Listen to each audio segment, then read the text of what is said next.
Okay, well, good morning. It's 8:30. We are here on Monday, May 12th with Tom Means from Central Services for our weekly update. I do not see the power button on that. Well, good morning. I'll start with consent. There's one item in Central Services, and that's the opening package of the closing agents documents that the board needs to sign. I'm sorry? The title company sent over for us. Yeah, so that's the only thing we have on consent this week for Central Services. On the coroner's office, we are moving forward, obviously, with the purchase. This Wednesday at 11 is our first meeting with the architect and Craig to discuss where we've been, where we're going. We'll discuss the next steps to try and get a feel for Craig's position, the required space and design, any changes since he went through his accreditation process and the things that kind of got in our way, you know, with the hospital and at the last minute, the changes and stuff outside of the cost, but the extra 2 offices, things like that. So just kind of a reset with Craig. The application is in with the project review committee. We are set on May 22nd to have our meeting with them. David Bodine will be there as our owner's representative, and there's an attorney from Perkins Coie that will be joining the call. They represent the legal side of the GCCM process, and the architect will be there. So hopefully the PRC will vote to allow the alternative delivery, and that'll allow us to immediately begin civil work as soon as we close. And I'm hoping that because of the history of the project, we'll have an abbreviated design period and be able to begin construction with really the only thing that should be a bottleneck is the permitting process. I think the design is going to go really fast. We already have a basis of design. We already pretty much know what the needs are. So this conversation this Wednesday will help a lot. Craig will be doing it by phone, but after that, I would assume that things will move pretty quick. Did he get things set up with the hospital to continue doing what he's doing now? I don't know. He has not. I've asked him that a couple of times. He seems to, in my perception is that he's got a plan in place. He's spoken with other coroners, other morgues. Okay. So he hasn't articulated it in detail to me. But I have asked him 2 or 3 times, and not once has he panicked. So must have it happened then. Yeah, I can't. I can only continue to ask. You know, he's got to take action on that. That's his world. So, okay. But hopefully, permitting will be the only bottlenecks that we have. Otherwise, I'm looking forward to getting that moving. The fairgrounds, we have State Wasset here this week, the Washington State High School equestrian teams. So we're pausing all of our construction activities on the Musco lighting because we're expecting like 500 horses on the grounds this week. So they're ready to put the poles up, but they're going to wait until next week. We've also pulled out of the barns.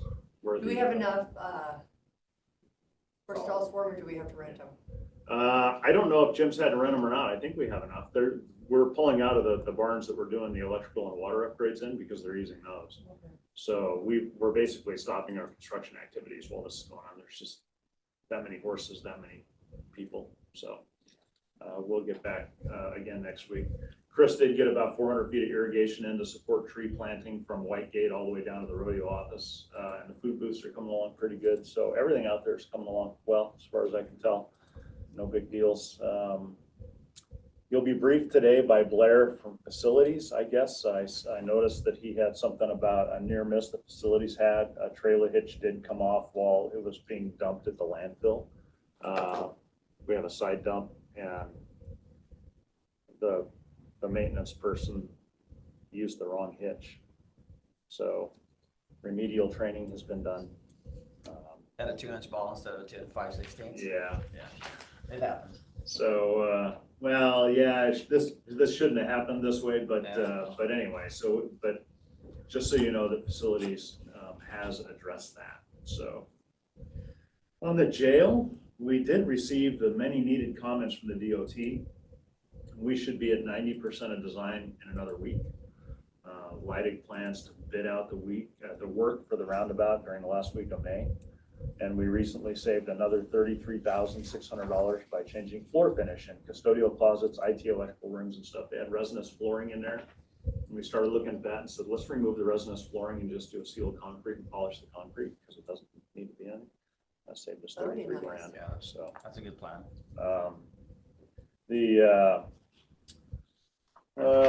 this Thursday, I'm walking with the city of Ephrata with employees and some engineers through the work release facility. This is their people performing due diligence and coming up with a remodel budget to see if it's something they can even do.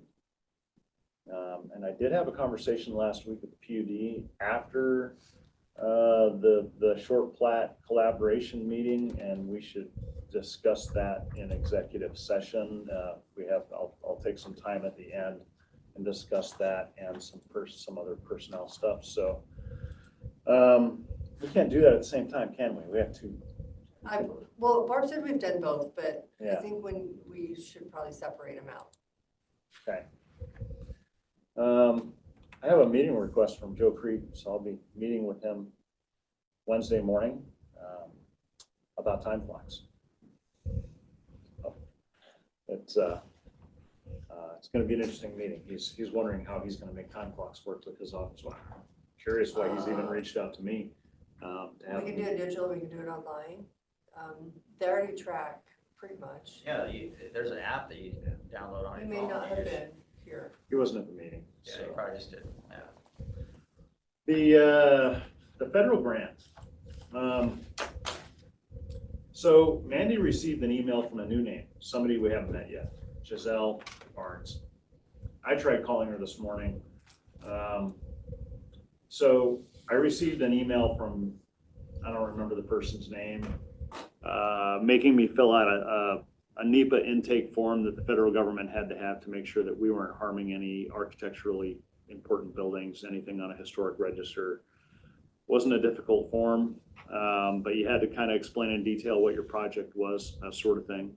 Sent that in, got a thank you. Amanda got a call from somebody saying that they hadn't received the form, we needed to put it in and who was going to put it in, and she wanted to have a meeting. Amanda reached out to me and Desiree, and then I replied to Desiree and said, Desiree, here's a copy of the email. The form was filled out, it was sent to this person. And then Mandy was going to try and set up a meeting with this gal. I haven't received anything to see if a meeting was set up. I tried to call her this morning, and lo and behold, I got no answer. I had to leave a voicemail. If you remember, there's another gentleman, this Jeffrey Felton Green. He was the one I had that weird interaction with about, yeah, we'll have to have a meeting outside of, when I'm not at work. Yeah. He sent me a meeting invite for a WebEx meeting that was supposed to happen this morning at 7 a.m. Again? So yeah, so this morning it was a WebEx though, so I thought we were making progress. I clicked on that link and it said this meeting is either ended or been canceled. And that was at 6:55. So then I tried at 7 o'clock. No, that link doesn't work. I tried calling him. Of course, it just rings off the hook and nobody answers because it's a secure building and I guess the phones don't work at the federal government. So this is an incredibly broken office. It's I guess is my point. I'll talk to Mandy today and see if she did speak with this Giselle. I left Giselle a voicemail saying I need to speak to somebody, somebody who can talk to us about this grant. And when you log on to the Just Grants website that manages this, there's no note there that says there's an issue. But all we have is this weird communication saying that the budget's not set. So I don't know if I don't want to move forward if I don't know that I have the grant secured, if they aren't happy with everything. Can we talk to Public Works about this? Because they received a grant on the exact same funding from the same people. Yeah. And they're not the only ones. When you go into Just Grants, I will, thank you. But when you go in there, Crystal Burns receives grants from these folks. Desiree has. I saw the name for the person at Public Works. Just weird. So yeah, I will reach out. It's just been, I don't know how else to say it, but it's been weird. It's the same place that they got the bridge funding for that canal crossing. That's the same grant that Patty Murray's office did. Okay. That's good to know. So moving on, youth services, we're pretty much wrapped up there. Concerning that, we have scored all of the A&E services submissions. Kevin just has to send out notification. All 6 people who submitted submissions for A&E services for fee values less than 40 grand are going to end up getting put on the list. They were all well qualified. We intend to reach out to KDA for discussion on the windows at Wheeler Road next week. It'll take a couple weeks to get them under contract, but we are moving in that direction to get a structural engineer to take a look at that building, give us a cost, let us know what we can and can't do as far as windows go. But we haven't forgotten about that. It is moving forward. So with that, I would like to go into an executive session about real estate, acquisition and sale. And Rob, are you going to be here in a minute? He said he was on his way. Or, There, Rob? like, I I can't. can- Yeah, I'm just out front. I'm just behind. I'm stuck at the stop sign. Oh, okay. I can pause for a minute here and wait for him to come in the room before What we time go. are we have you till 9, so I guess we should. I do have a slip for some time off, June 11th to the 13th. It's going to be like an extended Father's Day weekend. Fun. Nice.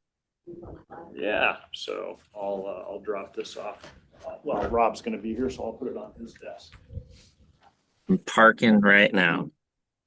Over at the CS HR building, I have to get with Decorah.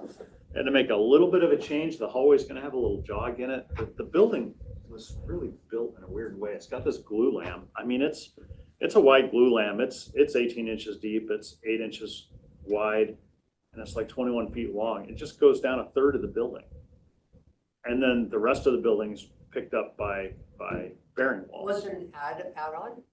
Well, you can't add on to the glue lamp, but it's caused us to have to make a jog in the hallway to create the bearing walls where we need to support everything the way it needs to be supported. So that's just a recent change. That's something else that, there's something else to discuss there in executive session. With the things that we've talked about before, there's some financial savings there if we make those decisions, and I don't know how quickly we can make them, but because it's going to change some of the framing, and they're going to be framed out in that building by the end of this week. Right. So I'd love to be able to tell them, wait a minute, we're changing this now. We don't need this, we don't need this, we don't need this. There's some reductions there. So if I just plan on it, I guess I could always add things back later, but anyway. And that's Rob right there. So as soon as he comes in, we can go into that executive session. It'll be for this one, for the real estate. Morning, Rob.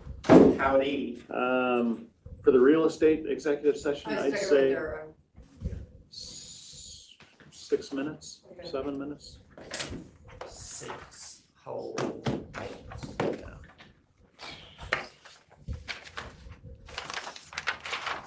Do you have any callers, Caitlin? No. Acquisition, Yeah. 6 minutes. We'll go into executive session from 8:44 until 8:50 for real estate acquisition, RCW 42.30.1101B. We're out of executive session. All right. So if it's okay, I'd like to go into a new executive session and just talk personnel. Evaluation, Yeah. how long? Good. 3 minutes, 4 minutes. Okay, we'll go into executive session beginning at 8:50, returning at 8:54 for evaluation, RCW 42.30.1101G.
Commissioners, it is 8:54.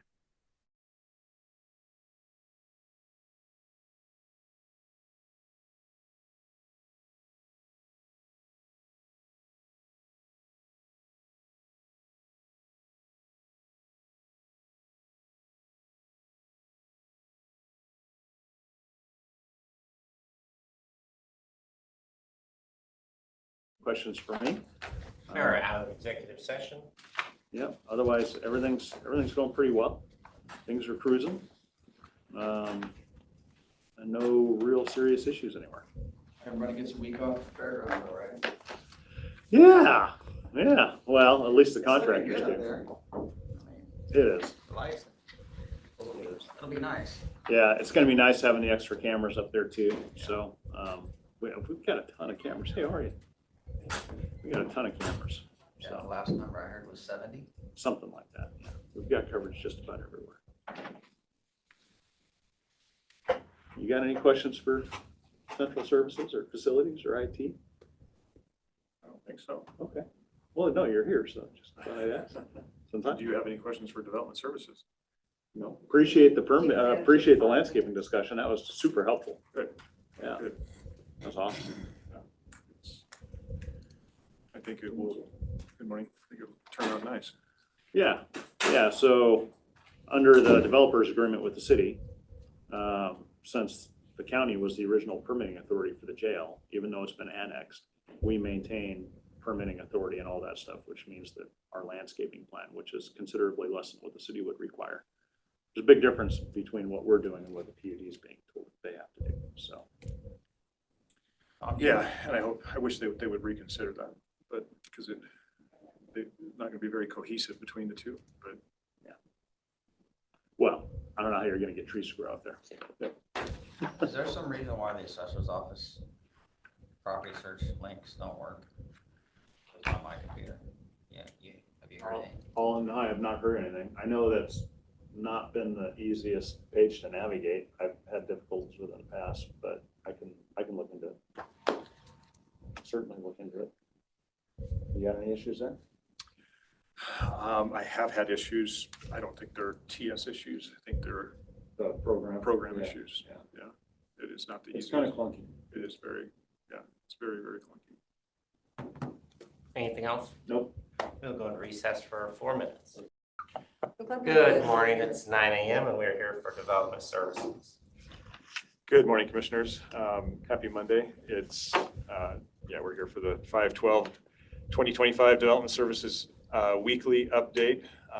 And what I have for you this week is I'd like to update you on our progress with our shrub step mitigation bank. So we have been working closely with our consultants and the Department of Fish and Wildlife on our pilot shrub step mitigation bank. Fish and Wildlife has pointed our consultants and us to a potential site on the backside of Baird Springs. It's a roughly 900, almost 900 acre site that we were able to go visit and walk with WDFW 2 weeks ago, maybe 3 weeks ago. And it is a site that has known pygmy rabbits on it. It has actually three species on it that Fish and Wildlife is pretty excited about. It's currently in CRP. It's been planted probably, we think, for about 11 years. Roughly 600 acres in CRP. The rest of it is in core shrub step. The plan would be to, when it comes out of its CRP contract, would be to plant it in shrub step as well and put it into a perpetual conservation easement. Fish and Wildlife came back with a technical memo that I've handed the three of you. You don't need to read it right now, but you can read it during the course of your week, and then we can talk about it again next week. The core of the memo is, and the question at hand is what, if we were to execute on this site, what kind of credits would it generate for a bank? So if we're, roughly 900 acres, is it 900 credits? Is it 1,200 credits? Is it 500 credits? What is the credit cost? Those are the type of questions. Now, we have a couple actions that would potentially be taking place on this site. We have, conservation of the existing core shrub step, and then we have restoration of the CRP land. And then, quite honestly, we have creation of shrub step. So what is that worth, right? We're going to take the monies that we're selling these credits for, and we're going to apply it to the land, and thinking that we're actually going to create shrub step. What was grazed land is now going to be shrub step. So that has to be of some value, and what is that value? So when we were meeting with Fish and Wildlife, they made us aware of this technical memo that they were working on and were going to put forward, and they laid claim that they thought we'd be pretty excited about the memo and the numbers that they were going to suggest. And as you probably can see in the memo, glancing through it, the numbers that they put forward for preservation, we were a little bit surprised at. So they're trying to compensate for no net loss. They're trying to figure out best available science. So as you can probably see in the recommendation, for preservation, they're suggesting a ratio of 8-to-1. For rehabilitation, their recommendation was 3-to-1. And then for reestablishment, their recommendation was 2-to-1. Now, in our initial discussions with them, we had put forward recommendations for preservation anywhere between 1-to-1 or 1.25-to-1, because again, it's a bank, and it needs to economically make sense. And so at a conservation preservation ratio of 8-to-1, economically that doesn't make sense. So, and again, I'll let you take the time and read the memo.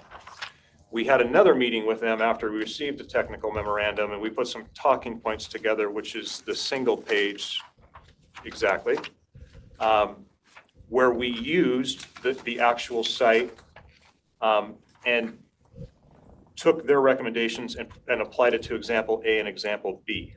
Okay, so 875 acres in example A, using their 8-to-1 preservation ratio, you can see that we would be looking at $24,000 per acre credit.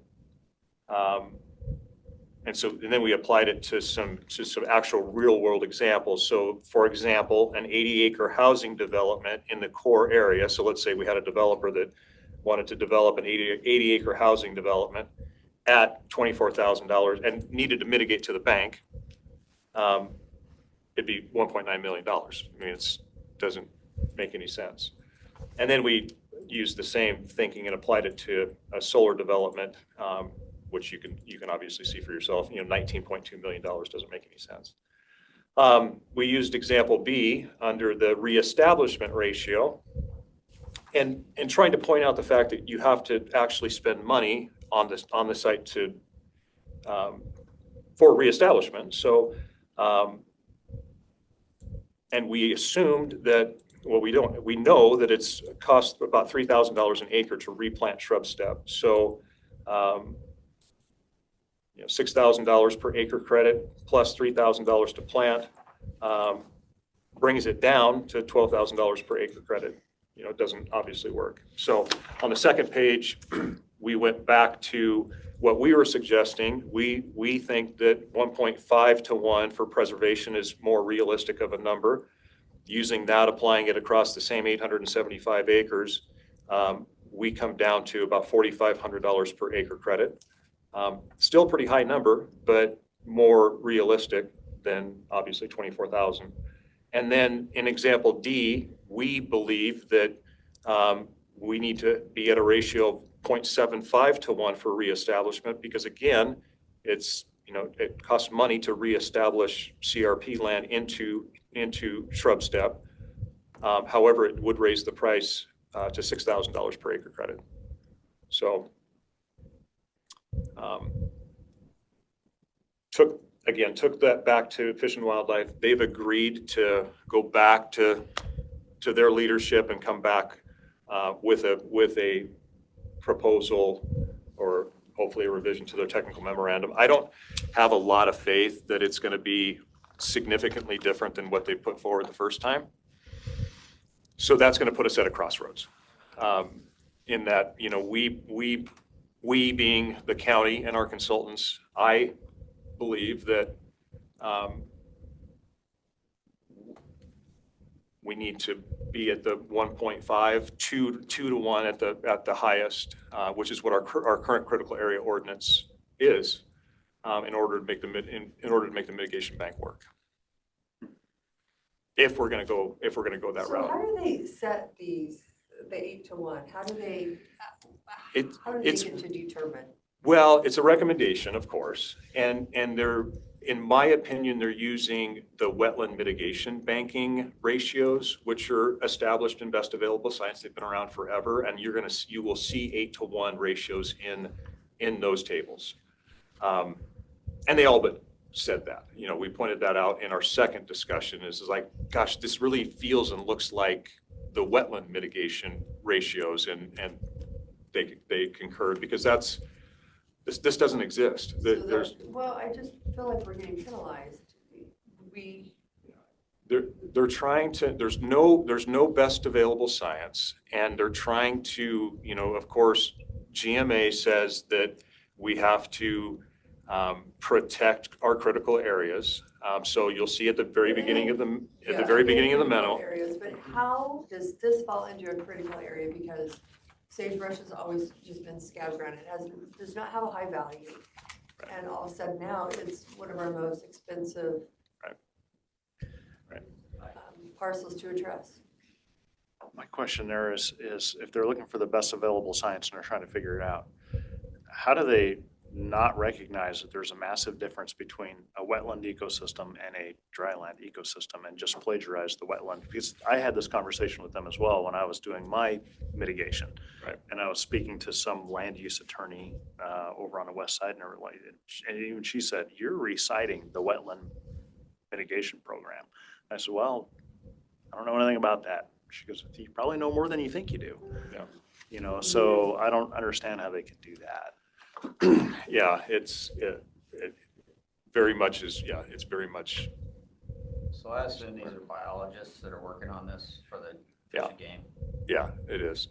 Yeah, it is. So probably their group that, whatever they is, 5 or 6 guys that meet together on a group. Yeah, there's 3 of them headed by one biologist out of Olympia that's assigned to this region, and and has walked the site, and is put together this memo. I mean, and again, they're trying to achieve no net loss, and they're trying best available science, and all of everything that's in this memo is what they're working through, and we are coming at it from a different perspective, in that it has to financially make sense.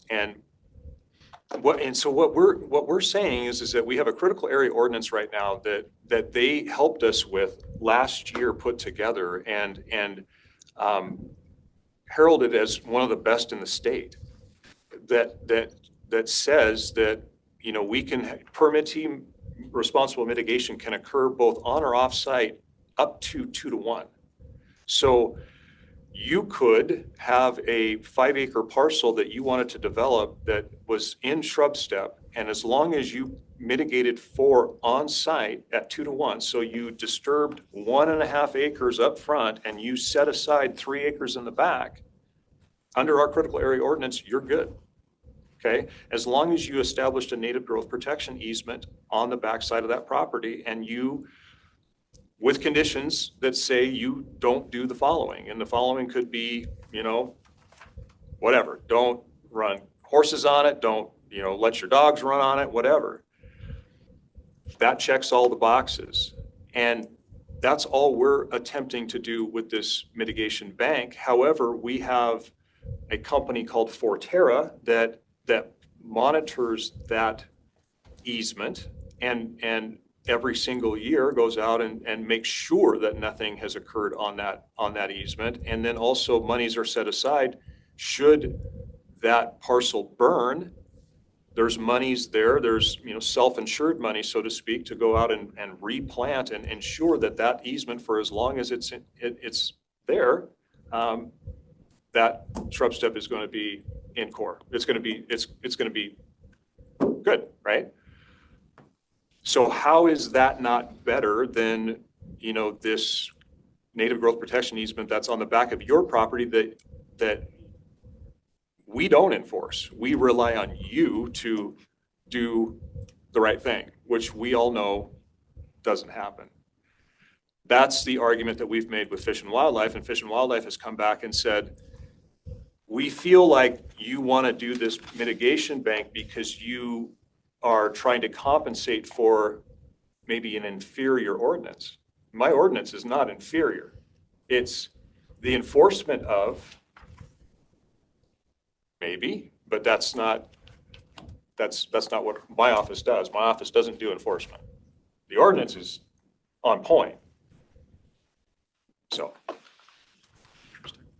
however, I still feel like there's 8-1 is not.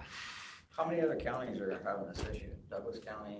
No, there's no other counties, and that's We are the lucky one that we have pretty much the whole umbrella of shrub step over us. Well, everybody has, there's other counties that have shrub step. It's just, it feels like we are the ones that have opened this box and have stepped in this, and now everybody's watching to see what we do. And that's where here soon, we are probably going to have to make a decision on if we want to continue to pursue this mitigation bank, because we're going to be at a crossroads where I don't feel like Fish and Wildlife is going to move very much closer to where I think we need to be. And I think that we need to be up to maybe 2-1, which is where our critical area ordinance is. I believe that we need to be 1.5 in order to financially be viable, not to exceed 2, because that's where our critical area ordinance is. Fish and Wildlife believes that we start at 8 and maybe when we meet again, maybe 6. I don't think that that's doable. Yakima has some, but this is Grant County. So my question would be is, how are the other counties going to feel about this if this becomes, if they force this on us, how are they going to feel about it? So maybe we need to get those guys together and we have a meeting with Fish and Wildlife. Yeah. And get more people involved to change their mind. Yep. And I do agree with that. Can you politely deny their memorandum? It is a recommendation, and that is something that we can Say you don't know and what that is you're talking about. And that's where I'm saying that might be what we do next is maybe say thank you for the recommendation, and we might have to decide as a county that we are going to stand up a mitigation bank under these ratios. So we have, Grant County has 590,000 acres. We're third. Yakima has 824. Okanagan has 791, and then Grant County's the 590. So I think we can get with our neighboring counties. There was another one that had 5. Douglas, 569. So if the 4 counties were to get together, I mean, that's a lot of acres. We have 176,000 acres of core shrub step. I see, is that presumptive shrub? So I'm looking at Grant County, 590,000 acres classified as shrub step. Yeah. Presumptive shrub step, 188,000, and total shrub step is 778. So I guess we have a little bit more of it. Yeah. We have mapping that is. Okay, I just pulled up their report. Yeah, I mean, we have it broken down in different categories, but of core shrub step, we have 176,000 acres. And what I don't know is, and that's where we want to establish the banks at. And what I don't know, and I'm gonna have that data this week, is of the 176,000 acres of core shrub step, I don't know what is privately held. And that's the question, is is, of the core, how much does Fish and Wildlife own? How much does DNR own? How much does the Bureau own? And how much is privately held? Because, and I pointed out in our follow-up call, is that the standards that are being asked of are not the same standards that they ask of themselves. Mm-hmm. And that's the challenge that I have with this guidance is that 8-1 to no, that doesn't make any sense. And restoration or the creation of doesn't make any sense either. Because it's in CRP right now and this land has the potential of it either becomes this bank, or it turns into 20-acre parcels with killer views and our home sites that would be awesome. That's the option. So, sorry, I went over. You're good. I'm gonna give you this parcel number down in South Grant County, kind of in that, really close to that place we cleaned up, that junkyard. There's a cannabis location, but they've got I just measured on my map. It's just huge. It must have suite A, B, and C, because they've got 5 locations where they can fit, I don't know,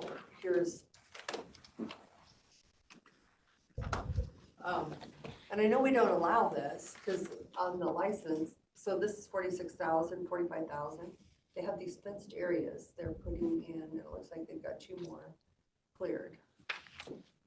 And 30,000 feet is the max, or do they count? How do they just start getting these little buildings? So it's quite a vast operation down there. What's that? Can you give me the name? I give you the parcel number right there, okay? Oh, is this the one that we made? I think that's the one, I don't think you.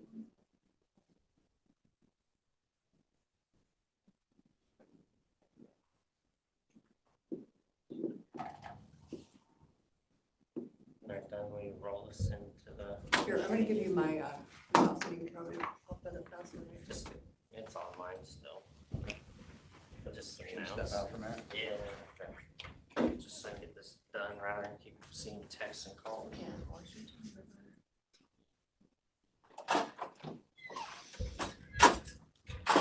That's an Eagle property that we cleaned up.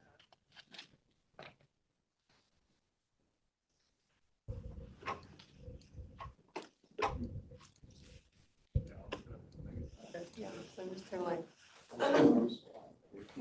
No, we're still on. Yeah, we're still on. Well, that was what I had, so thank you. let me know. We could probably go and recess as Rob stepped out for a minute. Yeah, I think you want to just go ahead and roll into the commissioner's office. Oh. update. Okay. Thank you. Thank you, Jim. Okay, so it is 9:20. We are moving into the commissioner's office update. It's just me here. Barb is out sick. Emily is still on vacation. So up in the office, it's myself and Carrie and Mike. Well, here, I guess I shouldn't have sat down. I have the pending decision spreadsheet for you guys for your work session later today.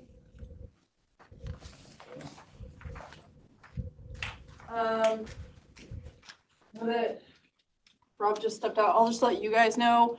I have to leave at 11:30 to go pick up the food for the luncheon. So from 11:30 to like 11:45-ish, if you try to ask for me, I will probably not be there. And then some other time in the afternoon, also, I just need to leave the office to go let my dog out because she has an upset stomach. But Carrie and Mike will be there, and I'll be sure to let you guys know before I go.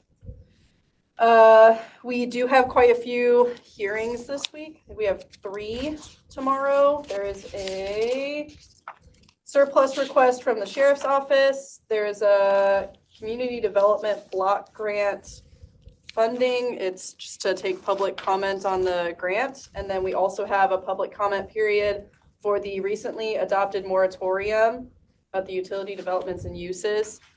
Did you guys have any questions about any of those hearings tomorrow?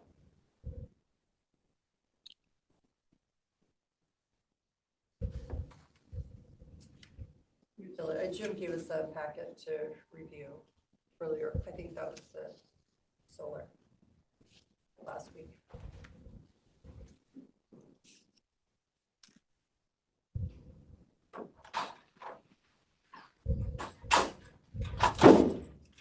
Did you have any questions about any of the meetings this week?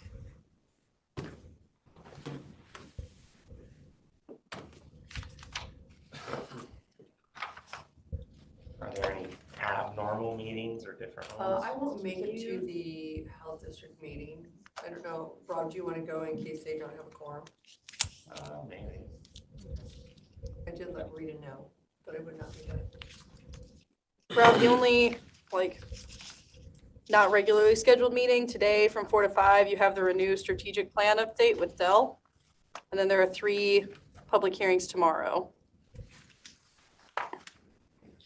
And then I let Cindy and Kevin know already, Rob, but I gotta leave at 11:30 to go pick up the food for the luncheon today.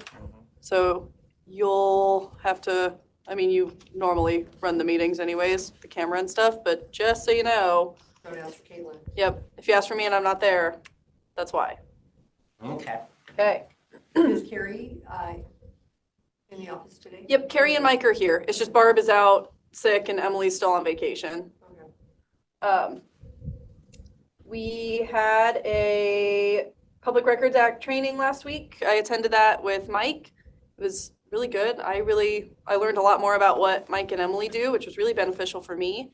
The one thing that I wanted to pass on to you guys that the instructor told us about was that if you guys get emails from the public, like if they were to email you directly asking for records, that email does start the 5-day clock that public records officers have to respond.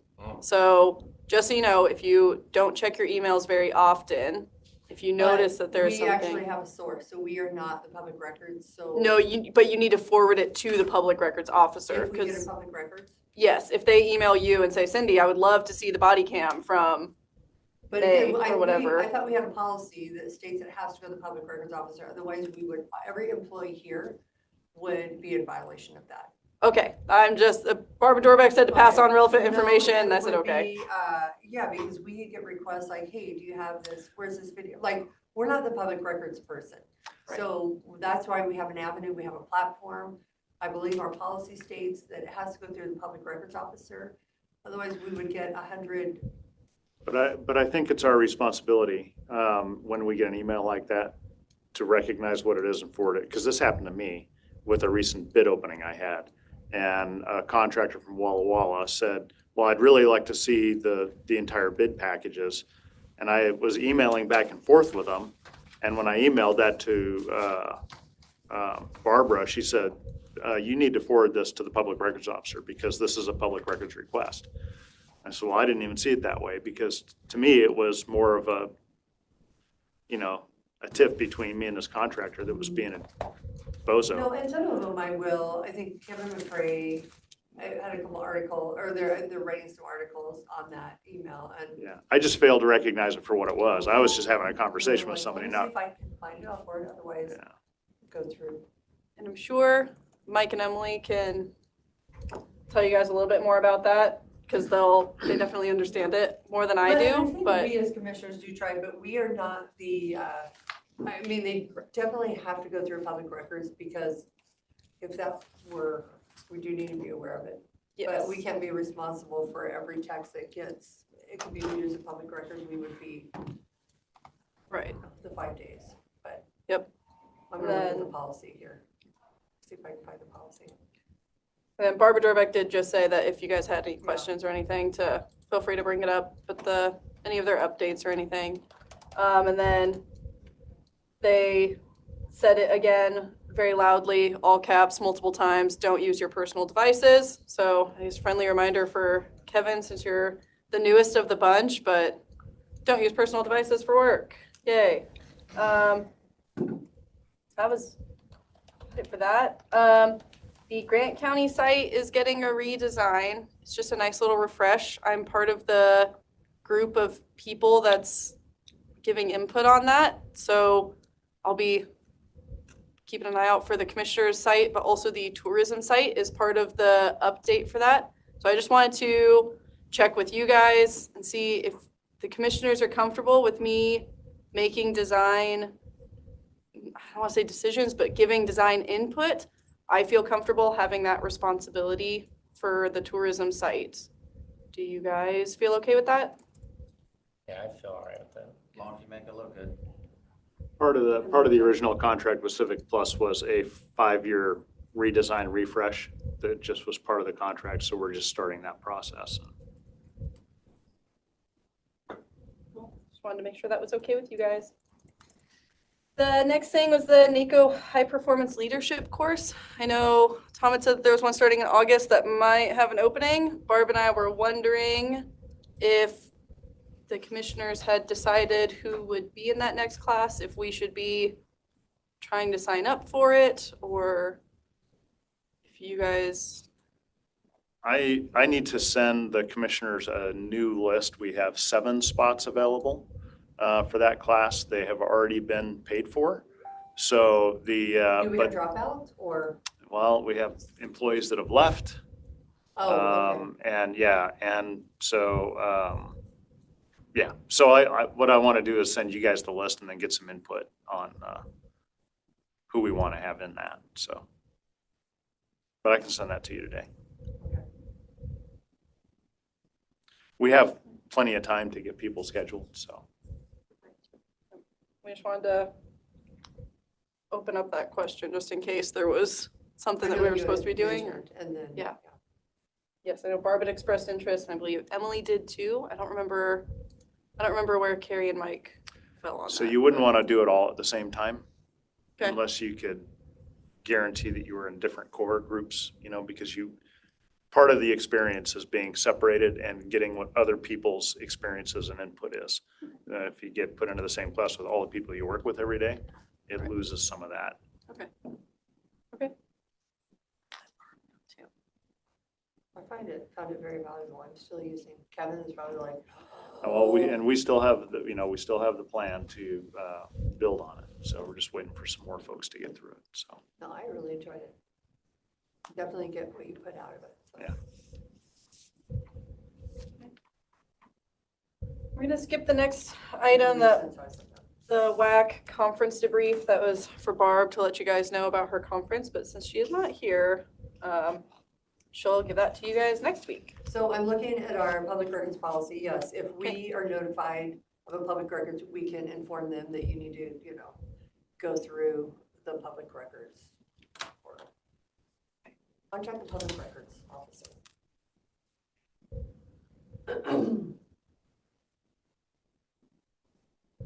Okay.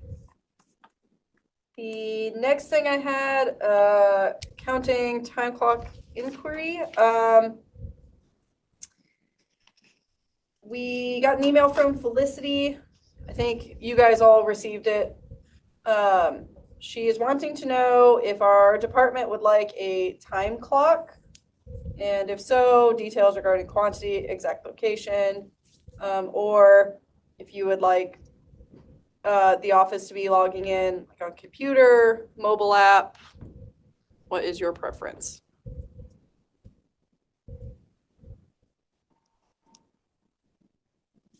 How many time clocks? We ordered a bunch of time clocks. We've been time clocks. I've got a pallet full of them. I don't know that they've all, But I they're- think some of them are, you can do the plug-in right there. well, they have to have data as well, so you have to have Sounds like. power and data, so. But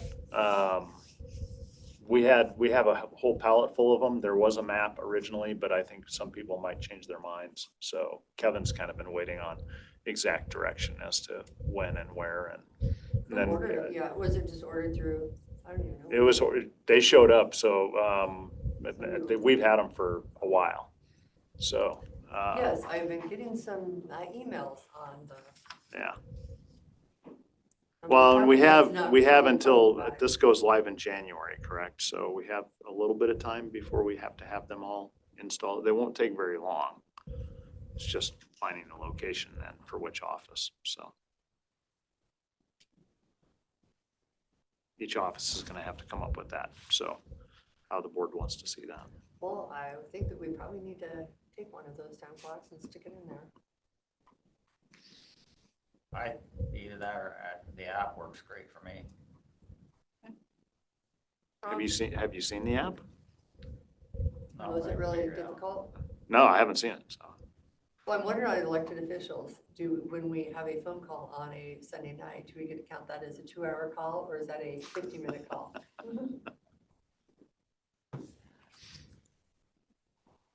Rob, did you have a preference? No. What does our office want to do?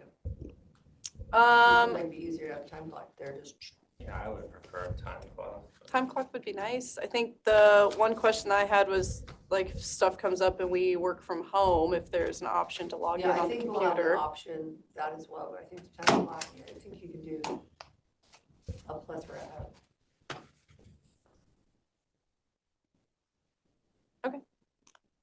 I'll let them know. For the boards and committees update, I don't have a ton. We do have a recommendation of appointment on consent this week. It's for the Housing Authority, resident commissioner, I believe. It's right there. Yeah, the resident commissioner for the Housing Authority of Grant County. I have tourism updates also. So the minutes for you guys. I have a video production itinerary. Vortex, who's coming the week of, it's Memorial Day weekend. They'll come and film. It's a tentative itinerary of their filming locations and times. And then I also have a social media report from West Wind Media. I believe the plan is for them to be providing reports like that every month. So that way I can bring it to you guys to view. The Vortex video production, if you guys see anything on there that you think should be different, or if you think of something that you would like to be on there, you can let me know or email Rochelle and she can talk to them about getting it on the schedule. They're supposed to be back in June to do some more filming also. And then I believe the only area that they're not doing, I believe, is Grand Coulee. Because I think they did video productions up there not too long ago for the Grand Coulee Dam Area Chamber of Commerce. And I believe that they've given tourism the ability to use those videos. The only other question I had was that tourism is maybe interested in seeking somebody else for publishing for the 2026 travel planner. So I wanted to run it by the commissioners, see if you guys would feel comfortable with Rochelle and I potentially doing an RFP just to have some options to look at. So I had just, and I don't even know my Instagram, Facebook, if I pop on. I have gotten, like in Grant County, but most of it is basically KP or whatever their new location, Sage Cliff. So Grant County, are they one of the big sponsors? Is that why when you see the Grant County that it's basically where to stay, where to eat, I have not ever seen Cave B stuff. all of, It could be, I hate to say it, it could be because you went there recently and your phone might have picked up your location and is now giving you No, it's before advertisements for it. because like lodging, it has the Sage Cliff. They might have promoted it. I'm not Okay, sure. I just wondered, like, because there's so many other things in Grant County. I'm just surprised that all of it, they're using the Grant County tourism is using, and maybe it wasn't even tourism, I thought. it could be like accommodations. It has. Has anybody seen that? Is it just me? All the ones that I see are like baking ones, so I don't see too much of Okay. KP. It was like lodging. And it had the. I'll take a picture next time it pops up.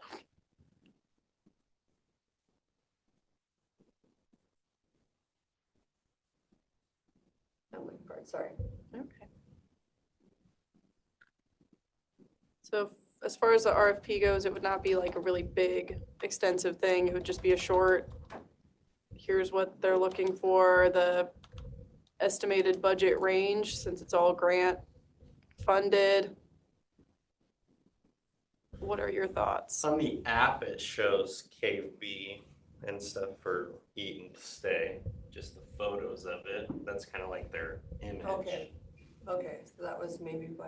I mean, it's all District 3 for the homepage of the app. It has the ponies. It has Oh, accommodations, yes, they have. Cave B, it has the fingers. And then Page Club.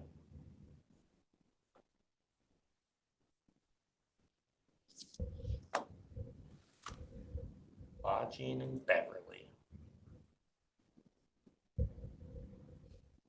Kind of cool. That's where I had seen it. Mystery solved. But I will say tourism, I'm really liking the new pictures and the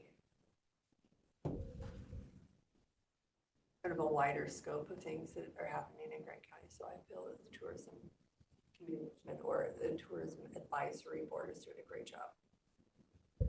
Okay, you're looking for a Okay. question on expanding the magazine. They, not necessarily expanding, they Changing are, it, yes, about a changing. different publisher. I'd love it to be totally different.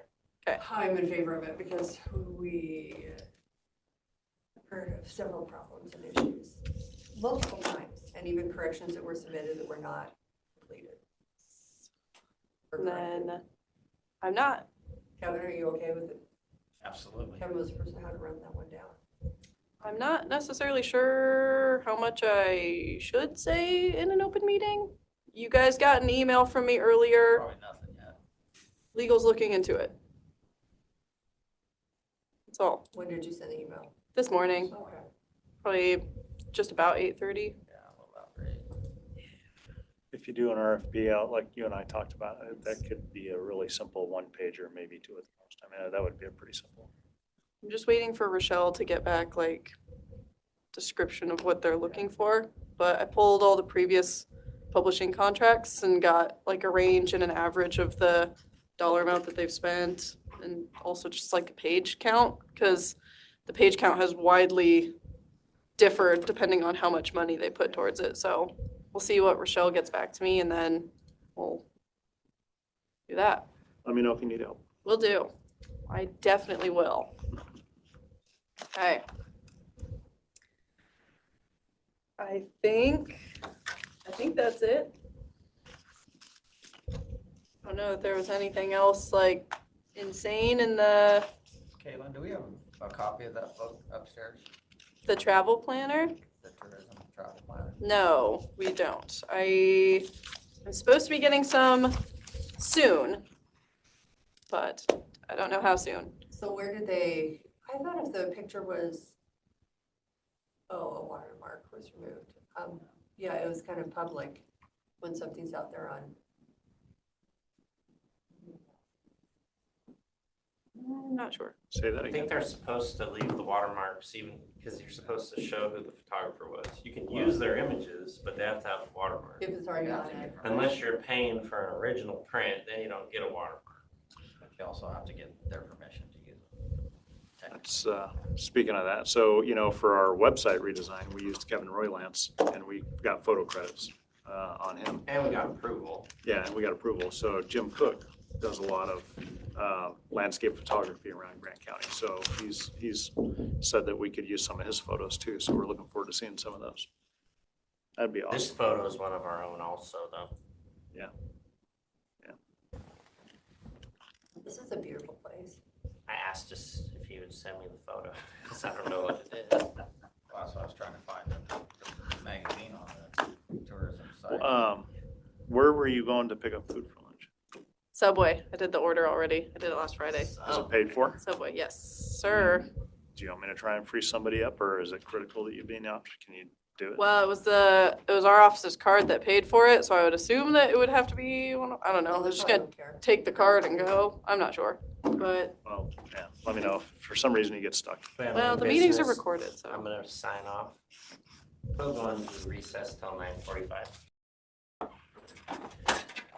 Good morning, it's 9:46 a.m. and we are here for an accounting office update. Hello, Good morning. Is it Friday? it's Monday. Oh, darn it. I'm all off. So we had Tyler last week. And we were able to get 2024 into our financial system. I just have to go double check it and make sure that it is accurate. And then once that's complete, we'll have our 23 and 24 conversion data up and loaded in Tyler. And then from this point, we'll just do each month of 2025 until we're live. I should need a countdown calendar for what, we're less than 60 days to go live on the financial side. HRM has Tyler all this week, Tuesday, Wednesday, Thursday. I don't know how much I will be helping with that, but hopefully I'll be able to devote some time for our annual report. Our audit is on the books for the second week of June. It'll just be the financial and federal audit. They still have the 2-year accountability audit that they will schedule later on in the year.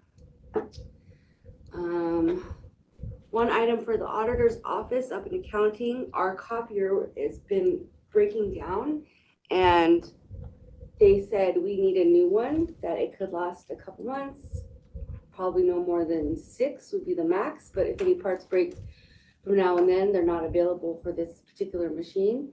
And also their rates are gonna go up June 2nd, 10%. So we have in the consent agenda approval for, I think it's a little shy of $11,000 for a new copy machine.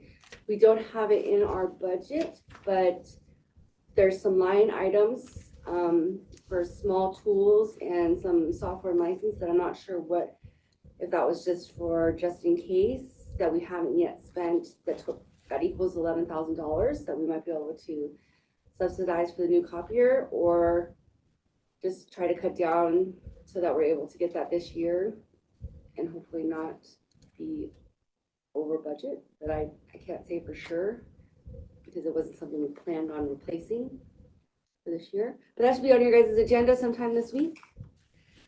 And It is one of our first items. tomorrow or today? The chart. Huh? It's approval number 2, vouchers, and then your item number 2, the copier. So it'll be tomorrow at 2 o'clock. 2 o'clock. Okay, I will be here tomorrow at 2 o'clock for that in case you guys have questions. I don't think we have any questions. You know where the, Oh, okay. So if you don't need me, then no, I mean, you have where will the funding come from? Because it's not budgeted. there's I think I wrote it in there. There's 2 account line items in the auditor's budget Small tools and equipment. Yes. And computer license. that we haven't yet spent any of it, and it does In your office. Yeah. Okay, so there's no budget extension. Okay. not at this time, but it may, if something else, I don't know, if something else comes up. Okay. That might be the thing that puts us over the edge. I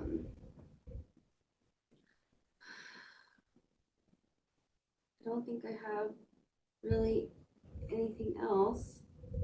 I mean, you can attend if you want to, but I feel like I have enough information. Rob, Kevin. Yeah, I So don't you have a don't need problem to with it. attend. I mean, how old's that copier? Michelle doesn't think it's been replaced since she's been auditor. You talked to TS about it? Did not. But it does go on our TS contract. We have a contract for a discounted rate through them. You might just make sure that you don't have a replacement already paid for. Oh, okay. in the quad, Oh, gotcha. Okay, yeah, I will do that then. because they may pay for it. Gotcha. Yeah, I just been seeing other departments getting their own copiers, so I thought we were on our own for that. But maybe, I'm not sure how they do that.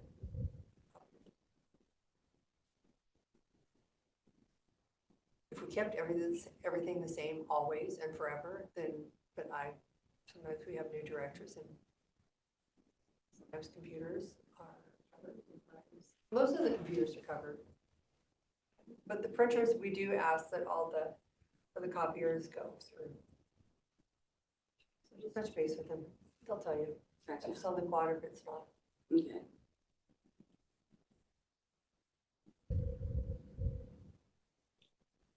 Yeah, I don't think there's anything. So the price of this copier will go up June 2nd. Yes, We don't buy it now. 10%.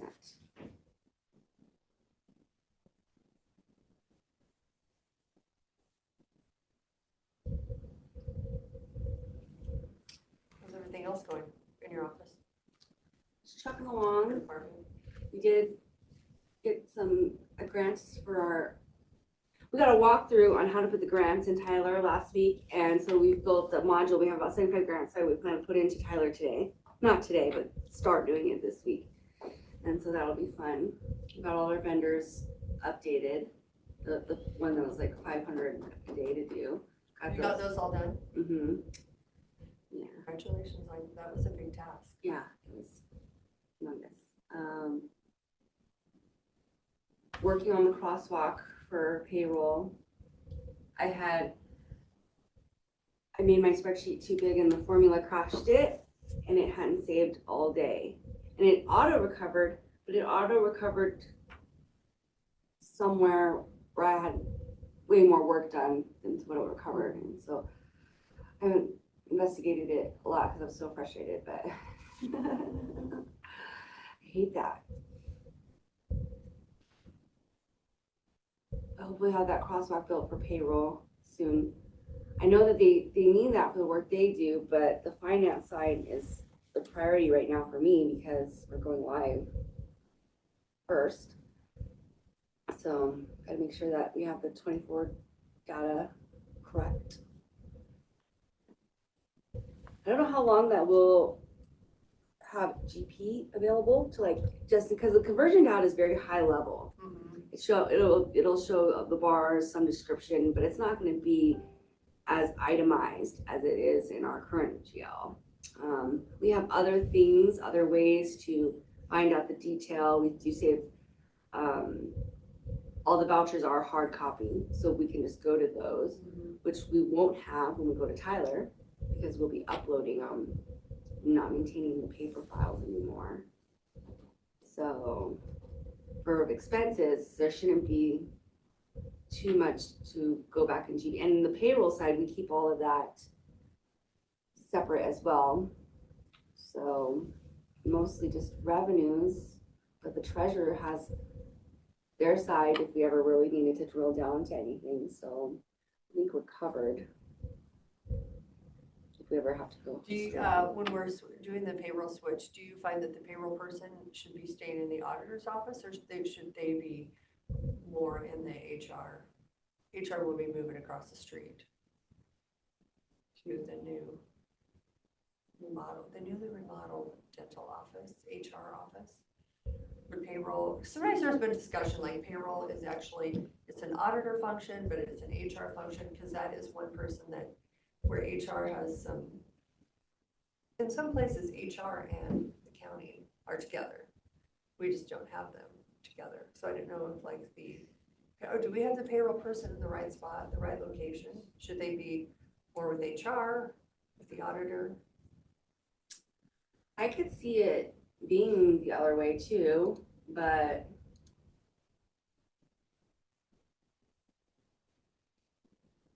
I'm trying to think because like right now we're the only ones where checks come out of, and so that's nice to have that centralized with the payroll, and so we don't have to maintain check batches in two different buildings or security procedures for that, so that's a benefit.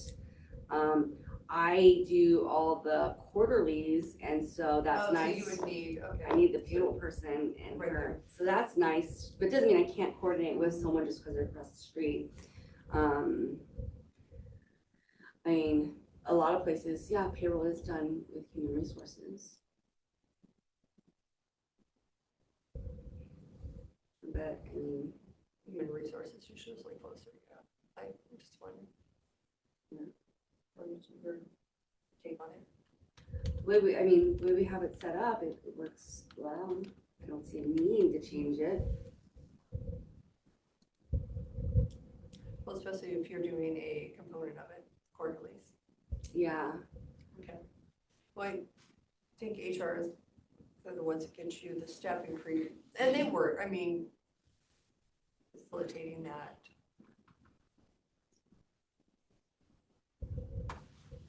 The change, HR, I think they do a pretty good job.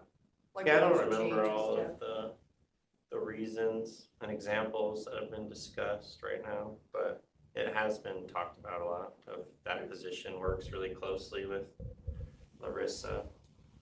she loses her accountant help. Because our accountant is fulfilling payroll duties. Okay. And I really don't think. No, and I just, you know, how you're kind of like, I think where we went wrong, we should have had HR closer to accounting. But they think, but they email things back and forth. You have a connection. Do you feel like you have a good connection with HR? So when you're, you know, the step increases, the benefits, they kind of do a component of that. I've never had any issues in getting responses for anything. So. No, we're just, you know, trying to figure out, is payroll an accounting person or is it an HR person? And I think it probably belongs in the accounting department since there's oversight and help. Yeah, unless they want to do that work. Maybe, no, maybe Larissa needs to be up in the accounting. Some of that. No, like Rob says, it was brought up and I'm like, oh. Yeah, I don't remember enough of the details to really go into it very far. So if we need to have a meeting about it, and we probably will eventually. We'll move forward on it. I just wanted to know your take on it. I don't like big change. So, I mean, I like to keep it, but it's up to me. Every time there is a change, it's like communication. That's what, so communicating if there's a. But yeah, I'm not planning on moving. There was just a comment about it, so I wanted to talk to you. Yeah. As a payroll person, so. I've heard it mentioned before that how in some places, you know, payroll is a form of, it's with under the umbrella of HR, but it's how it's been here for so many years. And I don't know how I could check around to see with where they're at the other counties. I'm okay leaving it how it is. There was just a comment that was made and I just wanted to ask you about it. Yeah, The fact that you're doing a portion of it and some of the others are helping, that yeah. needs to be done.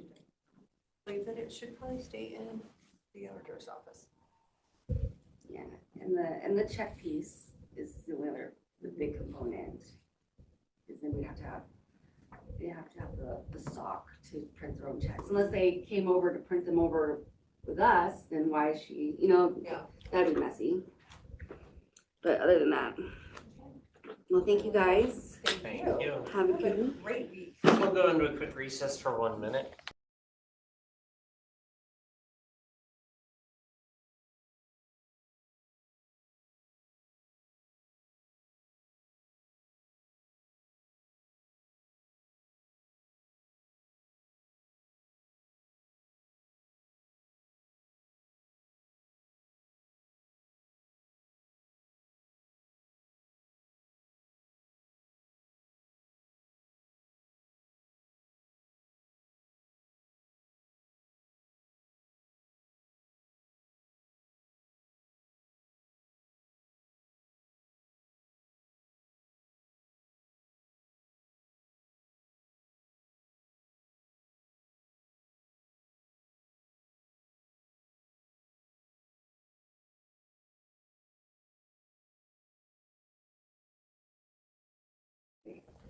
Good morning, it's 10 a.m. and we are here for a youth services update.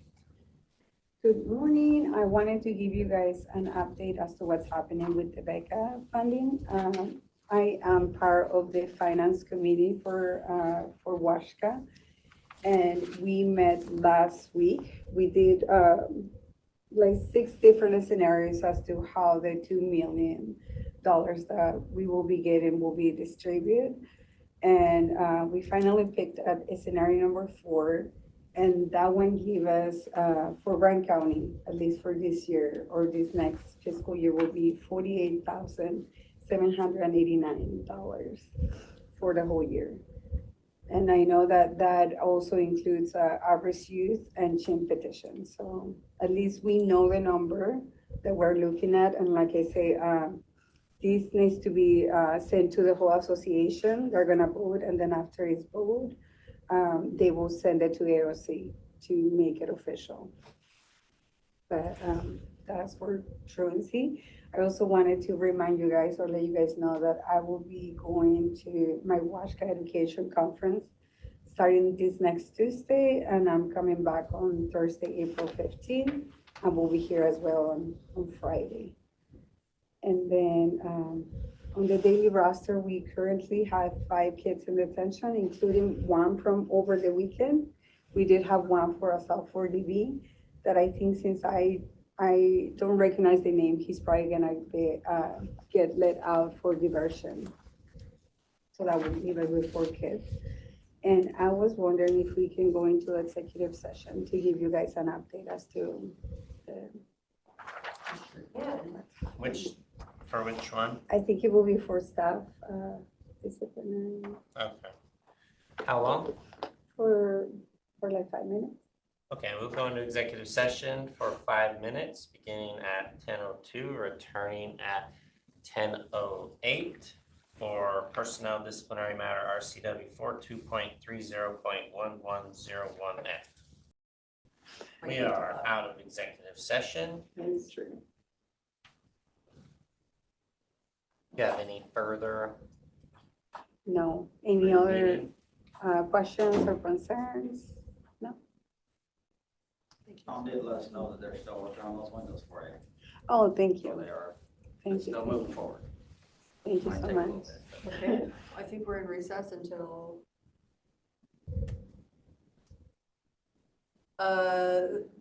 Renew has canceled, so we are in recess until 10:45. Yep. Good morning, it is 11:15 and we are here for a fairgrounds update. Hello. We had an FAC meeting. I was a little disappointed last week. We only had 3 FAC members attend. And so I sent out a kind of a reminder email to everybody just to say, hey, look, I understand if you're busy and you can't commit, but either commit or don't, one of the two. And I'm not gonna feel bad if you can't, but we really need that input this time, especially as we get closer to fair. We're less than 100 days from fair. We're at like 90. So, Happens quick. yep. And so I may recommend us replacing some people who are habitual non-attendees on the FAC, but I'll send you a note. Grant County Animal Outreach too, you know, when I went back through, I CC'd you on the email, but I went back through and I looked at our dates, and honestly, for a compatible event, we're looking at December for them to be able to do a chipping or spay and neuter clinic, whatever it was they wanted to do for free. Because we either have kinseys or something is going on in the buildings and you don't want a bunch of dogs or cats next door to that event. So she said they will probably have to try, she sent me an email this morning, said they'll probably have to try to find a different venue because it's not gonna work for them. But remember, we did 2 free events already. We have one scheduled in June and we did one earlier in the year. So we're actually accommodating them quite a bit because it does take a lot of extra cleaning to get that taken care of. Sponsorships seem to have picked up a little bit, although we got some no's. Companies are hurting. There's a lot of companies out there hurting right now that it's kind of too bad.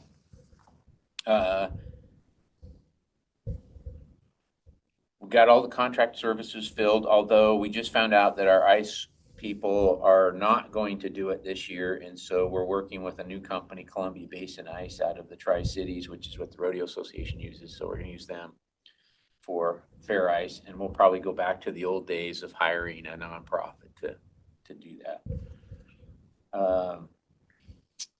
We're still struggling with staff. We got our first seasonal office person starting tomorrow, Kendall Dowers, which we had her last year. She just graduated from U of I, and so she's coming in starting tomorrow. And we had made an offer to a second person in the office, and they turned it down, which was sad. But we do have applicants for that. We have not gotten a single applicant yet for the outside positions, but I'm expecting Krista to give me some applications today. You saw, we got a front page story out of the deal last week on the Herald, so, I mean, they could have put somebody else's picture on the front page instead of mine, but other than that, I keep talking about this QR codes. We are getting some survey data back, and would it be weird if you put QR codes in each department in the courthouse and said to people, hey, give us your opinion about how your service was?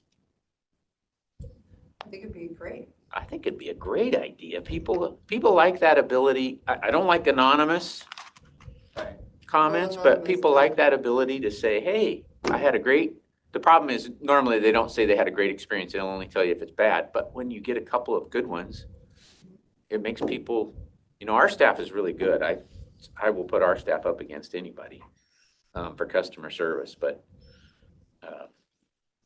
so this weekend we have State Wasat, which is a biggie. And then we aren't, for the first time on Memorial Day weekend, we don't have anything scheduled, not a darn thing, which is really odd. We were supposed to have the high school rodeo, but as you remember, they broke their contract and went to Walla Walla. My understanding is they're having some insurance issues with the Walla Walla Fairgrounds. And in fact, I don't know if they're gonna be able to do their event or not, but They may be back. maybe next year. I don't think they'll be back this year. I don't know what they're gonna do. Walla Walla raised their fire liability from 100,000, which is what ours is, to $1 million, and nobody can get cost-effective insurance at that for any event. So they've had 4 or 5 cancellations of events. So other than that, I did file for fire commissioner again, just so you know, Fire District 7, position 3. Other than that, and I'm running uncontested, so. You might get it. I might actually get it again. Yeah, that'd be good. We're in the process of hiring a new chief, which kind of is we had a really good chief in Chris Baker, but he went to Umatilla after only 2 years, which was disappointing, but he did a lot of good things for District 7. So new fire equipment, lots more volunteers. So it was good. Other than that, all the contracts are signed. I think we're good to go. I have court on Wednesday with Barbara, small claims court in Moses Lake, if you want to come watch. When's that? I think it's at 9 a.m. This Wednesday? this Did somebody Wednesday. forget to pay their bill? No, this is that Mike Ramsey, a vendor that decided to sue myself and the fairgrounds in small claims court, but Oh, okay. This is the, she's asking for a small claims amount. But it's kind of murky because technically you can't sue a government entity in small claims court. And we'll so, have to just move it. his option is going to be to file a tort claim or something like that. But we have really a strong argument and strong paperwork to back up. She's been phenomenal. I will say she's a very detail oriented, and she is pretty good in court too. I've watched her now, and she's very good in court. So, anything else? No questions? So who was at your BOE meeting, or not BOE meeting, Dave Dormeyer, remote, because I do it through Teams now too. that's what I was gonna say, yeah. Dave Dormeyer, Robin was in person, and David Eck was in person. We haven't seen Alex a lot. Nicole wasn't at this one. Bruce Wilson said he had a cow get out and he was chasing a cow, which I can understand. He told that after the fact. Steve Rimple just said he spaced. So, and then Mary had to put her dog down that day, so she was in, and then Annette was in Greece. So 2 people had excuses. Bruce had an excuse with the cow getting out. I can understand that. But then there was 3 people that we didn't hear from at all till after. In fact, I still haven't heard from Alex yet. So. Well, will they be there for the week of fair though? They pretty were consistent? sporadic last year. Steve Rimple was there for the majority of fair, and Steve's good because he's got a lot of knowledge on the music side.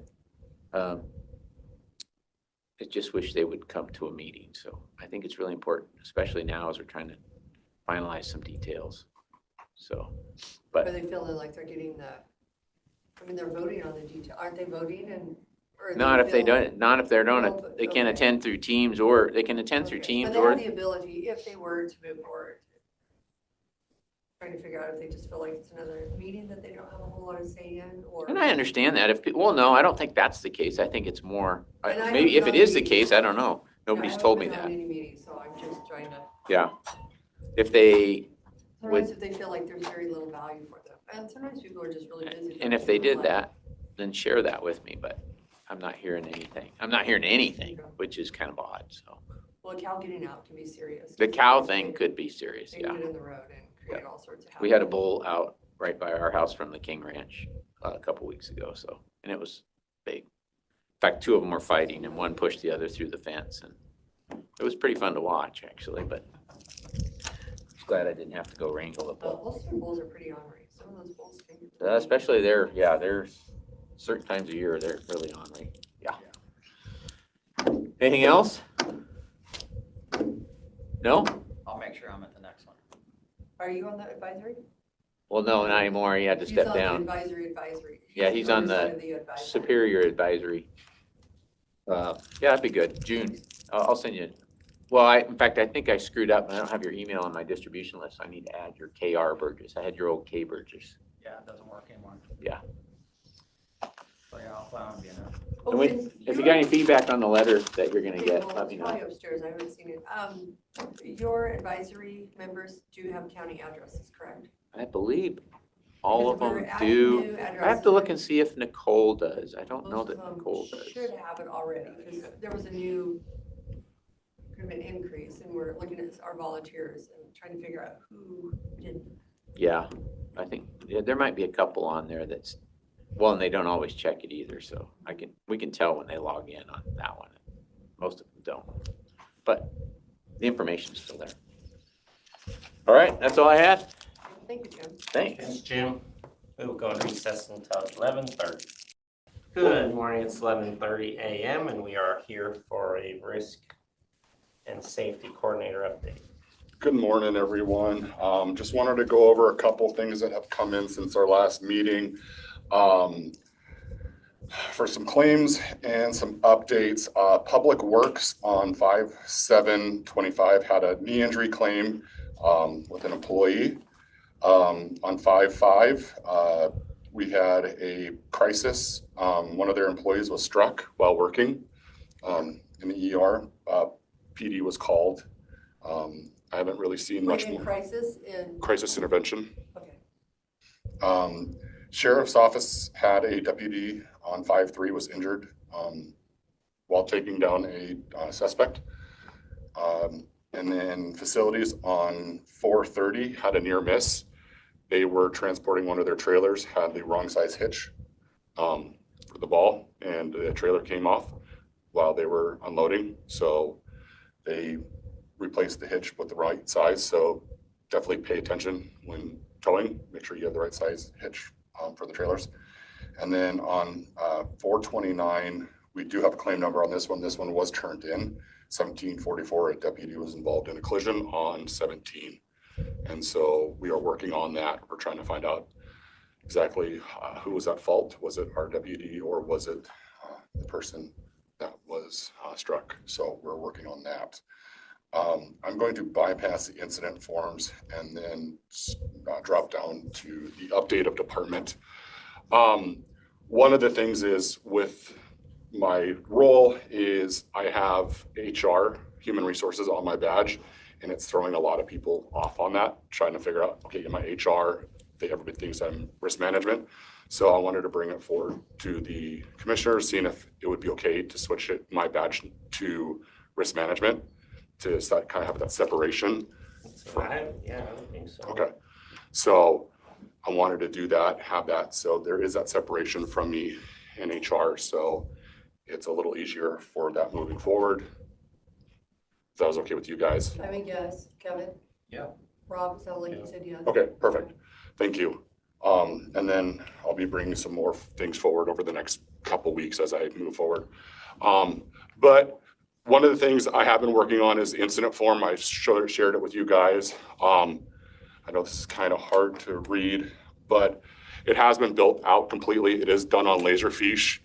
The only thing left to do is it's a smart setup. When the employee submits it, it will be sent to a supervisor, but we just got to figure out what department and who's going to approve it. So for Public Works, it'd probably go to Brian Hurst. For Renew, I got to figure out who it would go to.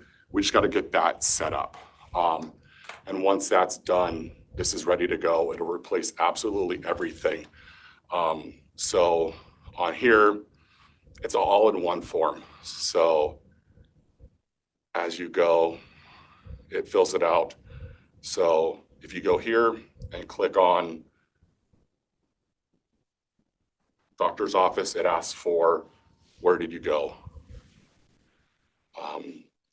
And then the cool thing is TS helped me with this too. So, you know, you can start typing out. So for me, I could put my name in here. Oh, it helps if I put my name in there.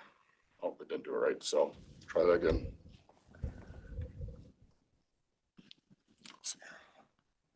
It didn't do it. So it's not proper. Okay, here we go. It's not working properly, but it will. It'll self-fill things. It'll put the department name and all that kind of stuff in there. Oh, it did. So it did put my department name and all that kind of stuff.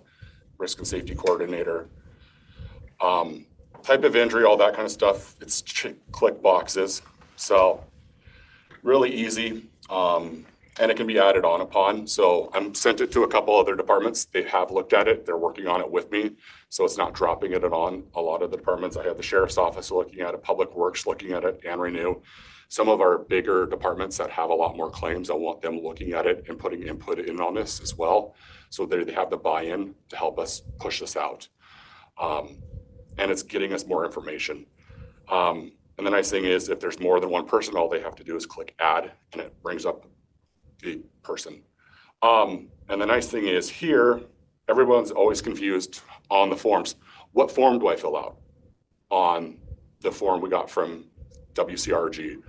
So the nice thing is, oh, hey, I was involved in a vehicle accident. You click vehicle and all the vehicle stuff's there and we're done. And so it's all going to be done in-house. It'll be real clean and everything else is done. So it's one form for everything. So it's not multiple forms anymore. It's just a single form for absolutely everything. And it'll be cleaned up and hopefully out shortly. So I don't know if we're going to have you guys approve this form or how this will go forward, going forward, but we'll have to probably get a procedure how we're going to do this going forward that you guys will have to approve. Yeah, no, I think it's great. And then we have the review set up too in this thing as well. And that's being reviewed by all of those departments as well. Public Works really likes it. They've had a lot of implement. Brian's been involved with it. Safety committee's already looking at it as well. So it's moving forward. It's going to make some big differences and help the county with a lot of things for us to review, hopefully reduce some of our claims in the near future. So I just wanted to bring that forward to you guys to show you what's out here and what's coming. So, and this will be available for the public as well. So the public will be able to fill this out as well. They were injured on our property. Yep. They could just go on their website and go, oh, hey, I was injured and fill it all out. The only thing is a tort we can't do. That has to be still done the other way. But people are able to say this and send it in to me then. So, any questions? And I did print it out if you guys do want to see it printed out. So there is a printout. It is 6 pages long when it's all done. And everything's put in. I think it's good. So that is what I've been working on. It's been fun learning how to do this on Laserfish, but once it's all set up, it'll be a lot easier and it'll all be stored as well on there. And it notifies the broker as well for us when it's submitted. Once I approve it, it goes right to the broker if I hit the right button. So, and it'll notify you guys as well if need be. I like it, simple. Yeah, Yeah, thank you. you're welcome. For putting this together. You're welcome. No, I appreciate the giving me this ability to do this. I appreciate it. It's been fun. And it'll allow us to track. Because if we start tracking the near misses, we should start to see some changes. Once we get the buy-in from the rest of the departments and people start doing this, we'll get it going and then start the review committees as well. And that's where we'll see the biggest changes is the reviews. Getting each department to do a review, but then the safety committee to review it as well with a second set of eyes over everything. So it'll be. Trying to figure out how these guys keep putting on the wrong hitch on these trailers. Yeah, that's the first time I've heard of it, but it's more of a, oh, hey, here's a hitch, let's throw it on, and not looking at the size of the ball that's required. I know. There's some way they could switch all of them so they're all 2 5/16 balls. And the problem is we'd have to buy every trailer that has only that size. So I don't know. We could. Or when you take the hitch out, you leave the hitch Yeah. with that trailer. Or we buy one of those hitches like I know it's a BW hitch that has multiple size balls, and then all you got to do is flip it. Well, and if usually it has it is printed on, but if it's an older trailer, it may not be printed on, Mhm. and that's what helps. Yeah, so Because maybe, it's pretty close. I can't look at a ball and know exactly, I think Rick can, but Rob probably can. Right. But I don't know if it's 2 5/16. yeah. And you can definitely tell. And they do wobble, but if we have a single hitch, but maybe we start looking at having a multiple hitch with, flip them. Which makes the life a lot easier. Just make sure they're marked. Yeah, I believe Tom is on this and taking care of it, so. yeah, no, I think we'll have another, I think they're having they either They're gonna will be have a having a safety training meeting, I'm sure. or they already did. yeah. So if it starts to be a problem, we'll definitely address it. But if I see it in other areas, maybe that's something we consider doing in the near future of, hey, let's address this. Let's consider something like not using single hitches. Maybe we spend the extra money and have these type of hitches on Probably vehicles. would have been fine unless they had a great big pothole or they were dumping, which was. Well, the lucky thing was it was at the dump site and they were unloading. It wasn't hitting a pothole or something like that. What's So the special hitch? it's it's what we use for, Turnover ball? there's Still take multiple. the wrong ball though. But you could, but then the thing is but you would notice it right away and it's a quick fix. It's not having to go find another hitch. So there's multiple kinds of hitches out there that have, Well, if you multiple need size a balls. new hitch, is a ball and receiver, just go to the Grant County Fairgrounds because somebody borrowed mine there. A little pricey to replace. yeah, they're not cheap to buy new hitches. Great, somebody stole mine. I just had to replace another one of mine because somebody borrows it and doesn't bring it back. We sell a thing that locks them on there. Mm-hmm. I bought 2 of them. You locked? Both of my hitches are now locked on my truck. Yep. Right. All right, that's all I have, I'm gonna guys. lock it, probably with the key. Thank you. Blair. Leave it in your glove box. Is there any questions you guys have for me or anything you'd like me to work on? No, I think you're doing a great job. Thank you. Thank you. Thank you, Blair. We will go Yeah, I need some help into with the table. recess Will do. until we are back for our department head elected official No, I luncheon. get it. It is 11:47 a.m. and we're here for a fire marshal update. Welcome. Good morning, Commissioners. So quick one today, permit statistics for April. You got this also in the Development Services one, I'm sure, either this morning or last week, I can't remember. Fire marshal statistics, we had 9 permits in April, issued 7 of those. 8 were submitted through the portal and 1 by paper, so we're getting pretty good at moving to the electronic side on most of those. 5 of those were construction, so either alarm systems or sprinkler systems, and then 4 of those were operational, so either fireworks stands, we're moving into fireworks stand season, or displays, or transient rental type things. So moving into that, the program update, almost done, almost fully into that now. The last piece is that post-compliance component. They're finishing up their final stuff, and hopefully we'll have that done by the end of this month. It was supposed to be the end of last month, but they ran into some coding issues between the 2 software components, so they're trying to get that sorted out. End of this week, I think Thursday, is the fire chiefs and commissioners meeting, so I'll be heading to that later this week. I think they have a pretty full agenda, so there'll be some stuff to report after that. The Gorge kicks off Memorial Day weekend, so a couple weeks from now, they only have 1 show. I think it's the Outlaw Willie Nelson Festival thing. It's just a Saturday or Sunday of the weekend, so not a full weekend for Memorial Day this year, which is kind of odd, but maybe kind of nice. And then the next big deal is coming up in June, like the 3rd weekend in June. So pretty slow start for the gorge season this year. But their inspection is next week on, I think, either Monday or Tuesday, and that'll be probably most of the day where we go through the entire venue and check all their fire life safety stuff, all their buildings, all of their extinguishers for compliance, all their food booths and all that stuff to make sure all their fire and life safety stuff is up to snuff. Next month, I have to go to Arizona in June, which should be nice and hot. hot. Yeah, this time, I don't know, probably because of cost, they had 2 options. One was Baltimore in February, which is frigid, and Phoenix in June, which is the opposite of that. So That's when the hotels are cheap, I guess. Yep. Neither one of those was great, but I would rather melt, I guess, than freeze. So June it was. Do any of the other fire departments send trainers down there? So I'm not sure which cycle they're all on. So it's every 5 years. It's the recertification cycle for me, and this is when it falls, because my certification is due in February, I think, of next year. So just in that 5-year window, you got to have all of your stuff taken care of. So yeah, that's what I have for this month. Other than the stuff you got out of the weekly development services one. Anything for me from you guys? Anything more specific you'd like to get out of these? I think this is really good.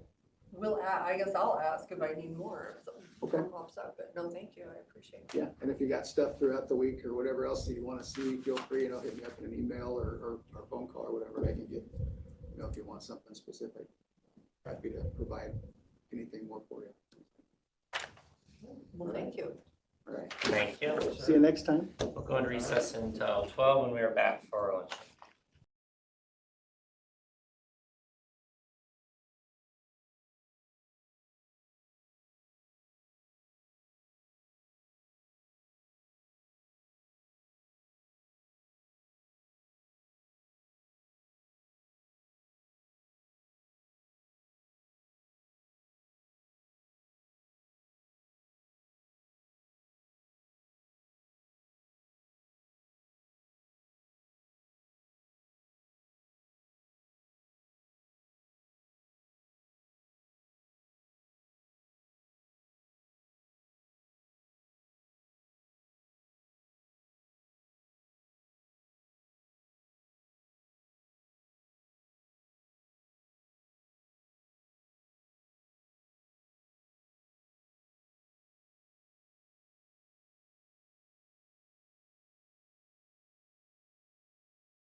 Right. I need to introduce myself first. It's not everybody knows. So, all right, most of you guys know who I am, but for some of you guys don't know who I am. So my name is Blair Cope. I'm the risk and safety coordinator for Grant County. Got hired 3 months ago. Yeah, just over 3 months ago. Come from Clear Risk Solutions. You guys is WCRD, you guys' insurance company, where I spent the past 8.5 years as a risk manager. With Grant County, some of my job titles here, what I do, identify potential risks in areas of potential loss, try to eliminate the risk wherever possible, and then reduce the risk to an acceptable level where the county can accept it. Work on developing and implementing safety policies and recommend preventive measures and conduct facility inspections and of safety concerns. So visiting departments and visiting them, visit the public works, working with Tom, been at the fairgrounds, I'll be out there more. You'll start seeing me more and more at the different departments. I haven't been there very much, just been working on setting up policies, working with the Cora on flexible and local W, which I'll be talking about in a little bit. Also working with the county's insurance program. I'm the point of contact, I deal with all the claims for the county, so dealing with that. Working on training programs for the county, so working on making training for the people that work for the county. So that's one of the things with local W is what we're talking about today. So also reviewing contracts, making sure we have proper insurance coverage to protect the county. So I work with the prosecuting office to make sure we're protected, making sure we're not taking on too much risk, and the language of the contract doesn't affect the county. Also investigating accidents and incidents that involve us. So you'll be seeing a new claims form. It's a lot more simple. It's a one form, so you're not going to be filling out multiple forms anymore. It'll be just a single form and a lot easier. And it is digital, so you don't have to handwrite it or try to read your writing. I'm one of the people, I can't always read my own writing. I write something down, I'm like, what did I just write? So it's a lot easier for myself. So going through a form going, don't know what they wrote, so I can call people, so it makes it a lot cleaner. I'm also an ADA coordinator. So anything with American with Disabilities Act. So disabilities, if someone has a complaint against the county on anything, I'm able to review buildings, policies, and make sure it's county in good order. So that's something I'm working with. And then I'm helping assist the emergency management, and I am a contact for them to assist them on the need. So those are just a couple of the things I do, I'm working on, and some of the other things. So any questions about what I do? I do have an open door policy. Currently I'm in the DOCC office. People can come talk to me about any concerns, and I will try to figure out how to help and work on addressing them. And then I will be moving to the dentist's office when that's done. So there people can come see me, or I'll come visit you at your location if need be. So just pass it along to your employees. About today, we're going to be talking about Lexipol and local GovU. We got an email from Decorah about local GovU, which will be a lot of our training. It will be an online-based platform. Lexipol is policies and procedures. The Sheriff's Department's been using this for years. Lexipol was born for a vision of better standards for Sheriff's Department. Gordon Graham was the person that built Lexipol. If you don't know who Gordon Graham was, he was a CHP officer that decided to become a lawyer. Have you ever seen a show called Chips? A lot of people think of it. I like talking about that because the younger generation most of the time looks at me, jump out and going, what's that show? Yeah, I know, right? Chips, he was a background person on the show. His lieutenant came up to him and said, hey, there's this new show coming out.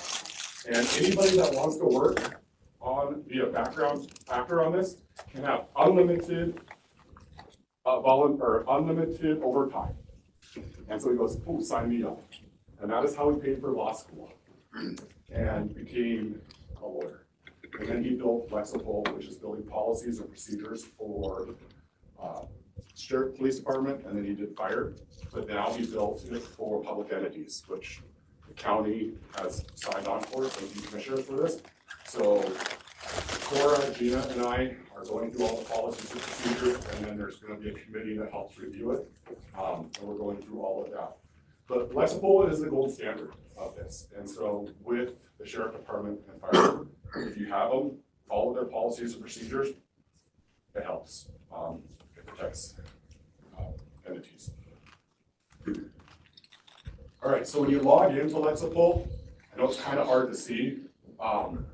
This is kind of what it's going to look like. When you log in, you'll see where the arrow is. That is where the policy manual is. So you'll be able to click on that, and it will lead to our manual.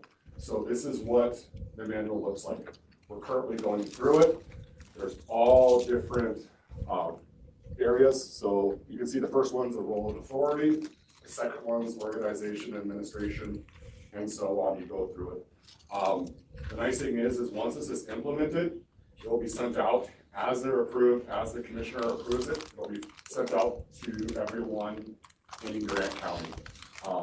All employees will log in and have to approve each policy. So as an elected official or, a director, you'll be able to, if someone says, "Oh, I don't remember that," you'll be able to pull it up and go, "Well, on 12/10 at such and such a time, you actually read it and you approved it."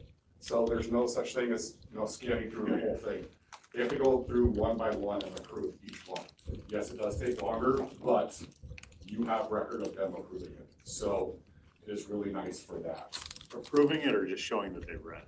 It will prove that they can say they didn't, but it will. Yeah, a record that they A record, reviewed it. They saw it at least. Read it and understand it. Yeah, but it does say acknowledged at the bottom. I acknowledge that I acknowledge. Well, then, gosh, that's what it's up to acknowledge. How do you know your interpretation is the correct interpretation? Well, the nice thing is there is what's called daily training bulletins. And we'll be pushing those out. Yeah. And Daryl, that would be the duty of the supervisor to ensure that the employees understand it. So you have conversations when a new policy comes out, have a team meeting, talk about the policy. If there's any misinterpretations, you help clear it up. If you need HR to come in and explain something, we're happy to do that. And then there will be daily training bulletins, which will have a section of policy. It'll give, you read it, and it'll give a scenario saying, "Hey, this is what happened. Are they following policy? Yes or no?" And it'll say you passed. So it is really nice. The next one is the supplemental. This is for procedure, how you do something. So for public works, how you do a certain, I don't know what. Or Tom, how your crew does snow removal.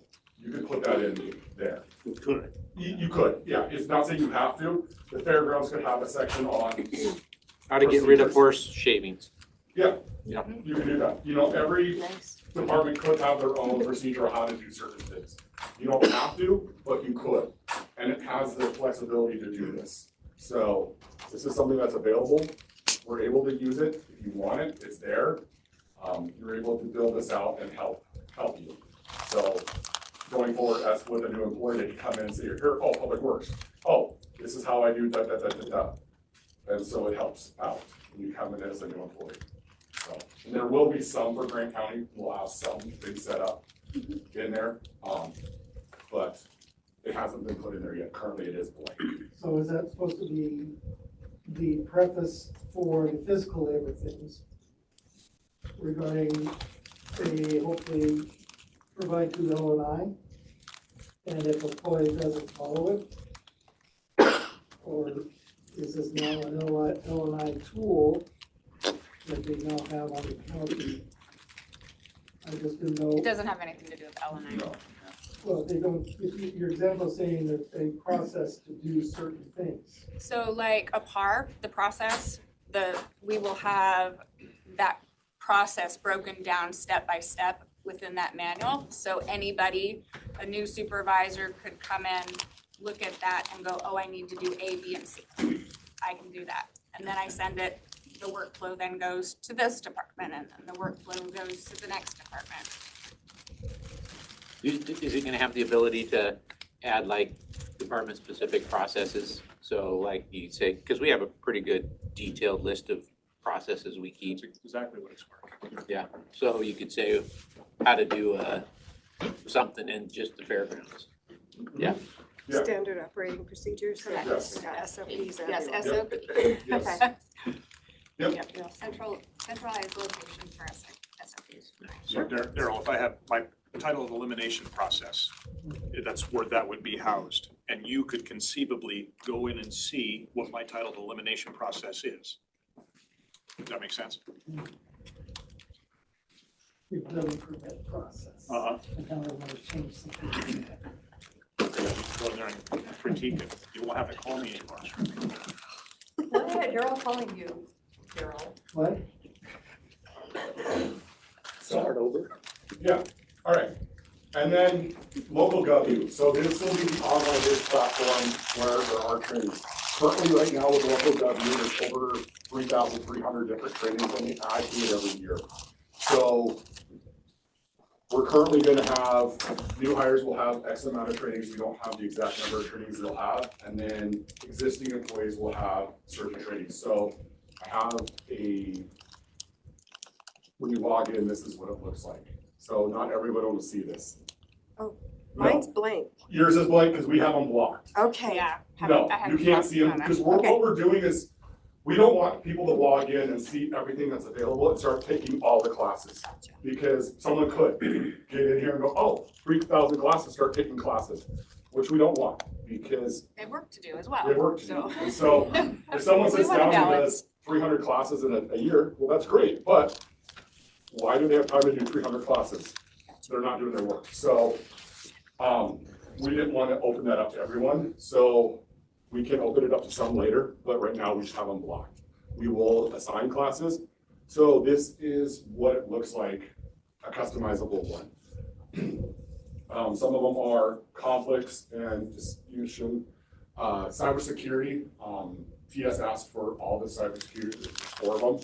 And so we're gonna have them come out and then it'll be once a quarter it has some cybersecurity trainings. Developing effective communication, communication skills are important. How to handle a difficult customer. Not everyone needs that, but I know I can see Susie laughing. She's like, I don't. Everybody needs that. Yeah, right? Sexual harassment, that will be a mandatory one. That'll be done for everyone because it has to be done every year. But this is just one I quickly threw together. If someone gets in trouble, Susie, I'm gonna pick on you. So you got in trouble for your effective communication with a client. So what's HR is gonna do is they're gonna say, hey, we're gonna have you do this training on this. And so it'll be able to build on that. Or you have an employee that has to do some sexual harassment training. You can go to HR and say, hey, I need Joe Blow to go do this training on sexual harassment. They can set it up and give them X amount of days. And then it'll be going. And it's still an issue. There's extra steps they can do, extra trainings to show. And so it's available for that. I want to expand on that just a little bit. Yeah, go ahead. When you have an issue with an employee, you will reach out to your HR consultant, right? You'll have a conversation about what's happening and next steps. Part of that package could include remedial training, such as local GovU. Everybody has an account. You go in. Craig, you're being assigned bullying in the workplace because you shouldn't be using. That a lot. Yeah, you shouldn't be pushing people at work, right? And so it's part of Your clients don't talk. but HR wouldn't assign them. It would be the manager, the department head, the elected official that works with their consultant to say, as part of this package, this is what we want it to look like. I think this would be a good option for this person because maybe they haven't been trained or they don't know. That's not always gonna be the right answer for every situation, so it's case by case. Again, talk to your HR consultant about what's happening, what's happened in the past. And this could definitely be a tool that would be available to you guys if you wanted to assign those to your staff. Is there like some accountability things attached to that? So if you do assign someone, but then lose track of time, they had to do something within 30 days or something, will something flag someone if it's not done? We can set it up at 7 days. I mean, we could do every day, a countdown, but we'd probably start at 7 days, this is due, and then 3 days, this is due. 1 day, this is due, and then it will afterwards we'll set it so every day after it's past due, they will get a notification that it needs to be done. And those notifications will also go to your supervisors. Excellent. So, yeah, it is a really nice training. And so that's just what's available. So, and it will be changed. So these are just some of the trainings that are out there. So if you, for your department, so Tom, for your guys, you're like, hey, I would really like my guys to have this type of training, let us know. We'd like to help your departments out. So I'm just picking on you because I can. It's okay. Are you looking to add any trainings, like for us, we have to take a passport training every year? And passport training, I don't it's know. outside of, I mean, We can add it, like records of it. So if you have to keep track of it, we can add that to show that they've done it. Yes. Okay. You're able to keep track of extra trainings outside of this, yes. Okay. In addition, you can also create your own trainings. So if Tom wanted to do a snow removal training and create his own content, we could then create that and upload it to. We'll bring shovels for everybody. And Tom has so much time, You can all train. Because he does have a blog, so Yeah. Tom could start doing his own videos. Yeah, This is so, cool. Really cool. and so, yes, you can keep track of that kind of stuff. So if you need people to, so, oh yeah, they've done it, and you can add it. And so there is a way for us to do that. And then, so this is just pulling in to one distracted driving. You know, we have none of that around here, right? You know, it's an hour long, and then these are some of the additional trainings you can kind of see. There's a lot of trainings that are out there. There's 9 driver training safeties, parks and rec, you know, customer service, there's 3, equipment safety, 14. So just going through it, there's a lot of trainings out there. And like I said, they add new trainings every year. So it'll constantly change. So that's all I have. Yes. Hey, just a reminder too, we have a full-blown video studio at the fairgrounds if you guys decide you want to record your own. So lighting, cameras, microphones, the whole 9 yards. Thank you for that offer. May happen. Stunt doubles? Stunt doubles, yeah, we got stunt doubles, look, yeah. Yep. Thank you, Blair. Yeah. Hey, Craig, we could do it, oh, never mind, I was gonna say we could do an autopsy video. You'll get carried away now. Yeah. Greg, have you been to any trainings lately? Do you know the event to your training? Not until July. All right, well, please bring us back the recap on Oh, yeah. what we think Grand County. can Always be a little fun time, crazy, isn't it? but Nothing compared to Vegas. Thank you, Blair, for presenting. Yeah, thank you, Larry. We don't have any questions. When do we expect them to come live? The Compensation spec. local GovU is live, but the training's going live for people. I am bargaining impacts with the unions, so as soon as we're done with that, they will be live, I'm hoping in the next couple weeks. We're excited to do the sexual harassment. Yeah. Well, we haven't done some of our mandatory training for a while, so this will be good. And then we can, I just talked to Been a Defer long about time. tying it to our annual employer review, so that you have a reminder that, oh, are we up to date on the training? Just elected official department heads, if you have not been doing your annual employer reviews, it would be a good time to Work with I'll be HR logged. if you need to get started on it. Questions, if your employees have done them or not. Pull that data up for you. Exciting, lots of change. And there are Decor- code reviews. Do you have a compensation study update? We have met with the provider. We're excited to get started with them. I've spent all last week collecting data that they need, job descriptions, wage tables. So that last piece of that went off to them this morning. Do you know when is our next meeting? Do you recall? It is today, this afternoon. Okay. And then we will, from there, I think I've got Andy Booth has volunteered from the department heads and electeds. Kim, were you doing this one, or Missy and Joey were gonna do conversations? Okay, and then you're gonna help out with the policy. Thank you for volunteering to do that. So we don't want a lot of people, but we would like engagement. This is the county's policy. It's not HR's policy. So we don't want to be responsible for writing policy. We want engagement from everyone. So we are writing policy. And we are working together in the compensation study to make sure that questions are getting asked. So after we meet today, then we'll have a good indication of how often the larger committee will need to meet. So what happens if a new job description is created after this time? It's too late. Just kidding. Sorry. We have a couple extra slots we can work in if necessary.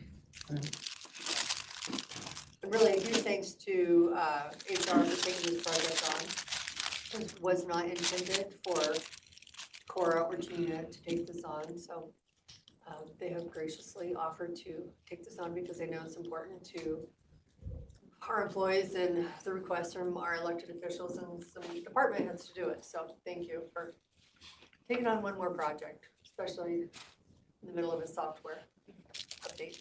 Thank you, Cindy. Appreciate that. It is For a upgrades. tremendous amount of work, so thank you for that. Thanks to the commissioners too for raising the seasonal rate $1. It sucks trying to find seasonals this year. Because we're all gonna apply, Jim, that's why we. Come on out and work, Cindy. I'll find something. We'll put you on the loader. You can move shavings. At least she Yeah, won't break you water obviously lines. not Yeah, you probably won't hit water lines like I do, but I think it's like so needed, and I do applaud for this happening, the compensation study. There've been so many departments, mine included, but I know it impacts others for the competition that's out there. You know, like I know Public Works was having issues with truck drivers leaving because the pay's better somewhere else, but being able to put really good comps together so that our compensation can be reflective of what's current out there. I appreciate that too. And I will add that compensation is a piece of recruitment, right? And it's a piece of retention, which is why policies are so important as well. When we have a good work culture and we are able to hold each other accountable and have follow through, and have those difficult conversations with staff, it really boosts morale. So people aren't leaving for $3 more. They're staying because they like their work environment. Our benefits package is great. Our compensation is fair. And so all of these things are just pieces to the puzzle, and it really takes all of us to make a good work culture so that people don't want to leave and don't want to live elsewhere. Agreed.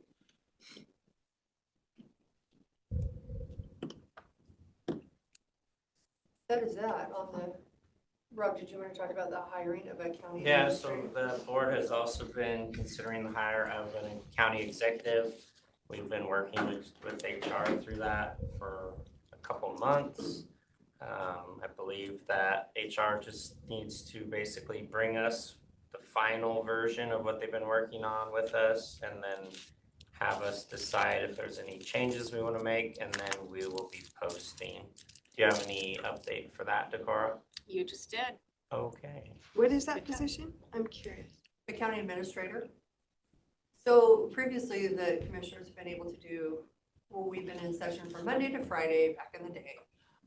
And so we can make the day-to-day decisions to run the county, but now we are no longer able to communicate or have serial meetings, which would be like Daryl would come and ask me something, and Kevin and Rob, those are considered a meeting, which is illegal, and I think it's $250 fine for the first one, $500 for the second offense. So we just figured it was probably time that we had a county administrator to take on the day-to-day functions of the county. Most counties our size have one, so we are lacking behind. Kind of like Blair, they also had a risk manager. We were one of the last counties. High-risk county with no risk manager, so. What is this person's duties? They will basically take over a lot of the administration of department heads and things that are going on. Because a lot of the counties actually have it as a budget director. Which doesn't sound like this one's gonna have anything to do with the budget. It will. They will have a lot to do with the budget. Well, so it is gonna be a budget director. Be a county administrator, yes, and that is, part of that is the budget. So they're taking that away from the auditor's office? They'll be assisting in. Doesn't sound like it. Because that's what actually was fully taken away from the auditors of counties our size, so. So that person, but then is that person, because that person was also doing the revenue projections for those counties as well, and things like that. So are they gonna be having the same duties at that pay, or? So Daryl, can you let me know what county is doing this? Because I think as we're looking at the other county. It'd be nice to have some input from those counties. Chelan is doing that. Chelan has a few county Yeah, like three. administrators. They have one over like their behavioral health, homeless 3, don't they? division.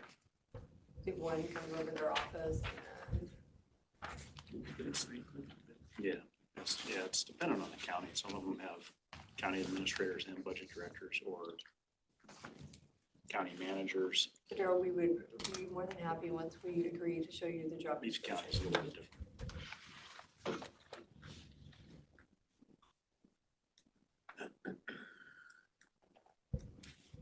Daryl, you're awfully quiet. I'm getting concerned. No, I'm just, Thank you. I'll go off that topic. Any updates on the jail? It's going very well. We have our final bond, the closing call tomorrow, right? Wednesday, sorry. I'm a day ahead of everybody. Wednesday, 14th. $66 million is coming in.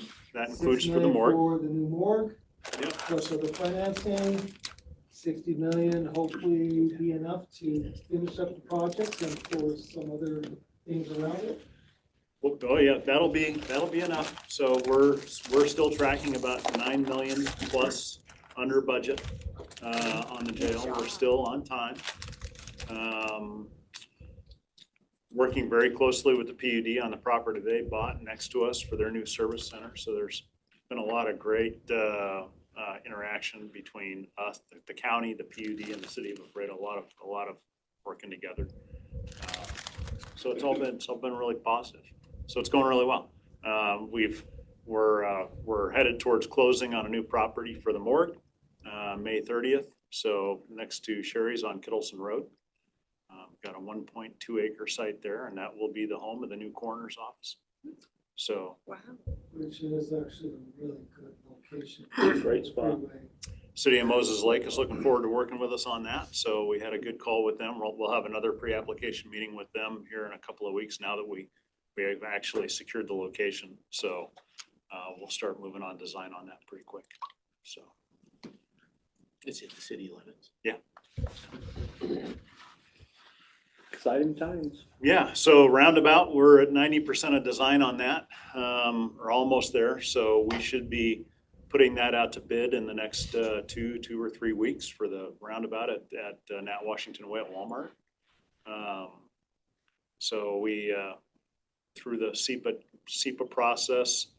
We ended up having to build that before we could occupy the jail for safety mitigation at intersections. Target time period if everything fell in line for that completion.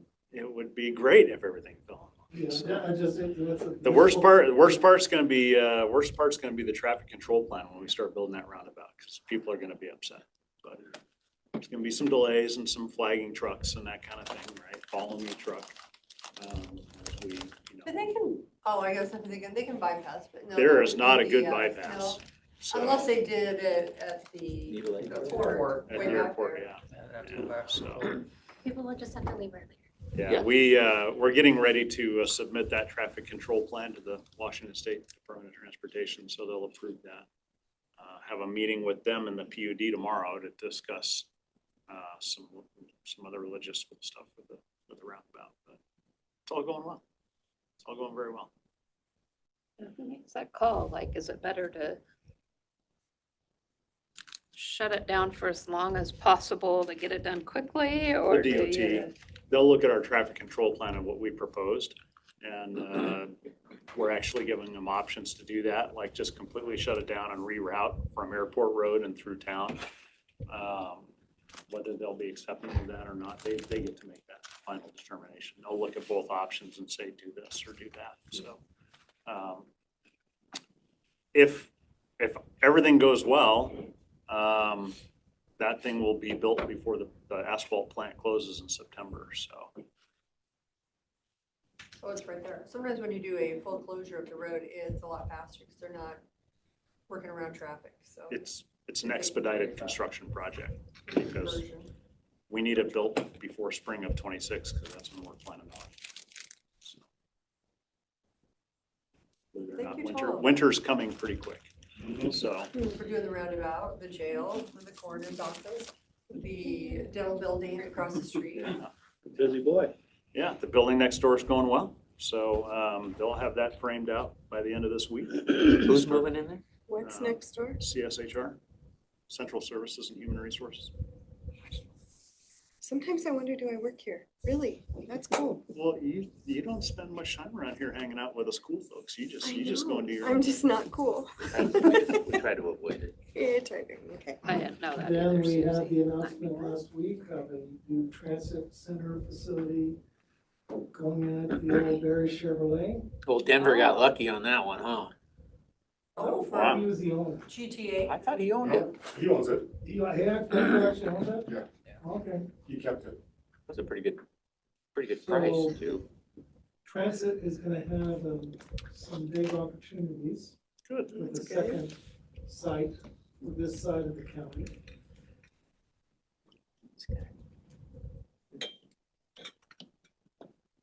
Well, let's talk about something important. The fair is August 12th through the How many 16th. days? So How many days I think it's are like there? 95 at this believe you don't point, have to count. 94 or something like that. I counted it at 100 and then I've lost count now. You don't have a truck. It's counted on your- I've only got 20 digits total, so I have to. Technically, you have 20. 40. 40? Feet. Oh, yeah, You have no. digits on your feet, don't you? 5, 10, 15, 20. I took my shoes off, yeah. Five each. We have Easton Corbin on Friday night, which is gonna be huge. We've already sold a little over 100 reserve seats for that, so he's got a lot of hits. And then my favorite affair is gonna be a guy named Craig A. Meyer. His title is Almost Elton John. So if you thought about Elton John 25 or 30 years ago, this guy sounds and looks like him. And so he'll have a Cool. baby grand piano on the Fisher stage and he's got 3 backup singers and then a full band behind him. So he's gonna sound really good. And then Thursday night, we got Jeremy McComb. So if you've ever been to Nashville North and Post Falls, Jeremy owns that bar and he lives in Nashville, but he's got a new show called the 90s Honky Tonk Road Show. So it's gonna be really cool. Tuesday night, we have the DJ back from last year. And then Saturday night, we've got Fortino Reina and Dia Dinam, I'm gonna butcher it, 2 Hispanic bands, both of which are really good. And we have 20 extra officers planned for the fair, so we'll have 30 to 35 on the grounds at any given time, so just to try to overcome any fears people have from last year's. And we'll have a lot more light. And we'll have a lot more light. We got new lighting, new fencing, 80 cameras total, I think 75 cameras somewhere there. 80, something like that. We're getting them. We're getting them up. Yep. Somebody lots was of gonna be officers. monitoring that. Best week in Grant although- County. Yeah, I can see it in my office, and then there'll be one in the sheriff's office. I think one in the shop was what we had 3 monitoring. It's a lot of cameras to monitor. Wow. Don't Lighten pick up your all the- nose on the Lighten up all fairgrounds, the 'cause dark we'll know. areas that were Yeah. exploited recently. Yes. Well, if you're bringing up events, June 14th starts the 3-week run of Friday the American. It's gonna be the Washington State's premiere of this show. What character are you this year? I am not in it. Since my daughter's co-director, I decided not to put her in any position to feel guilty, putting me in or not putting me in. You're just trying to fight.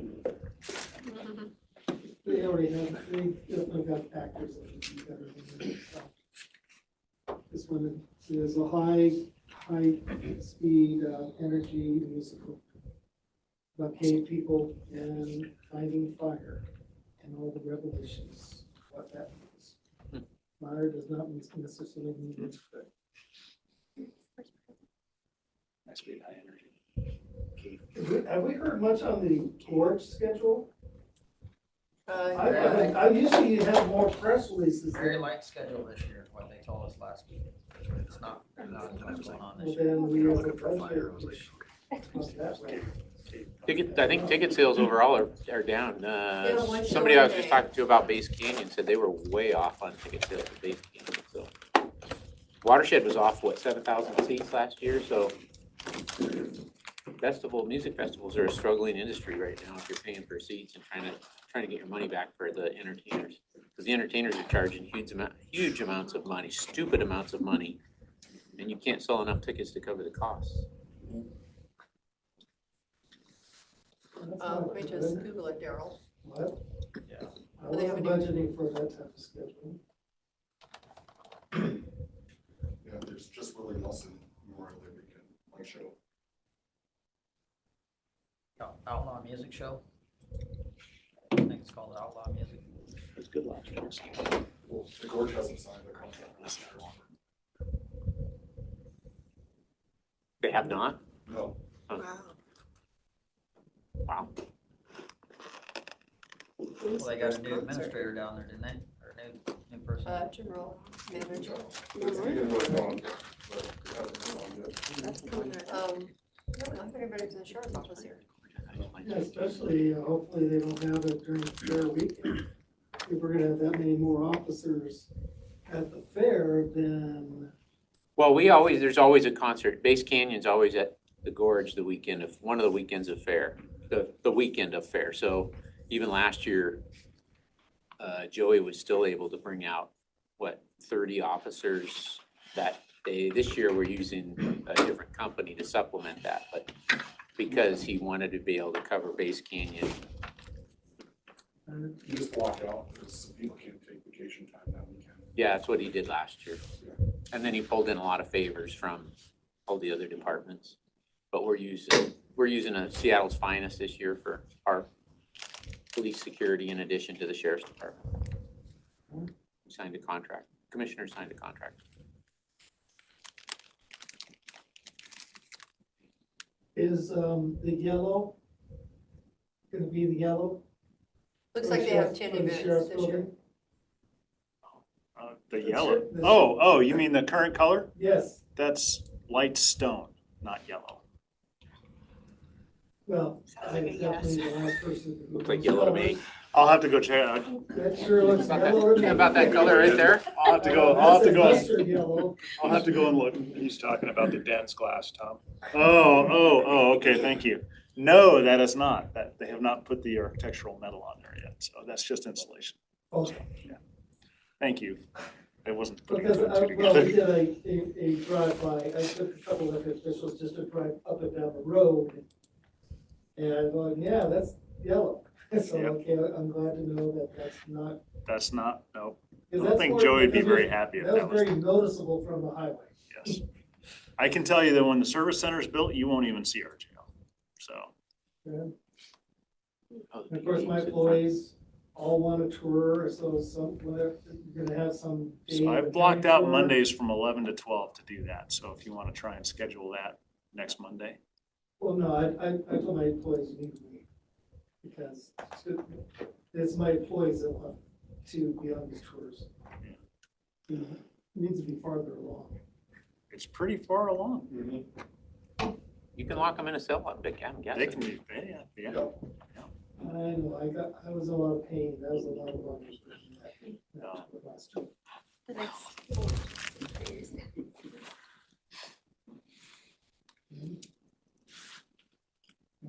There's a lot of things going on in other counties that's, makes us be boring I think so. compared to a lot of counties, so. Boring is good. Well, at least we're not broke like some of the counties. And I'll be making my report on that today too. Should I be concerned? No. The treasurer's office had to make a drastic change to how we process property tax payments. Because last year we didn't get them all processed until the end of May, last week in May. And with all the phone calls wondering how come checks are cashed, so we made had some major investments that were approved by the commissioners to change our process. We actually were done posting the first business day in the mail. And just a lot of money got deposited by April 30th. So the taxing districts are going to be very, very happy. Now, of course, that means the more you post by April, the less money you get to invest to the benefit of the county. So that will have a revenue effect, doing so well.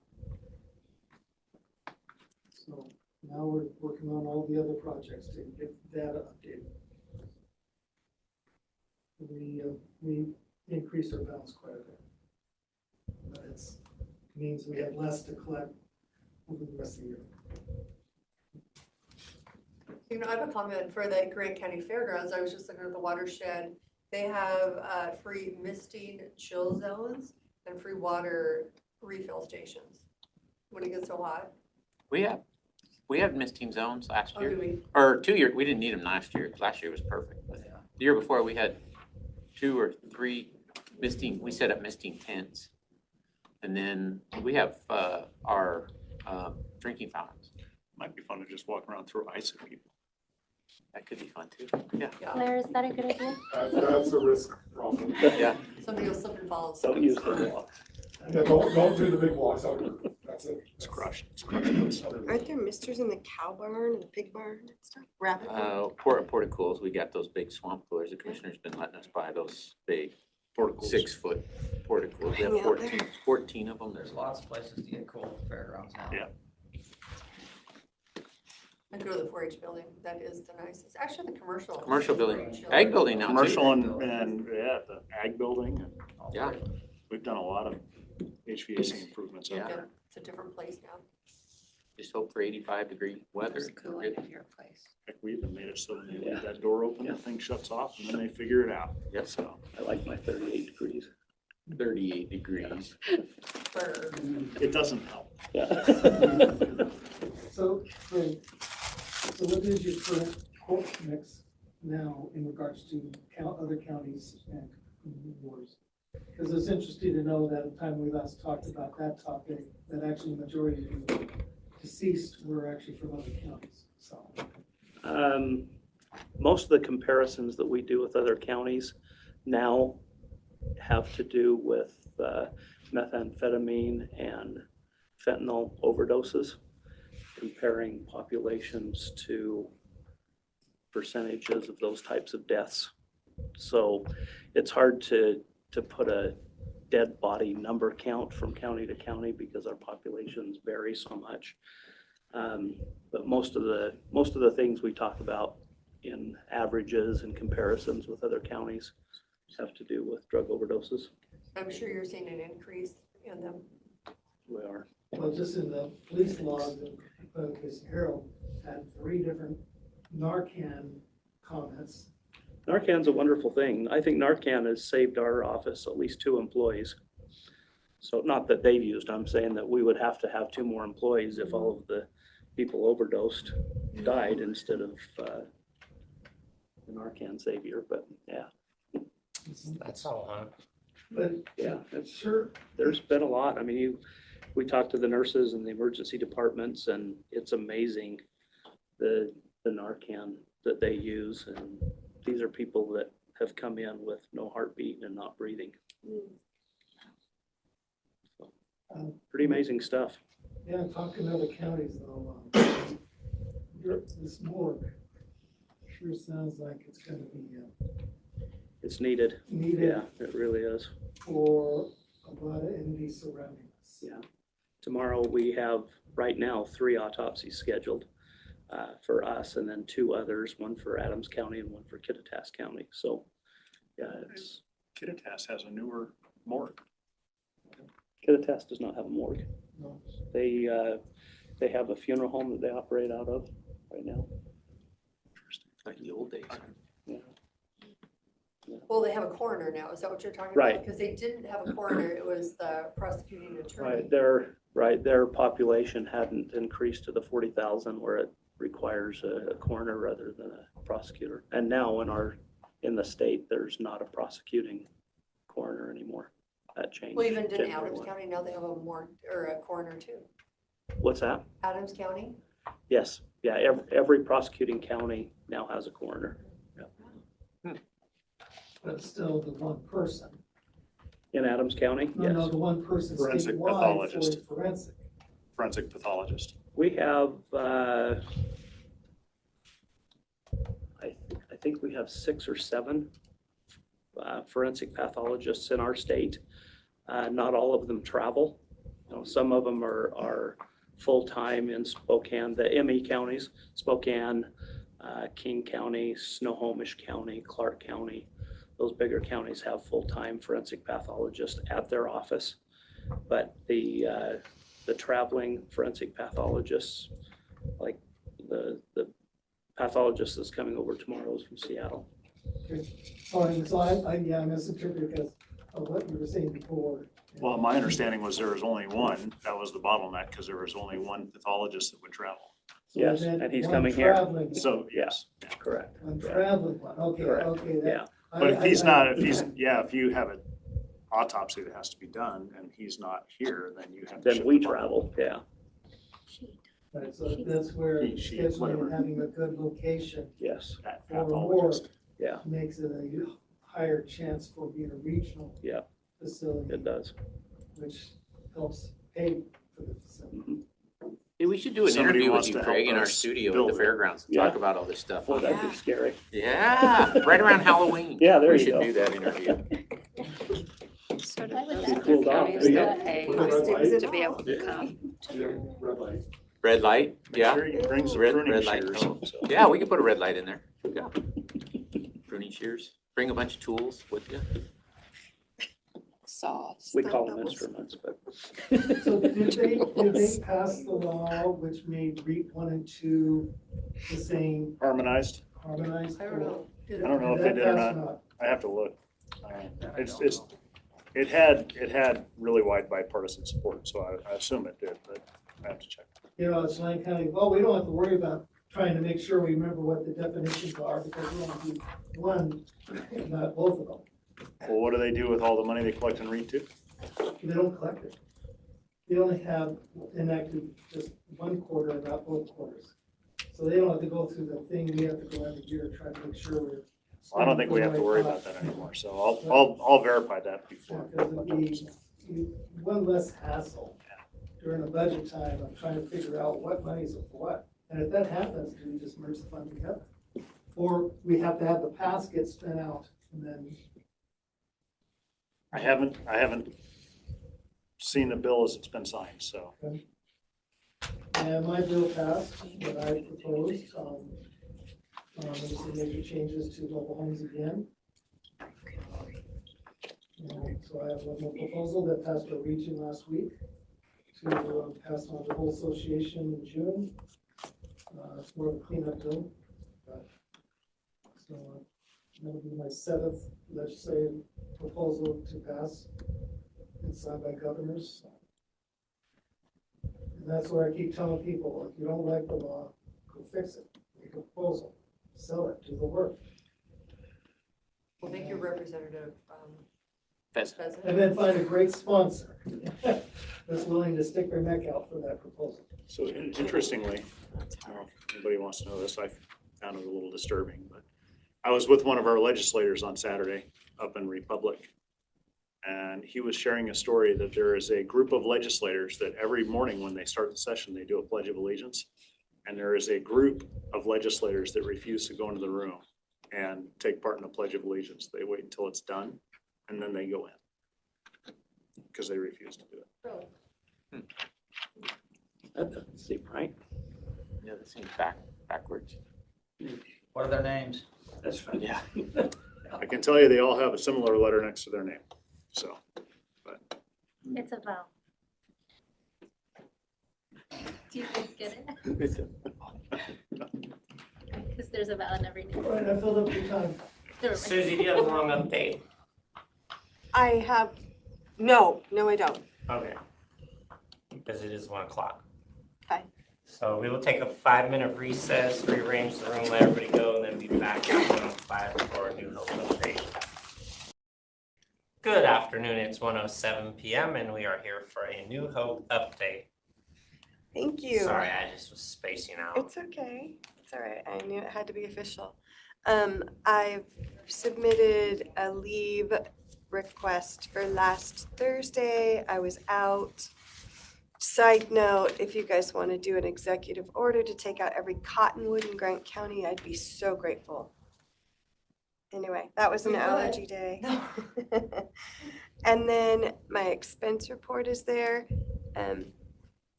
Absolute true confession. My personal credit card is white and my county credit card is white. And I accidentally made some work-related purchases on my personal credit card, so I'm getting reimbursed for those.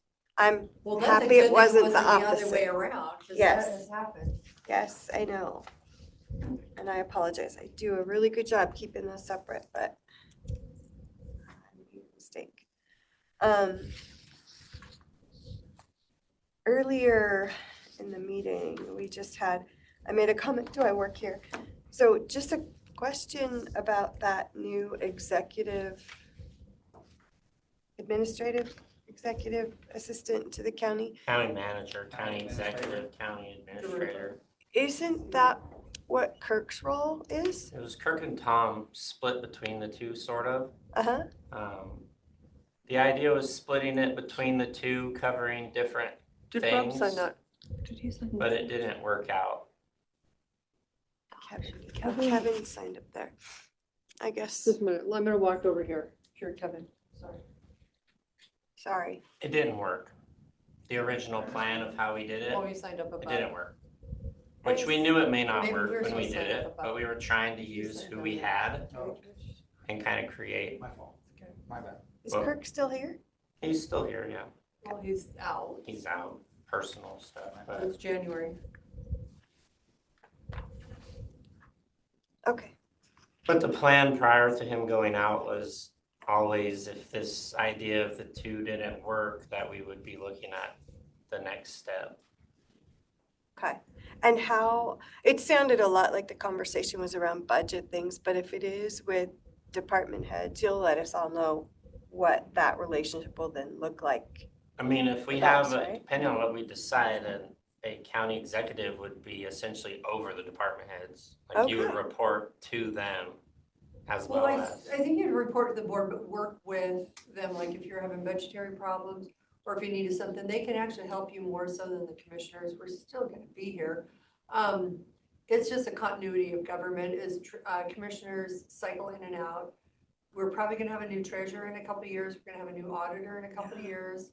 So I think it's just that continuity of what are we gonna do now? And so that person can kind of keep with the change. We'll keep everything as similar as they can. Gotcha. That makes sense. It really is a date, because Tom takes on a lot of, like, the These bulk of our projects, position. Yeah, he's But very. he still handles a lot, like, But we need somebody digging into the actual stuff, the budgets between departments and actually like knowing what's going on, working between them and accounting, because we don't do that very well. But I guess we'll see. I mean, So your it'll be like understanding your is different than mine. Your city administrator, Okay, you know, how you. that's a great. The council members don't I run like it. that. The- I do, the one part that I have a little worry about, and to maybe you could reassure me or it could be considered, is many of the things I do, like our accreditation, requires a board, and so many of the other agencies like mine across the state are nonprofits and they actually have a board. I don't. You count as my board, and that relationship that I directly report to you and you are overseeing my department is important. So that would have to probably be considered somewhere, if that supervisory piece would change. We're still over our department Okay. heads, but I think the day-to-day functions that would, like you would still report to probably the county administrator. And, I mean, we would all be involved. Okay, all right. Then I probably don't have too much worry. We'll still be involved, but more of the every day-to-day stuff we don't. Okay.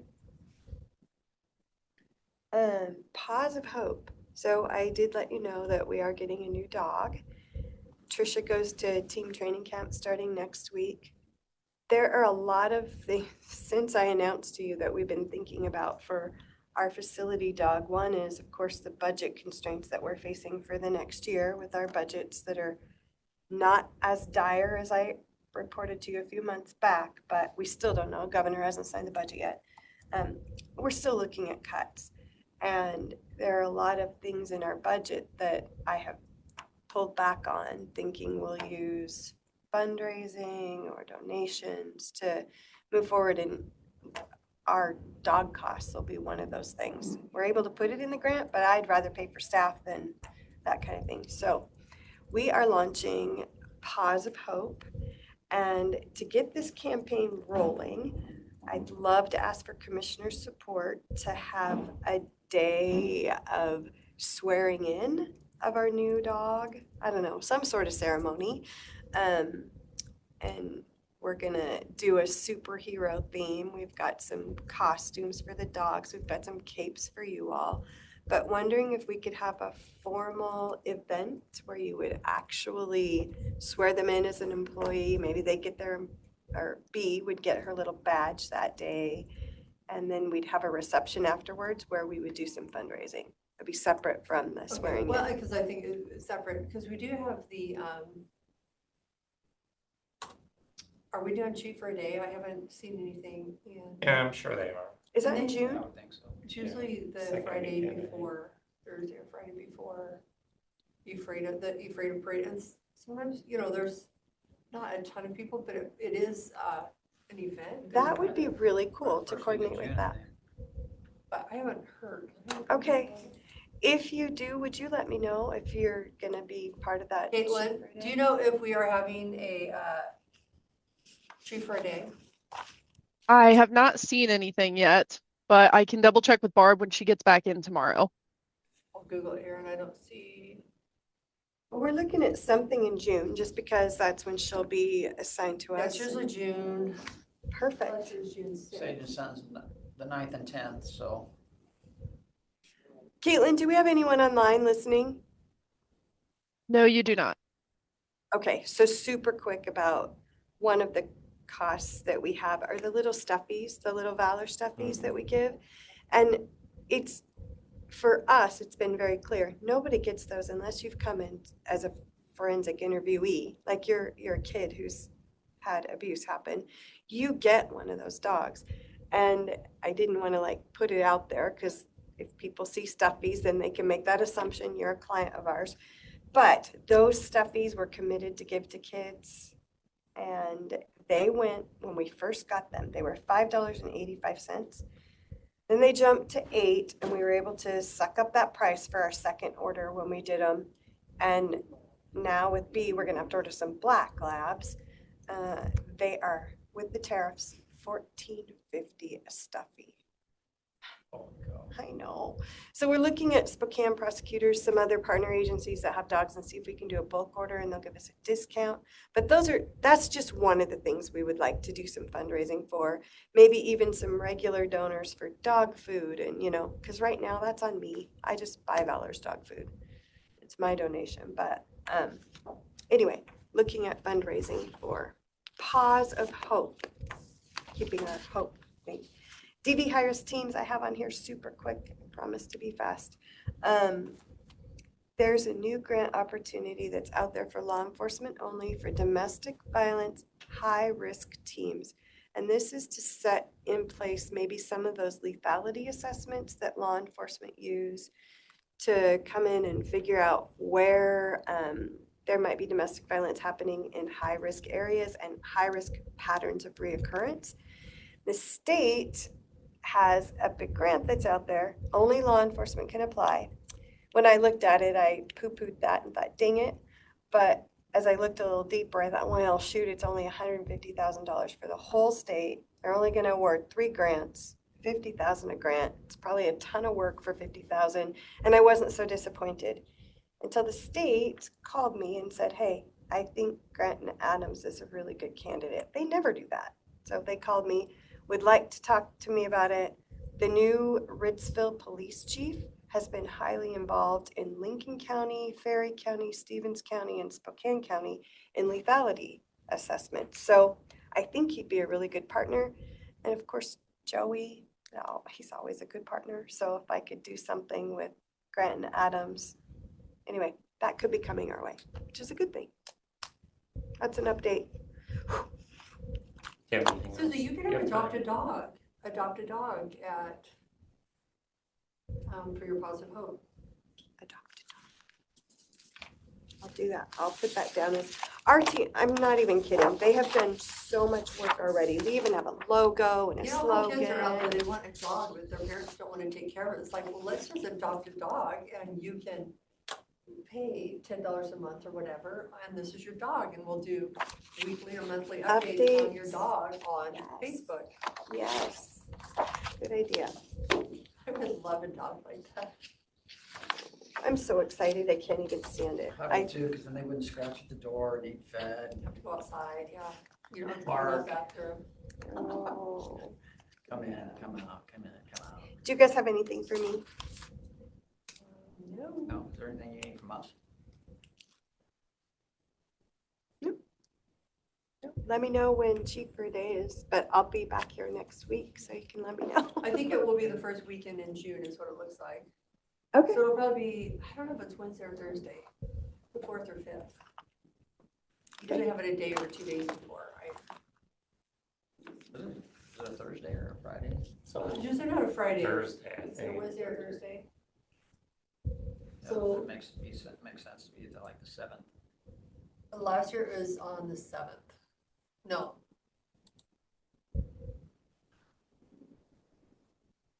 Hopefully B will be here. They're in training camp all Thursday. next It was week. Thursday last year. Okay, and then she's gotta go to So it'll be- Spokane for more training. Hopefully she's not gone. It's usually the week or 2 following training camp, so I'm hoping it all jives, because that's a great idea. Cheap for a day and a little Paws of Hope and.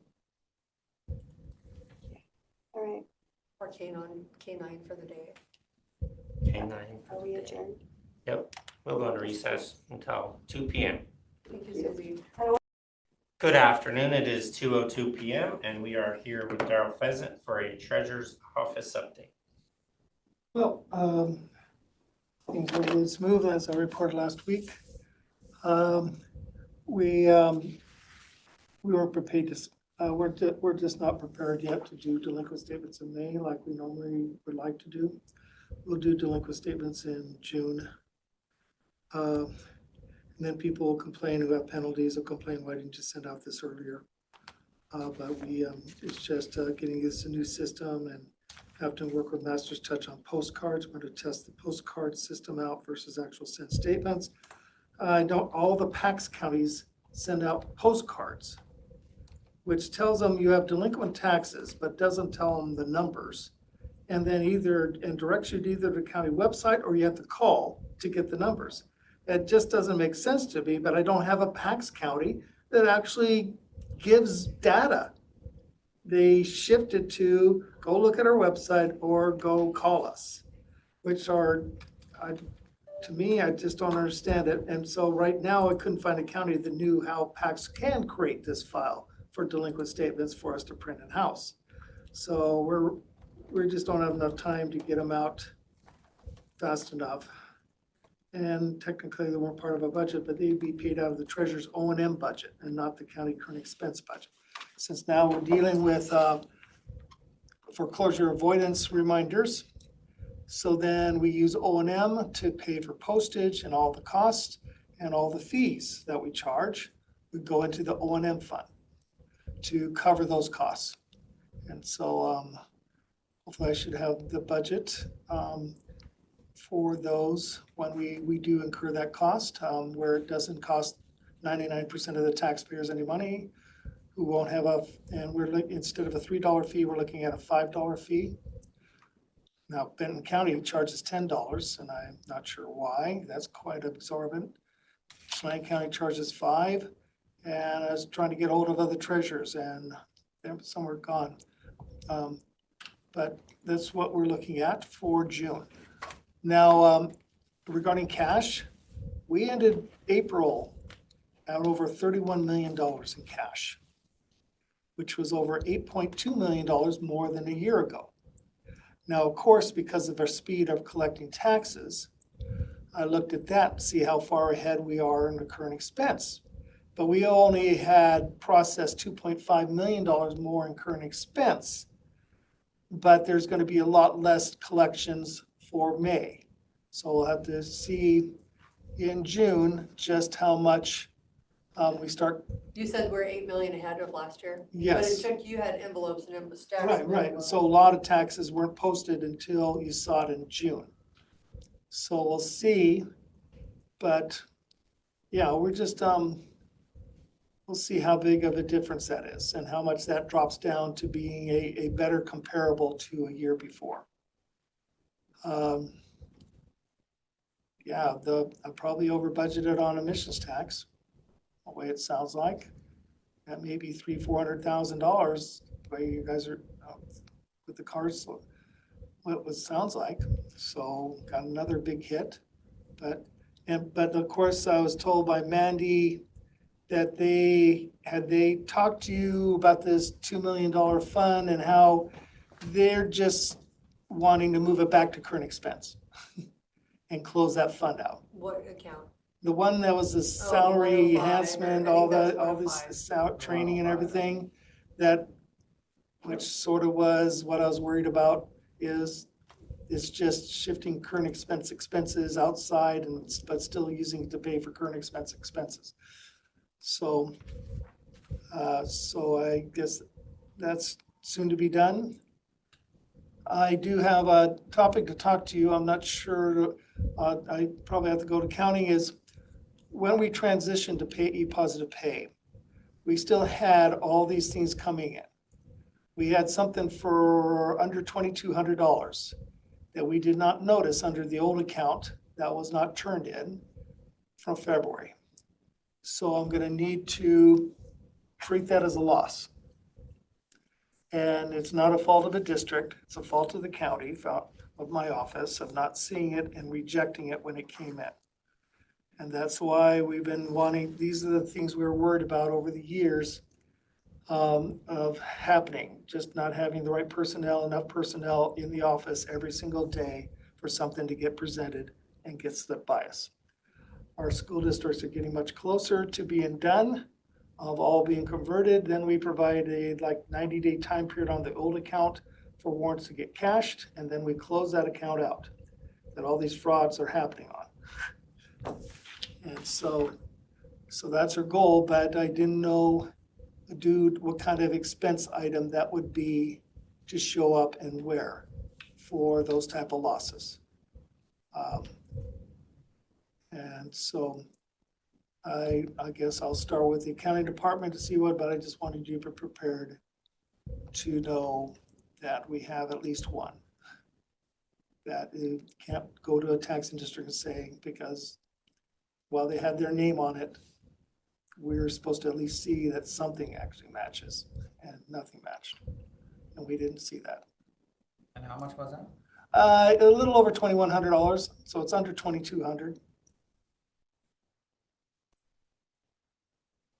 So it's just something we, just too late to turn in a fraud and hope we get our money back, being practically 3 months before.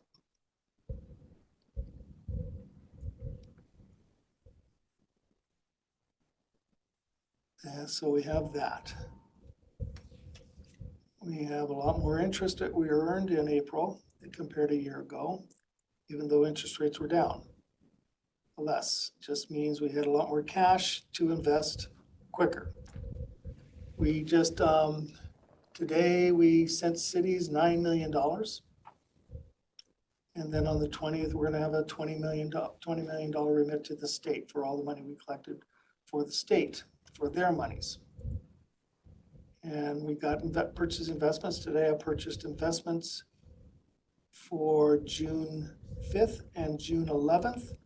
At 4.74 and 4.75% for September 2028 maturities.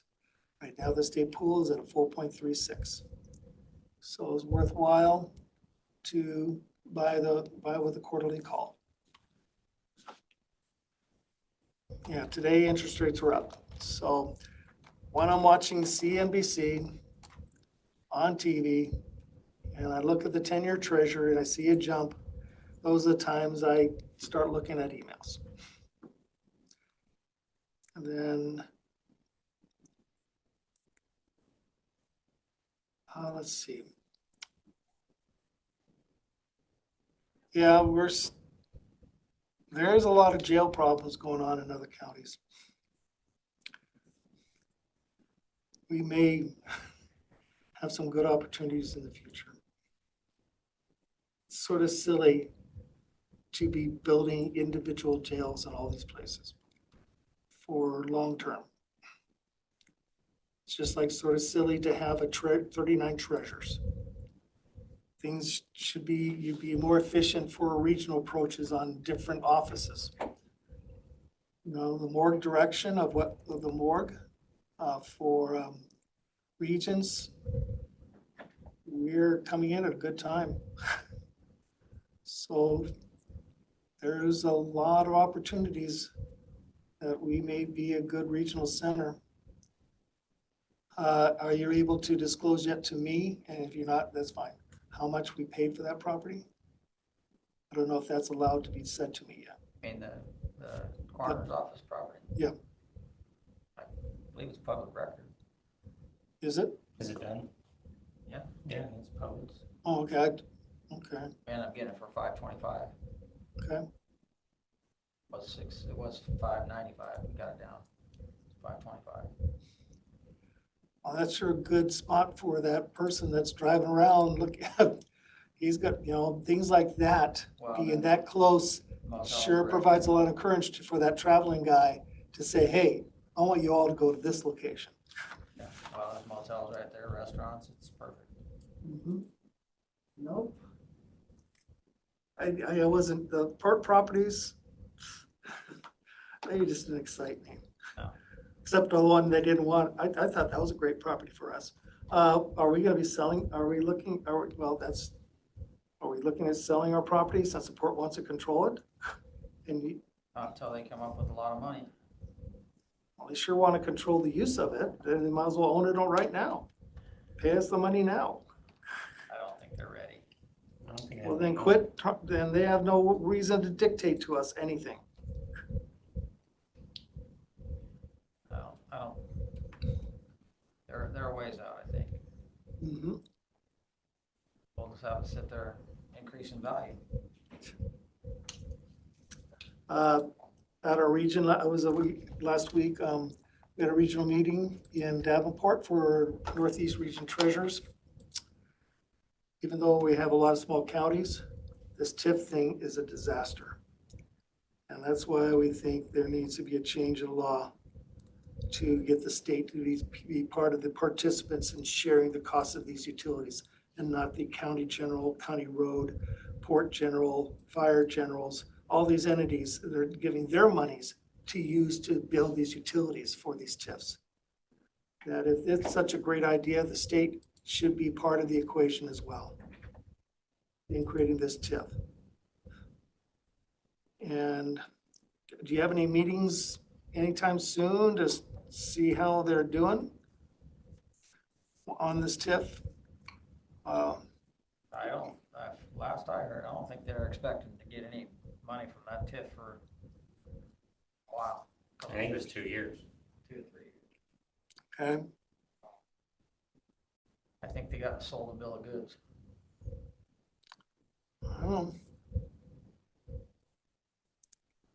But it's definitely, there's so many problems with the TIF and so many unknown, there's questions that haven't been answered. And while the county treasurers had a meeting last year at the annual conference that I didn't go to on this, if I was there, I would have been just as dumb, not knowing the right questions. Now, I have way more questions than they want that they don't know the answers to on this process. And then the question is, can your software do this yet? Doesn't look like any software can do this program yet correctly. So I sent an email last week to Melissa regarding state assessed utilities and the problems. I've been talking to the state. I haven't received a response from her. Didn't know, did she show up this morning? Okay. Or a representative? Yes, Matt. Matt came in. Okay. Yeah, they're still having problems. Bill of goods.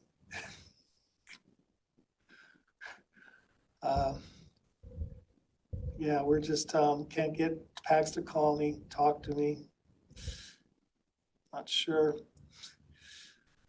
And the treasurers, they asked for a list of the things you want corrected. I sent in 10. We ended up with 48 different things. Now we're supposed to go through those 48 and figure out what our top 10 are. Some of these are many years old that they have ignored. Now Pax was wanting to talk about customer service. So, yep, okay, I'm done. Thank you, sir. Thank you very much. Thank you. We will roll into our commissioner work session. Have any items either of you would like to discuss? We could talk about the county administrator. Okay. Adding that to, and then the weekly calendar. I was just talking to Susie about that. If we switch from weekly to 2 weeks on some of the updates, not everyone, but there might be a couple if we look through the list. I feel like we're getting a few more cancellations throughout the day. So just to go over tomorrow's, 11 o'clock, the coroner's office update, he's canceling that. 11:30, position management. Is this what we received an email from Decorah saying she doesn't have anything? That was today's at 1 p.m. Oh, okay. Well, she's gonna be gone. Well, that was Susie's. Oh, okay. She's gonna be gone for a funeral. Okay, so tomorrow, do we have the position management? Yes. We do have it tomorrow. Okay, Decorah just won't be here. and then 3 o'clock, no department head review because Decorah will be gone. We had a funeral. Yes, so we do have position management tomorrow.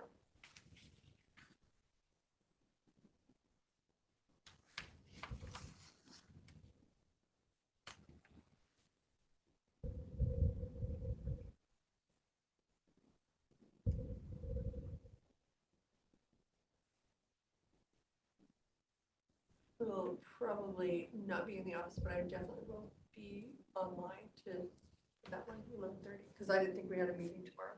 It was my,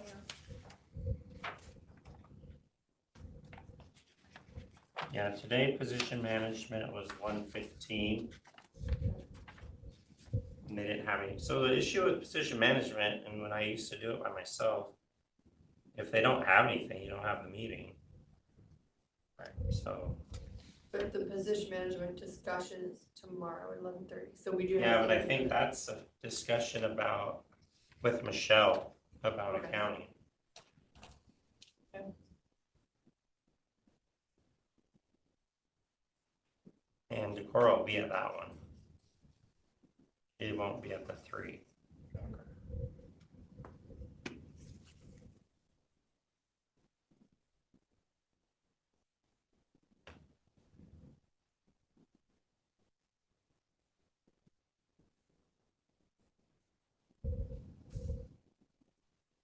Okay, anyway, so back to our, like today's, do we wanna do some of them?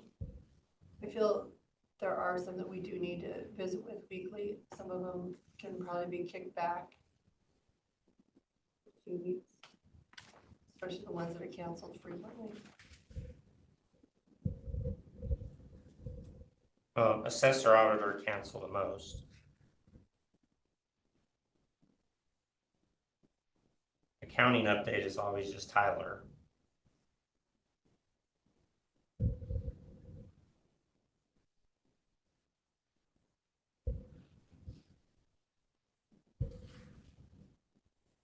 We can stretch some of those out. You'll have to work with Caitlin and Barb though on changing the calendar. Cause then one Monday a month, we'll probably just sit in here for half the day waiting until the next block. Well, then why don't we put some of our special meetings in that Monday? Which Ones that meetings? get, I don't know, the ones that get pushed to 4 or 5. We can do Open it. public hearings. Open record public hearings are Those are supposed to always be all in on Tuesday the afternoon. afternoon Tuesday. Look at my calendar. Like our renewed strategic plan update. And I think I've got, or we're supposed to have a meeting for the salary survey. And they're actually sending me a calendar appointment, but it's not popping up here.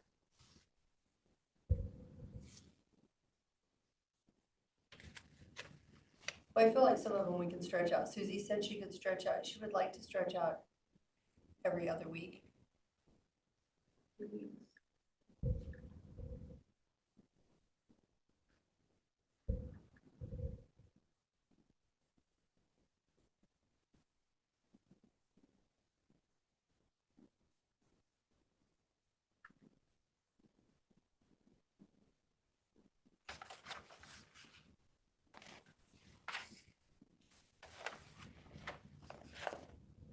Or is it just me? I could be the only one thinking this. No, I mean, Susie has said it, obviously Superior Court, often, like, they don't really have a whole lot, public defense kind of the same.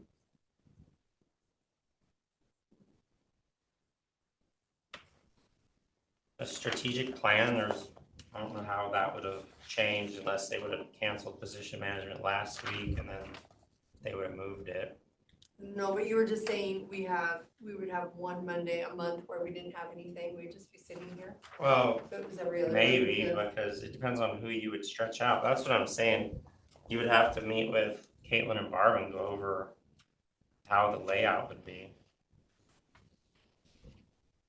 Because I could see Superior Court being every other week. Probably District Court too, but they want that project done.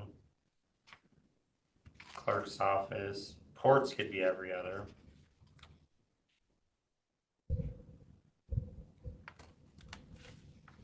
I think public defense, we could go every other safely. Yeah, probably. But The prosecuting attorney's office weekly. it's like 1 hour there. Whether we could open it up for some of our other meetings that people want to get in and see, or just be down a little early. I don't know, I just like sometimes they have some tabs, sometimes they don't. It's just painfully long sitting here just. Well, the 15 minutes to me, like before, if you had an hour update with the assessor or the auditor, you would sit here for an hour. But I don't think we've ever had an hour update with them. They were like 30 minutes. They used to be an hour, 1 hour monthly. Oh, the auditor. Okay, but they did all the budget and everything.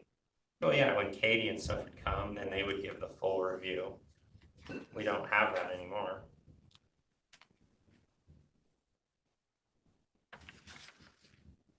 We still have that. I don't think it's long. I think it's 30 minutes with Daryl, the finance committee, is monthly.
Glenn, I will not be at Quadco. Do you want me to email Andy or tell him tomorrow?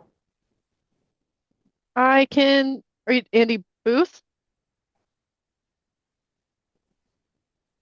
Whoop, can you hear me? Yes. Okay. Yes, if you would like to email him and let him know, I can take it off the calendar.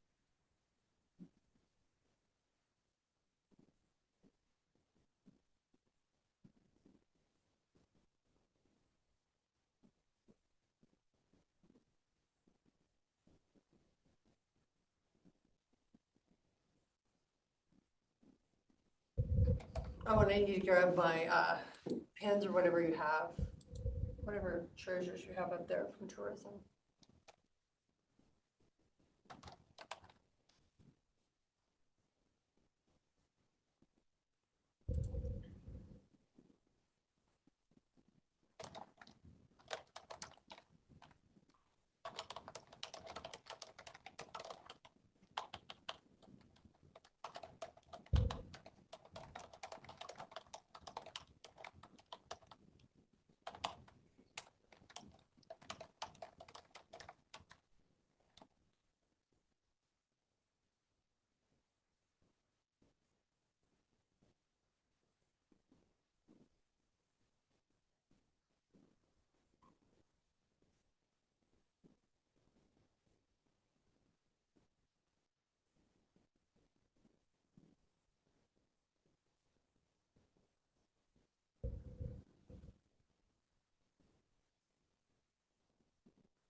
Caitlin, have you already approved the invoices from Cooley Creative?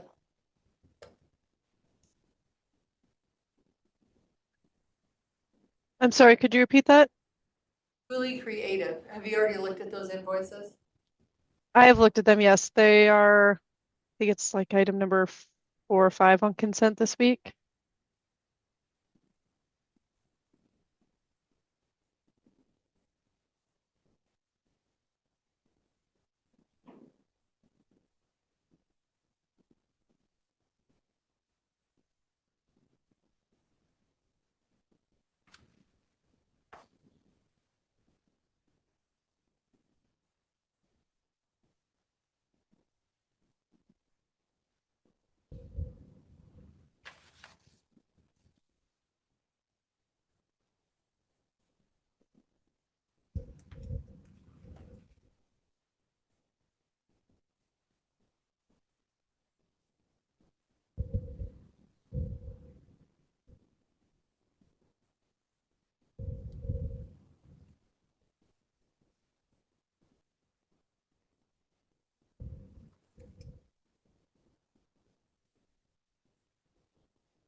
No, Kim.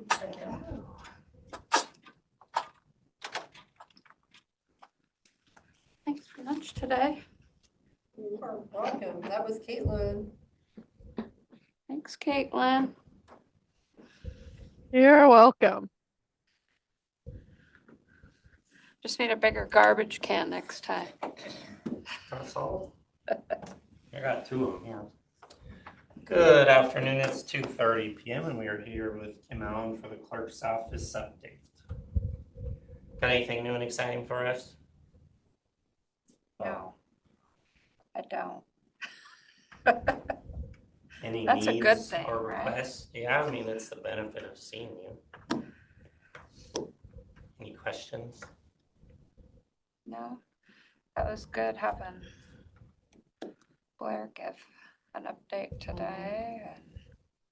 And I didn't know, who did Tom say is going in the dental building? Central Services and HR. So Tom, Vanessa, Kevin, HR, and Blair.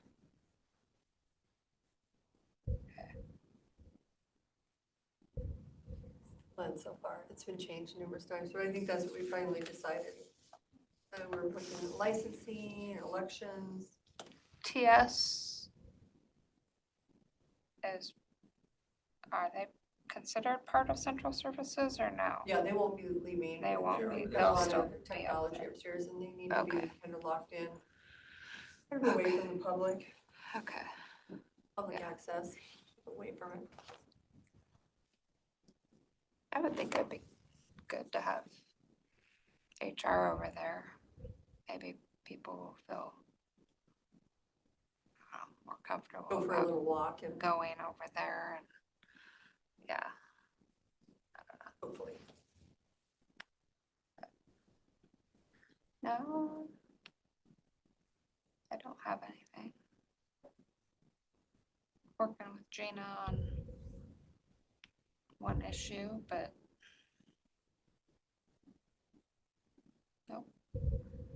Nothing major, What's that? nothing major. Nothing major. Yeah, nothing on fire.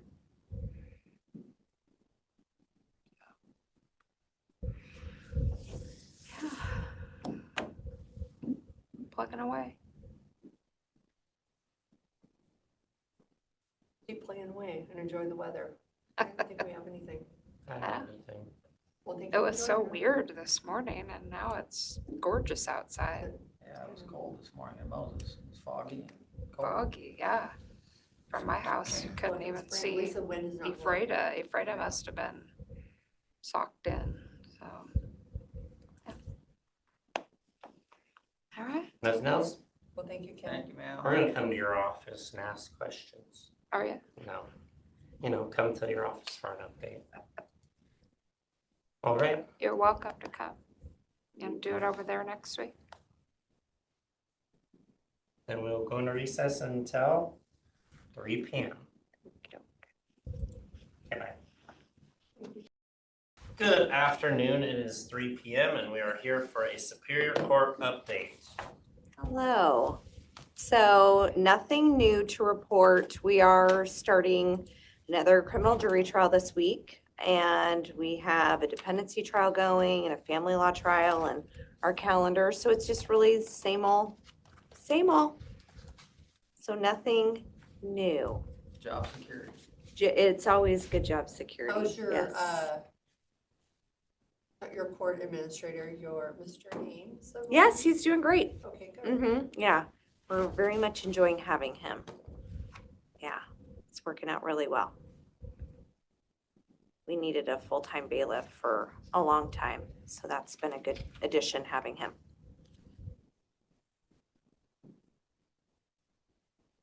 Do you have any questions for me? What issues are you having? None. Okay, well. Is that believable? No. Absolutely not. Well, we're here if we could help. Thank you. I appreciate that.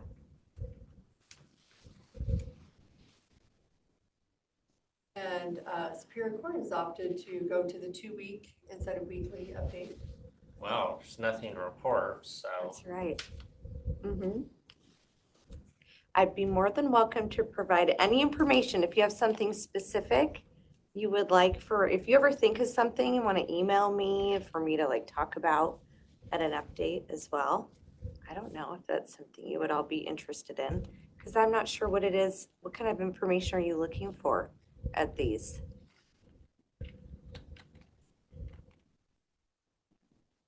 Email's What is probably a good your, idea. I don't know if the clerk keeps track of it, Superior Court, what are you, sometimes we would get it provided, it's been a long, long time, how many cases you've had so far?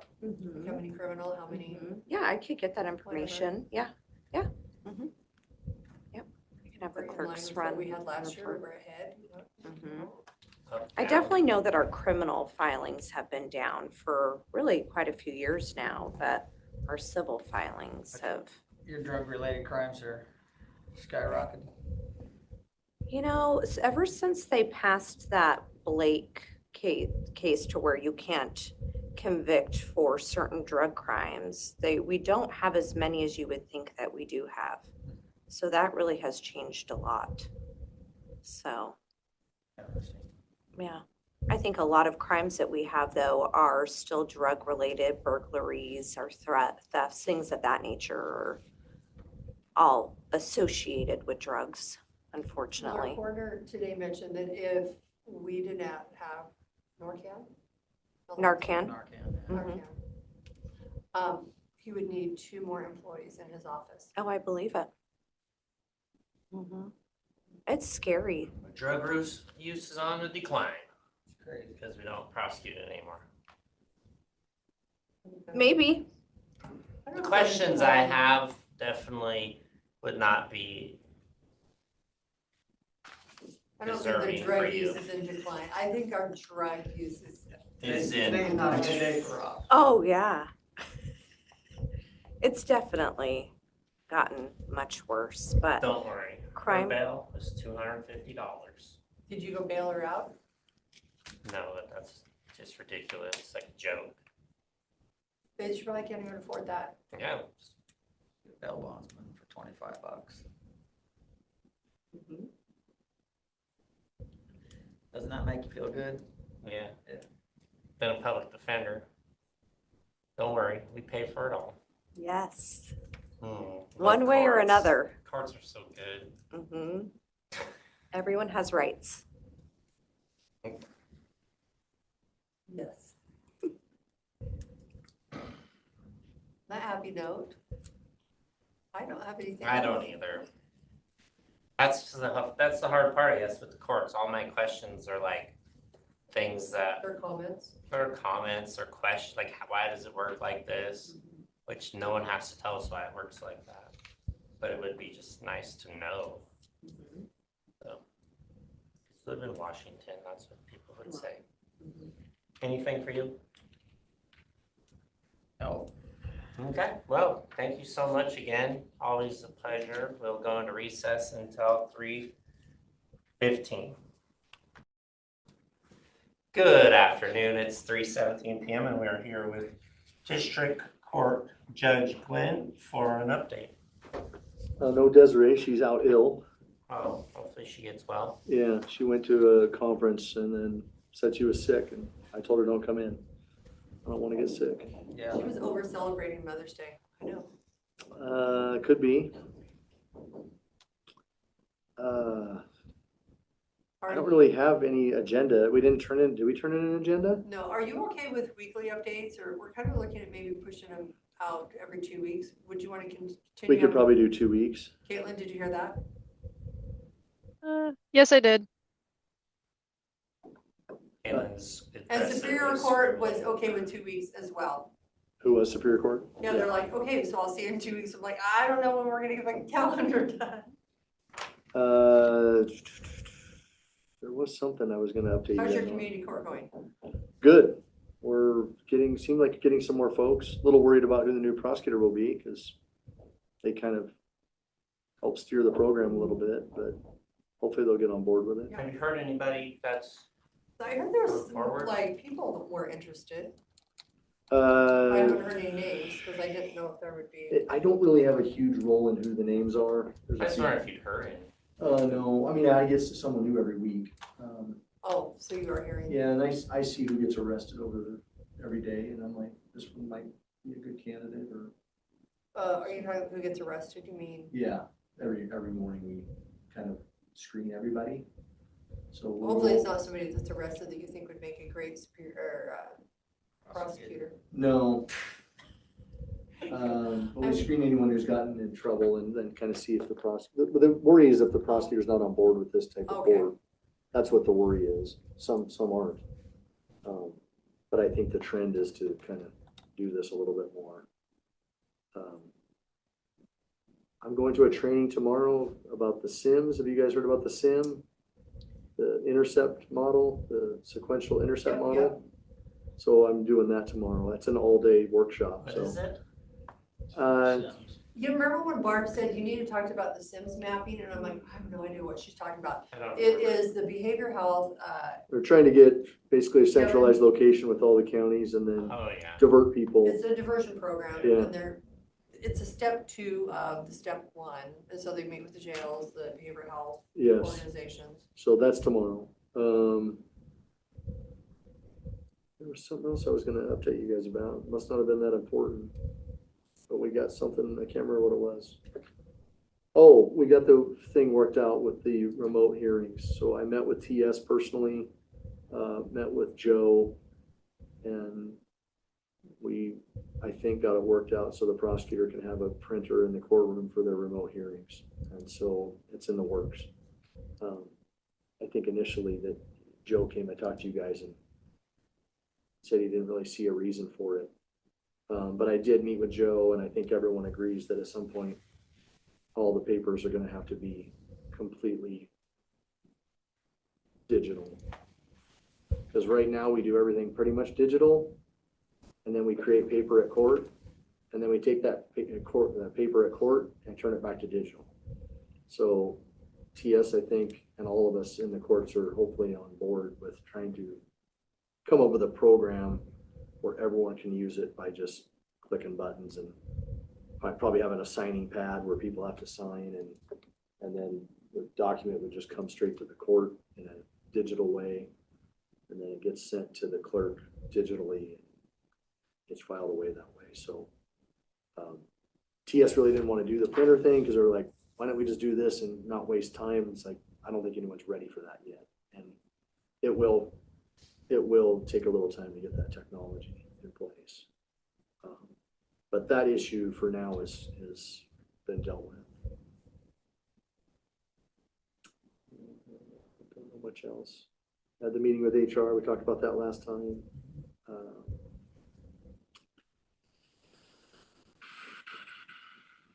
Was that the question you had about district court today? Was what happened at the tenant? Oh, did you have another question? I don't remember. Oh, you said I'm gonna grill you today about something. Wasn't that? Might have been kidding. I think I already forgot. No. Well, I'm just right up and across from you guys' offices now, so. That's right. You're up in the hood. Close. I'm in The neighborhood. You're in our 207. hood. Yeah, there actually is a number for that, 207. No, but we did ask questions that I do have questions on, but when bail is set, Yes. do you set it or does the prosecutor? Bail is requested by the prosecutor, the judge decides the bail. Bail's primarily decided on 2 things. Will the person return to court? And then the other thing it's decided on is, will they commit a violent offense? Something that would be dangerous basically to themselves or the community. Those are the 2 primary things we're supposed to focus on. There's If other the things. answer is You can yes to factor both, in. but the bail is low, then what? What's that? If the answer is yes to both, but the bail is low, then what? Then the bail has to be paid, either with a bondsman. But if it's low? Some pay cash. Just depends how much was the bail. Very low. Very low, like $100 low. Like $250. Yeah, we're supposed to factor in their finances to some degree too. And that's what we're wondering. Yeah. And we're not supposed to overset bail that someone can't post. For some people, a $50 bail is impossible. So, but I don't set things that low usually, just because the mere fact that there's usually a bunch of different factors that don't justify that low of a bail, regardless of whether they have money or not. That you have to take into account all the other factors as well. But there's a lot that goes into it. But the two main factors that we factor into those, that's usually why if there's a bail, it's that low. Okay, anything else for Judge Gwynn? No, not right at the moment. All right, thank you, Judge. Thank you. We will go into recess now until 3:30. Good afternoon, it is 3:31 Wait, PM. wait. And we are here with Public Defense, Brett Hill. We don't know yet. We're working on it. Okay. So if you don't have anything, you could probably cancel next week, but Caitlin will be Let us working know on it. if you guys change it, we're okay with it. So Okay. whatever you guys want. I think others are too. Yeah, then we'll have a big long list, we'll need half an hour. What are you changing? Just kidding. Don't tell me. Updates, instead of weekly, would you like to go to every other week? Oh, yes. Okay. Caitlin? We said the Rick- court should go every other Rick week. Bill like to go every other. And it sounds like they want to start immediately, so if we don't have. I could do quarterly if you wanted If we have a to. no-show next week, that's fine. Oh. Well, on the bright side, you can't say you didn't get in front of us. Right, no, that's right, that's right. Haven't heard any complaints about, well, the commissioners, this or that. Heard like the commissioners did this or that, but not. I've never felt like I couldn't get an audience with the commissioners if I needed it, you know, I mean, so. I don't, I never felt that way. Well, we're like right down the hall, you should be able to see us, like. well, I do you just peek come in stand often. at the door. You just come stand Don't at you, the door. don't you see me like- sometimes when I come in the back, I just make faces? Well, Daryl, we know, like Daryl's standing there, looking like, well, Daryl, if you have a comment, I can see it on your face, come on in. Daryl should not be playing poker or cards because he's a dead giveaway if something, Kinda. good or bad. I actually kind of try to avoid things. I suppose our office is a little bit unique in that I can't talk too much about the actual inner workings, but of course, budget and all that, you know, general administrative stuff is your business. But you know, I get that. In fact, today, I come not well prepared for an update because we get. You're not the only one. Yeah, I get my Don't nose feel in, bad. I get my nose in cases and things like that. I don't, And you're doing what you're supposed to be doing. And Mondays are always busy for you guys because Yeah. everybody gets in trouble on the weekends. Yeah, Mondays are busy, mostly because all of our dockets are, both courts do their dockets on, well, I guess if you count juvenile as a separate court, all three of the courts do their dockets on Mondays. And so, yeah, the influx of the weekend plus those are the regular dockets anyway. Yeah, Mondays and Tuesdays are always, for me in particular, it's not a huge deal, but, we're hopping, paying attention to a lot of things.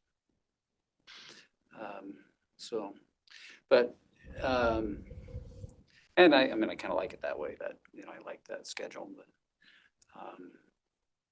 but yeah, so it's interesting. I found it interesting that you were, sounds like you made the decision to hire a county manager. Does that sound right?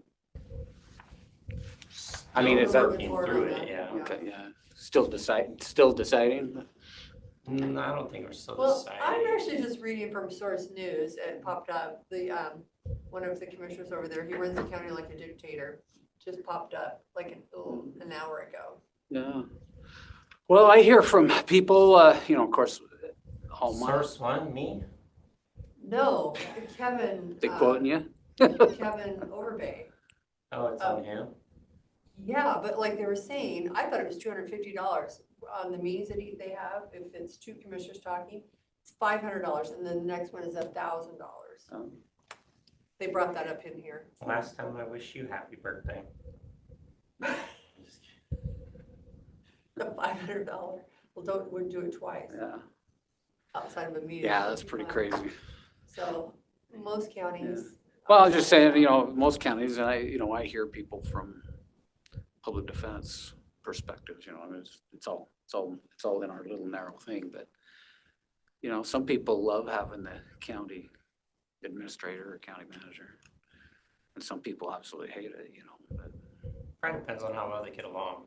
Well, I think it has a lot to do with who the manager is and how much they need to answer to and how much authority they have beyond what the commissioners will give them, you know. I know Spokane a while back had a real issue with one of their county administrator and what was happening there and, you know, anyway. Well, I think personalities can play a big part of it. Yeah. I mean, I don't want to worry about it till I'm ready to retire, but there's, you know, there is, you know, one of the, I guess they call it the best practice, but one way for the public defense directors, they have many of the county, I know Whatcom County does it, Spokane County does it. They have what they call a public defense commission, you know, and you get 2 or 3 or 4 people or whatever it is from the community, you know, and, you know, they are the ones that make certain recommendations with regards to the leadership of the public defense agencies. Kind of insulates from the, I guess the idea is it insulates from the political aspects of the office type of a thing. And I think you do a great job. Well, that's what I'm saying. I'm not sure I necessarily No, I mean, need that kind of it's thing. unique. And I just do not hassle with it. No, but some with of the complaints, we can talk to you directly with it. Yeah. Yeah, but with a county manager, you know, I mean, you could see that, in fact, it's that way with all the department heads. I would think that if they begin butting heads with the county manager, you could have a problem and you're just dealing with 2 people instead of 4, you know. well, and I think we'll have to do the day-to-day, you still have a board of commissioners that have the final say, but I think you're taking care of the. Oh, no, I see the appeal for sure. I mean, I've been around long enough that I've seen the difference. I mean, it's been 30 years that I've been involved one way or another, you know. And I mean, I see the difference just in the work that you're doing and the bureaucracy, I think, that has that's become more burdensome over those years. I mean, I was here when Helen was here, and you know, Helen Fancher and those guys. And laws have changed quite a bit. yeah, well, that's what I'm saying is the burden, the administrative burden is just so much heavier now than it was. They kind of just would just do what they wanted to do, and they were here. I think if you wanted to catch them, it had to be Monday afternoons. That's the only time anybody was ever around. Well, you know? there was a period of time. And you guys are here. I think when all Richard week, you know. came in, you know, kind of the beginning and Mm-hmm. prior to Richard, that you just could not get a county commissioner to talk to you or visit you. I think we've definitely. I don't remember. Well, I'm thinking was Helen in, and then I'm gonna see if Helen was in, and who took it over after Helen? Because I know she was. Helen was there for a long time, and she was still here when Tim Sneed was in. Yeah, so and Deborah, but I don't know when. I think her and Sid Winsler. Okay, Helen was 98, and Yeah, then she was here for Deb a long Moore. Yeah. So I took over after Deb, so for between this time, Yeah, Helen was here a long time. 18 years. Yeah. Yeah. When Oh did my it say gosh. Sid? You realize District 3 has had female commissioners since Helen, Is that right? since 1980. What was Sid Winsler's? Let's see, He's right there next to Tim Sneed. 91 to 93, so he worked with.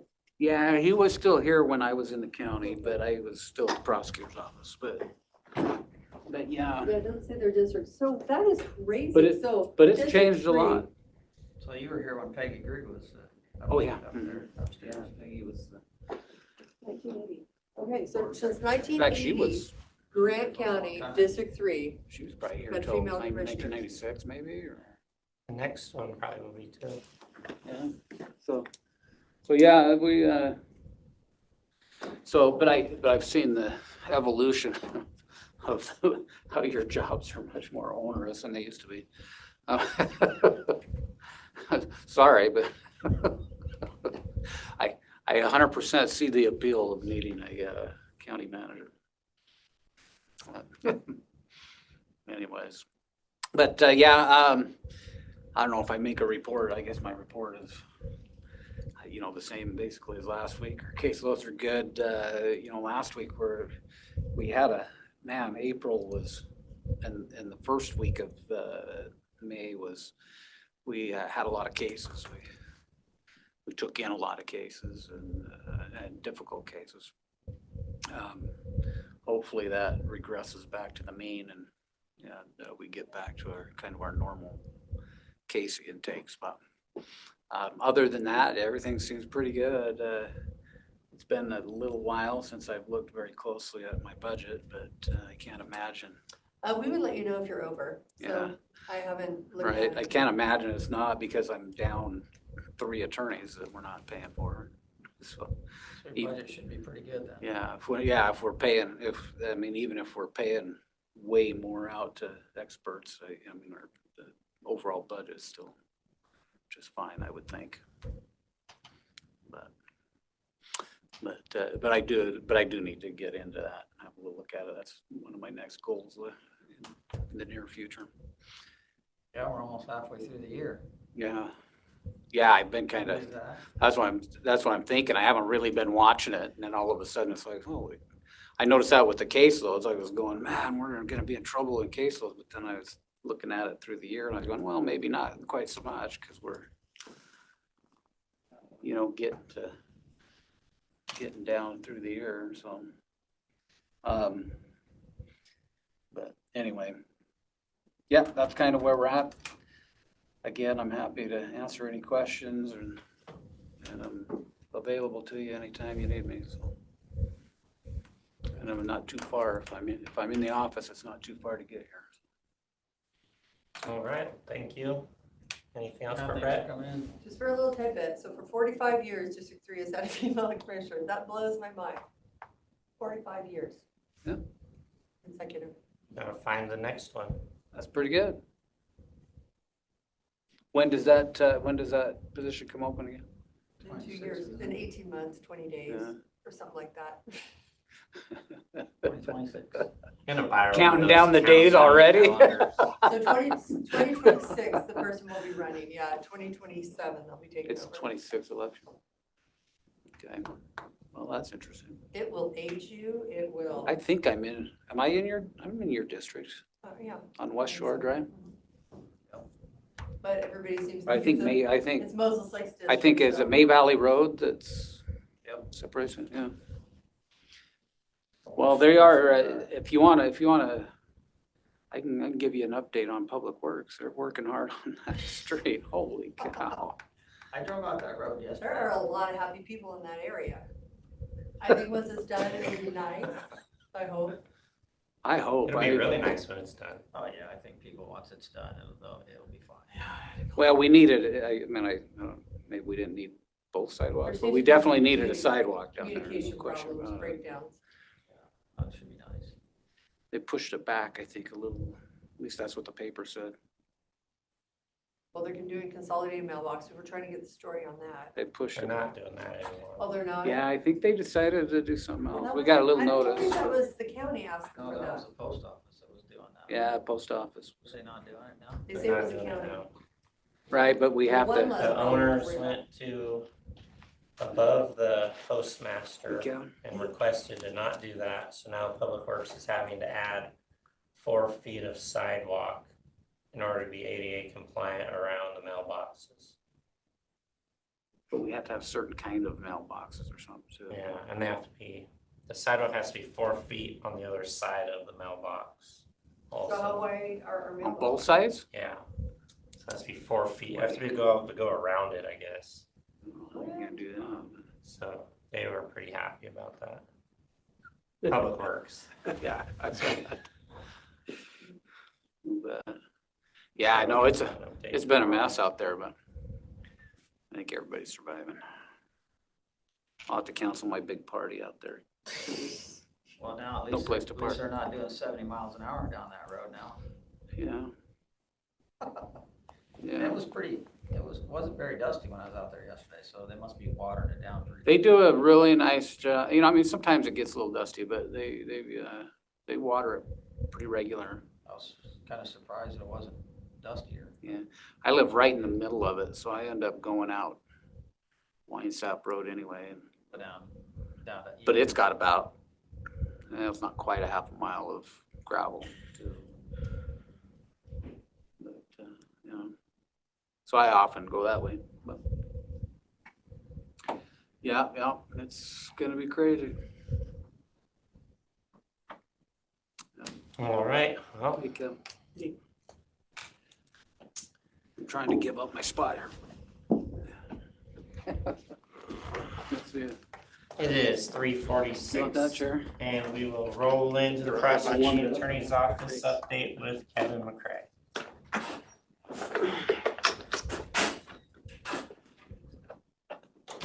Don't have a whole lot. Our first remote attorney started today, so came in, got all this stuff, and we're getting that program. And some, yeah, we have an intern starting next week, so we're getting somewhere at least. That's about it. Okay, I'm just trying to think who, they've been working with Rebecca. Was it the fairgrounds with the Jim McKiernan? Said that Rebecca's been really good working with Rebecca in your office. I just wanted to pass it on. Was it Jim? Yeah. So just want to pass it on. Thought I'd remember, but it feels like it's been 3 days wrapped up in one for some. It's just a long day.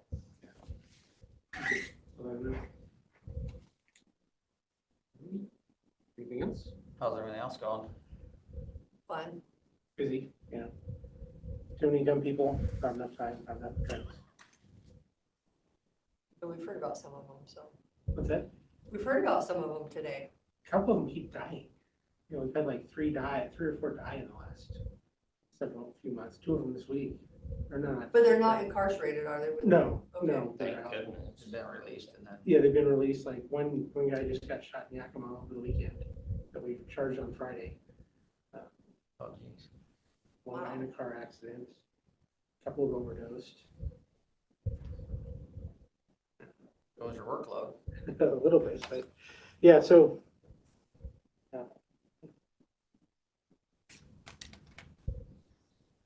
Anything else I can help you with? Thank you.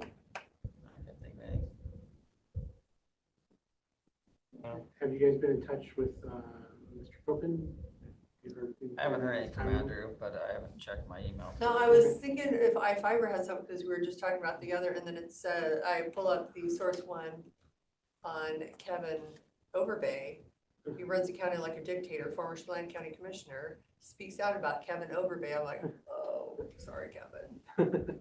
It's just public office. It's so much fun. It's part of the game. Yeah, okay. We've all been through it. Yeah. Alrighty, thank you much. Thank you. We will go into recess until 4 p.m. and we are back for a renewed strategic plan update. All right, good afternoon, everyone. It is 4 p.m. and we are here for a renewed strategic plan meeting. Obviously, many of us have probably seen each other, but we haven't all met, so it'd be cool just to go around the room. I'm Commissioner Rob Jones. I represent Moses Lake and Warden area. Kevin Burgess. I am in District North, part of Moses Lake, and around almost to Warden. Well, here, let me just play Kevin's district. Yeah. I'm City Carter, I get to District travel 3. a lot. And Rob's orange. Rob. So if you guys would introduce yourselves, whichever order you want to go. I'm Nicole Davidson. I'm the Quality and Compliance Manager at Renew. Irene Garza, I am the manager for the North, so Ephrata, Grand Coulee. I'm Dana Reese. I'm the Community Relations Manager, so Prevention Marketing Outreach. Jenny Huberto, and I'm the Director of Financial Services. Juan Padilla, Director of Clinical Services for Renew. I'm Kylie Sanchez, and I'm the Medication Management Team Manager and the Psych Nurse Practitioner. Noemi Garcia, and I am the SUD Program Manager. And Dell Anderson, Executive Director of Renew. Thank you, guys.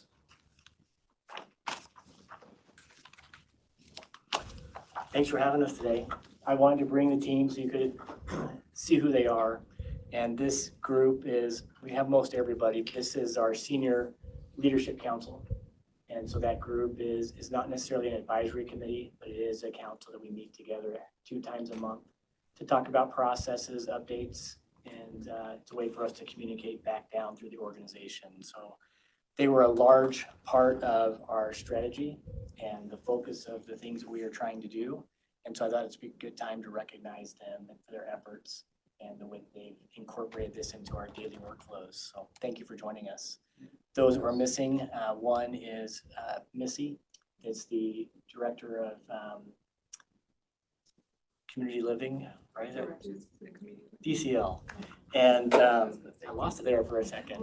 They're down a couple of staff, and so she had to stay behind today. But and then Sarah Nelson, the administrative assistant, was also not able to make it this afternoon. So that was another one. And Tracy and Raina. Crisis manager, and then Raina Escamilla is the manager for our South offices, which includes Quincy, Rural City, and Tanya. Oh yeah, Tanya too. I'm missing everybody. Well, I guess we're making the list here, okay. And Tanya Nunez is our clinical services for Central, so that oversees the Moses Lake community. And the purpose of that was so that we could have points of contact in each area for the different entities that were across the county, whether that's the hospital or the school districts, that they had a point person that they'd be able to work with and contact if there are any issues or program-specific things that need to be worked on. And then that would flow up into this team. So the purpose of today was for us to come in and talk about strategy and what we're trying to do as a behavioral health organization. But I also wanted to take today to share how I'm incorporating what I've learned this year through the Baldridge program, through the fellowship that I just completed, which was a year-long fellowship. So I gave everybody a folder. Inside that folder on the left side are principles that the Baldridge Performance Excellence Program that they incorporate as part of their core values and concepts. Instead of just going through each of the definitions, I just wanted you to see what perspective they're looking at things from, as far as being a systems perspective, visionary leadership, a customer focus on excellence, valuing our people, agility and resilience, organizational learning, focus on success and innovation, management by fact, societal contribution, ethics and transparency, and delivering value and results. This doesn't mean that the department Renew has to take on these values. It's okay that we have our own set of values, and it's okay that the county also has their values that they utilize. From the Baldridge framework, it's just important to realize that they are a system that helps us integrate all of our services into a structure that we can function. So Baldridge is not prescriptive. It's not telling you this is what you have to implement, but they are asking questions for you to understand what your business is. And then you have to implement certain strategy to say, this is how we are meeting this qualification, this question, and answering that specific thing. So one is about processes that you're going to implement. And so some organizations choose to use like a lean process. And so they're not telling us what to do. They're saying, for you to be a successful organization and perform with excellence, you need to meet this criteria, but it's up to you to decide what you're going to implement to get there, which I've actually loved because it was important for me just to understand the framework. So the road to Baldridge, of why we went this way, begins back when I joined the organization in the county back in July of 2019. And coming to the organization, I came on as Director of Behavioral Health, the Clinical Services, where Juan is fulfilling that responsibility now. And it was interesting coming in. There was a 3-person shared executive function between 3 individuals. There wasn't an executive director position, but it was a shared kind of shared duties across the system. And I think that they were very successful at meeting state contracts, meeting our obligations to contracted providers. And I think they're also really good as a team that we're here of making sure that we are meeting our audit requirements, managing the contracts, kind of those steps. But I think what was missing were organizational processes and a way for the organization to structure the work. So I think from clinical services, they did a good job of meeting priorities and trying to have a focus on clinical improvements and meeting our contract requirements to keep and maintain our license. And so I think everyone did a great job from that. Just coming in as a leader with fresh eyes, I could see that there was not a way to organize the work and to move forward in a systematic way. My background is a master's degree in clinical psychology, and I know the clinical practices really well, but I quickly realized coming into this position that this was about car fleets, about negotiating contracts, employee issues, facilities and understanding facility maintenance and updates. And I didn't have a master's in business. And so I started to think, what do I need to do to get this knowledge and learn how to organize and structure the organization in a way that we can really be sustainable and move forward in the future. So that began a series of discussions out in the community with crisis collaborative groups, as well as Samaritan Hospital, Sheriff's Office, MLPD, and Moses Lake. And I learned that through a variety of sources that grant integrated services or grant mental health care was not really respected in the community as experts in their field. And that wasn't a knock to the staff per se, but it was a perception in the community that we weren't doing the job that we said we were doing. And I think for the team, those were difficult conversations to have, but being fresh eyes, somebody new, I wasn't defensive. And I didn't have a bias on the organization, but I was able to listen and hear the community's concerns and try to make a plan for how we were going to initiate change and move forward in really into the future. And how can we gain and earn the community's trust that we're here to provide a service that's vital and important to the community and one that they trust. The other aspects were that the productivity standards, I think on average, about 25% productivity across the board. And it wasn't because people weren't working. It was because processes weren't in place so that they could do the jobs that they were hired to do. And yes, there's accountability, but accountability will only take you so far if you don't have a process in place so that people can do the job. And when you look at the history of that, it was for a long time. I was in a regional meeting back in 2019, and at the regional meeting, I was told that Grant Integrated Services had the most amount of FTEs, so full-time employees, but provided the least amount of services for the entire region, which continued to drive the rates we receive as a region down. And our wraparound intensive program was only meeting about 5 hours of intensity services, but they were required to meet at least 10.5 hours of intense services with the clients that they were serving on an individual basis. And so there are these areas that we really needed to have significant improvement in and really drive. And I began to see, well, from my experience in the past, we can rebrand, but rebranding to me means more than a logo and a name. It means we have to change the culture of who we are, how we operate, and then start to change the relationships that we have out in the community. And so back in 2020, we went live with the rebranding from Grant Integrated Services to Renew. And through that process, the name came from the staff through a series of interviews. And to me, it sounded like a day spa. I joke about that sometimes. A day spa or like a water bottle and something you see some messaging somewhere. But one of the things I loved from the staff were that one of the case managers said, isn't this what we're trying to do? We're trying to renew who we are in the community. Isn't it what people are trying to do when they come in our doors? They're trying to renew ourselves or them as well. And aren't we trying to renew our perception in the community? And then really it's like, whoa, this is making sense to me. We're trying to reshape and renew who we are. But more importantly, it begins to reduce stigma for those accessing services because everybody wants to change, wants a better quality of life than they have. And then it was like, oh, yes, I love this. I love this name. It really tells a story of what we're trying to accomplish. And then to add a tagline to explain who we are, we added the grant behavioral health and wellness. And so Kevin, just for some historical basis for you to kind of know where we came from and where we're headed was to go through that process. And then we began a series of work on what we're going to try to do to improve the culture of the work environment. Sometimes being in a county environment can be tough. And but I think along the way, we really try to improve the workplace experience for everyone that works at Renew.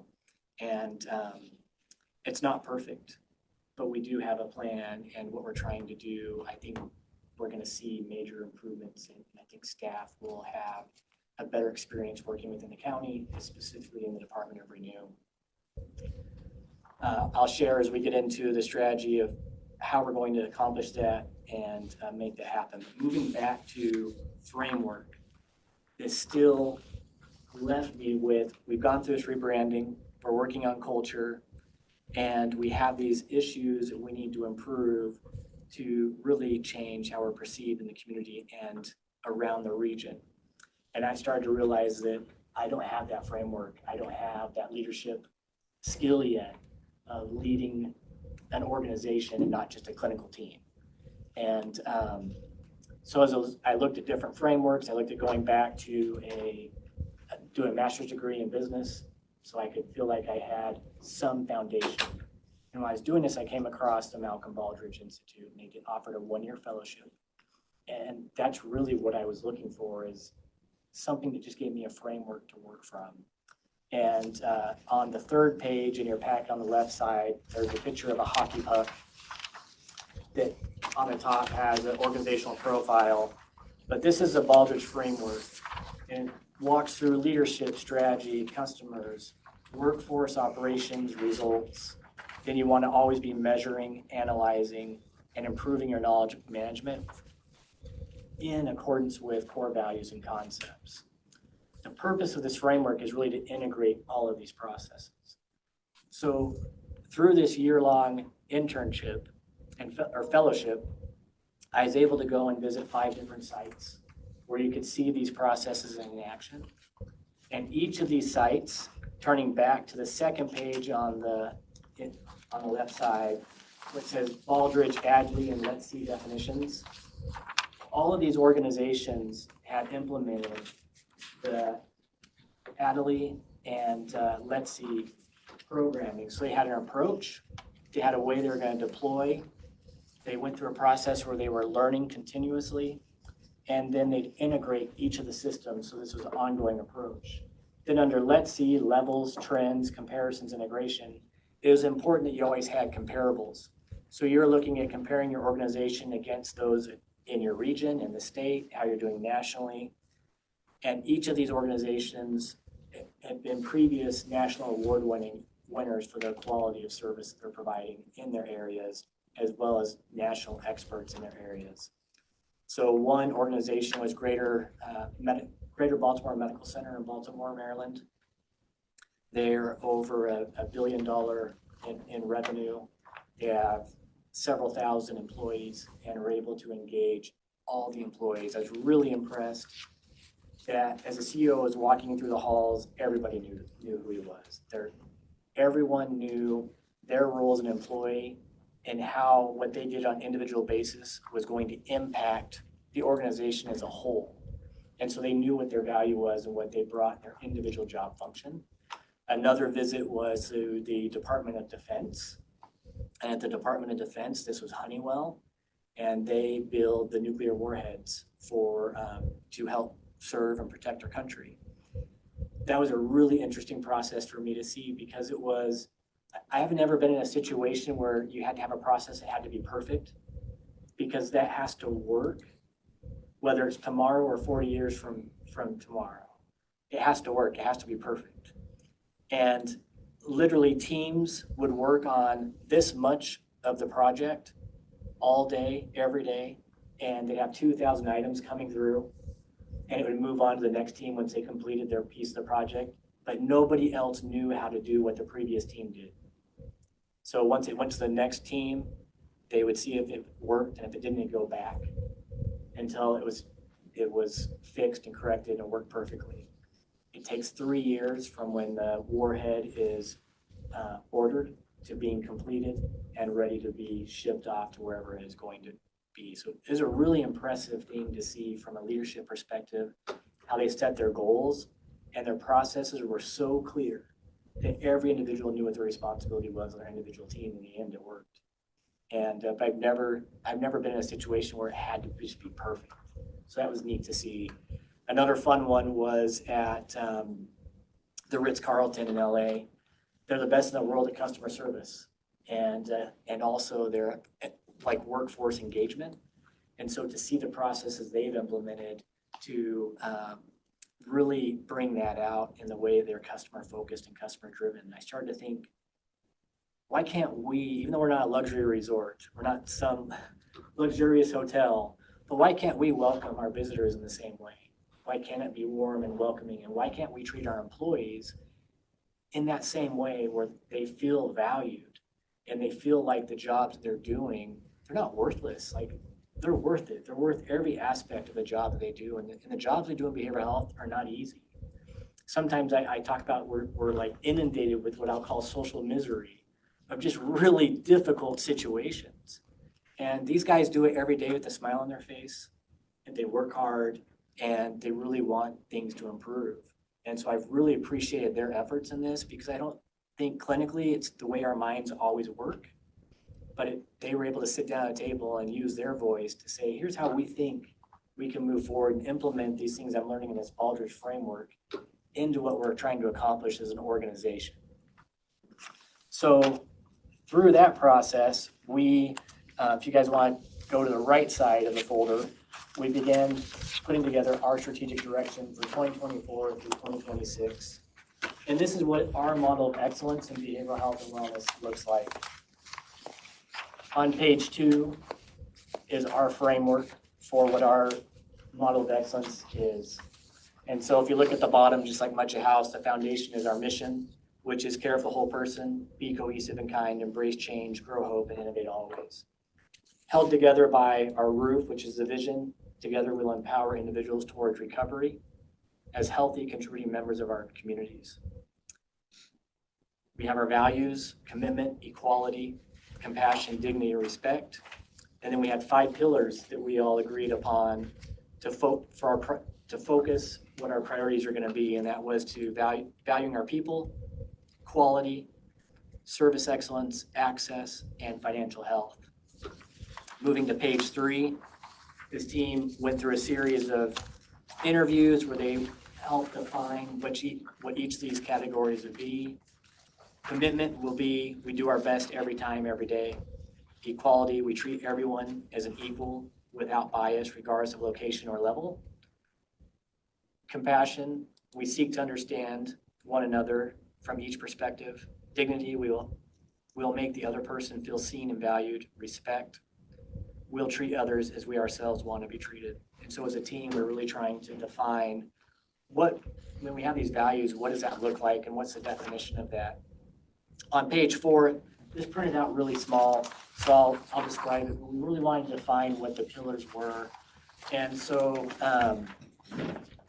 for valuing our people, we cultivate an environment where staff feel valued, enjoy their work, and have opportunities for individual growth while exceeding performance expectations. For quality, Renew utilizes innovation and best practices to ensure its commitment to care that exceeds industry standards, leading to external recognition of the quality of our services. Service excellence. Within our communities, we work as a cohesive team to provide outstanding customer service and kindness, compassion, and attentiveness to the needs of each individual. Access. Through innovation, we meet the evolving needs of our county. Renew will ensure that our education, outreach, and services are accessible throughout our rural communities. And financial health. Through proactive management of our internal processes, we create the financial means that allow us to expand the reach of our services. is a part of this model of excellence. In every team meeting that these individuals lead, they have the staff read the vision, mission, and values. And then they're asked to share experiences where they're observing that among the staff and with the clients that we're serving. Jenny added a great additional question to that to also ask what we're looking for from the team and what they're seeing from a futuristic standpoint, to know that these are what we're going to be looking at, observing, and seeing. And so I thought that was another great question to ask. Moving to page 5, this is what was called a results map. And as we were moving through this framework and trying to implement Baldr's principles, one of the things from Baldr's is you need to cascade your goals of the organization throughout each department through the organization. So we wanted to start with what we called a results map. The center being the major priorities, and then it starts to break out from that. I'm not going to spend a lot of time. I just want you to see that we went through a process, we identified where our priorities were going to be, and then each of the lines have different meaning. Some of the lines will mean there's a cause and effect. There might be a lead lag, so if you implement something over time, something else could change. And so there's that cause and effect aspect between each of these things. This will eventually go all the way out into the, I'm going to call it brown area or light brown area, which are the individual departments developing their individual goals that will start to roll back up and meeting what our strategy is. On page 6, this goes back to our pillar of excellence. And what we want to make sure is that each of our strategic initiatives are crossing our pillars. And so as we go through this, you'll see how that impacts our pillars and how we have deployed that in the work that we've been completing. Beginning on page 7 is where we actually get into our strategy, what our plan is. And the biggest piece of the Baldr's experience was that every performance measure has to have an actual measure. You have to be able to tell the story that you're accomplishing the work that you say you're going to do. But to also learn that when we're looking at measurements, there's going to be peaks and valleys. And it's really to look at it from a non-judgmental perspective, but you're going to look at it more from a scientific method perspective and asking ourselves, how can we improve that? What can we implement to improve those aspects? What continuous improvement project can we implement to move forward? And this came up because I was reading a book called How to Create High Performance Culture and Measurable Success, which is called Prove It by Stacy Bard. And it's really walked through how organizations that perform with excellence are measuring the work that they're doing. So they're collecting data along the way and they're measuring if they are doing what they say they are. And if they aren't, then they're adjusting. And they are doing what I call PDSA cycles or plan, do, study, act cycles throughout the organization so that they can improve those aspects of it. On the strategy, I'll start just on the left side on page 7. The left side describes our mission and our vision. The middle section are performance results, what the measurement will be, and then on the far right is our progress to date so far in the plan. And so if I'm looking at care for the whole person, be cohesive and kind, embrace change, grow hope, innovate always, how do we measure that? How do we measure what we're adhering to what our mission is, and then our vision together will empower individuals toward recovery as healthy contributing members of our communities? And what's interesting is we went through this process, we had quite the debate on what contributing members of our communities actually means. To some that means gainful employment. And to others it means that we're functioning in our households in a productive way. And so what we use for our performance results were these 3 measures. Clients successfully reach their outcomes, which would be able to tell by the successful treatment completion rates, also a client satisfaction survey rate. 2, our client services are available when clients need it. And that we take the time that people make a request for service and that we're able to provide that service. And then clients are involved in their home and communities however they can. And so we're trying to implement a post-treatment follow-up. So 6 months after somebody has completed treatment or into treatment with us, we're going to be doing a follow-up survey and asking them how they're doing or if they need any additional help. So that we'll be able to connect with them again. Currently, we already do a client satisfaction survey. We have QR codes that are set up in each of our lobbies. So as individuals are leaving, they're able to use a QR code to take a quick survey. And then we're going to continuously analyze that information so that we can make improvements in the patient satisfaction rates. We have not yet done a post-treatment follow-up survey, so that is being developed and being worked on so we can get that information out. And our request for services was important because not only do we have contractual obligations to get people in the door through our Apple Health contracts, but we are also responsible to ensure we're serving individuals in a timely manner. So when we had the report pulled last month, we were out on mental health services. You could get in on the same day, but when you're looking at third next available appointment, we were out about a week and a half. On substance use services, we were out almost 3 months. And so then we want to take a look at the processes. Why are we out so far on the substance use services? So as we looked at that, we knew that we had issues with staff being out or not being able to get people in a timely manner. And since then, we've hired additional staff. We're getting assessments in the door for SUD, and for the substance use services now, we're only a week and a half out. So to be able to move that from a 3-month third next available appointment down to a week and a half has been tremendous work by this team. And that's not easy to do. And so it's really been trying to go through processes that we can see what's happening here, what's the backlog, and how can we improve the system to be more effective. Moving to page 8, valuing our people. Our performance results that we're looking at there is that staff feel valued. And as staff, we each do our best.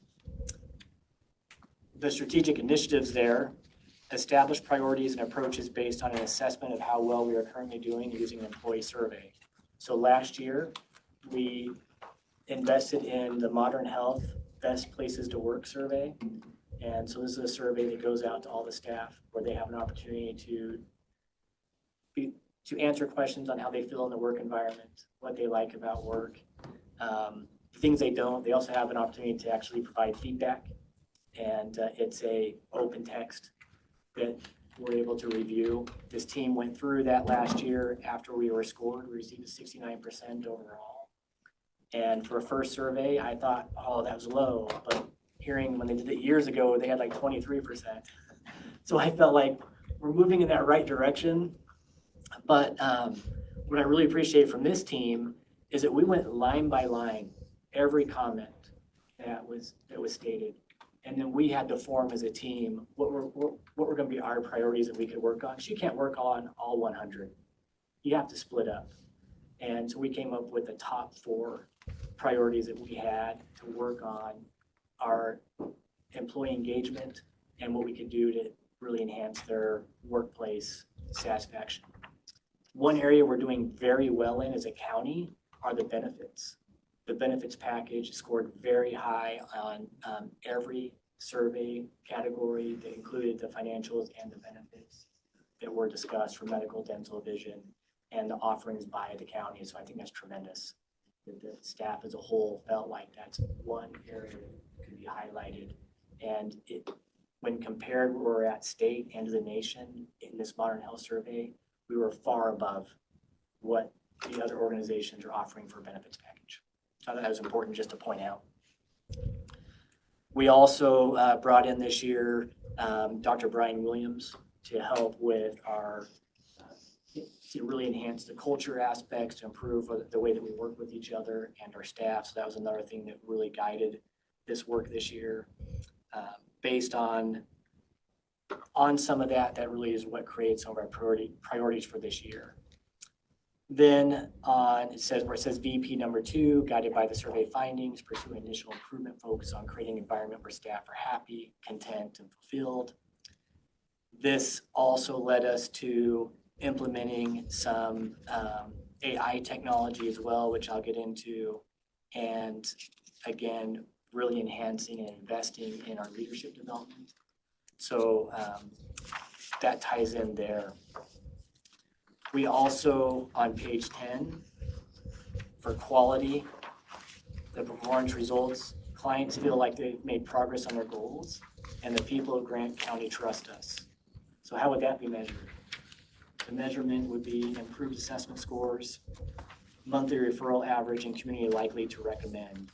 And so our initial strategies would be that we create excellent accessibility to all services, build on and open access to services in our community, and then establish improved means by which employees work well together to serve the community and each other. Ensures that staff are well-trained, highly competent, and collaborative in serving the community and each other.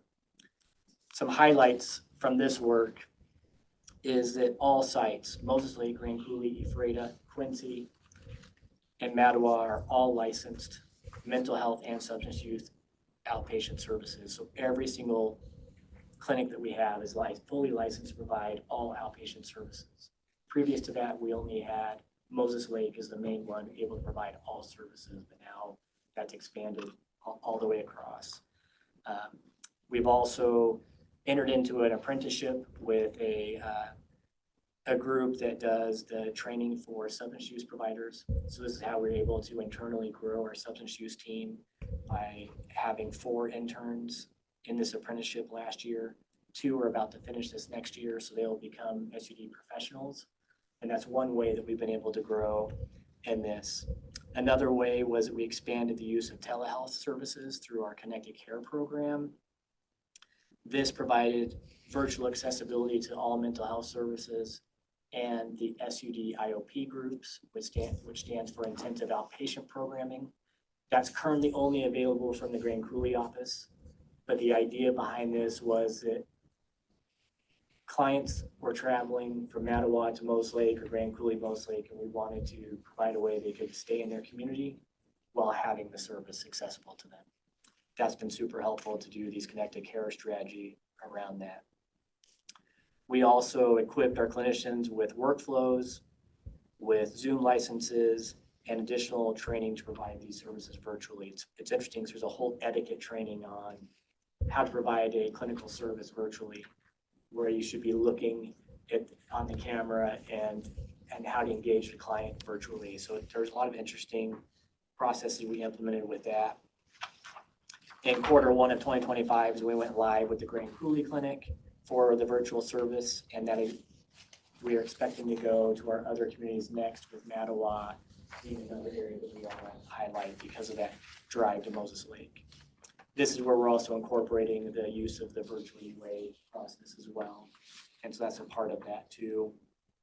As you just go through the bullet points, we've just really provided some substantial investment into continuing education to ensure that all of our providers maintain their licenses. So we pay for all the continuing education, we pay for their licenses, and also for the leadership development for our supervisors and managers this last year. So there's been substantial investment into the growth of each of these members of our team, as well as the other supervisors throughout the department.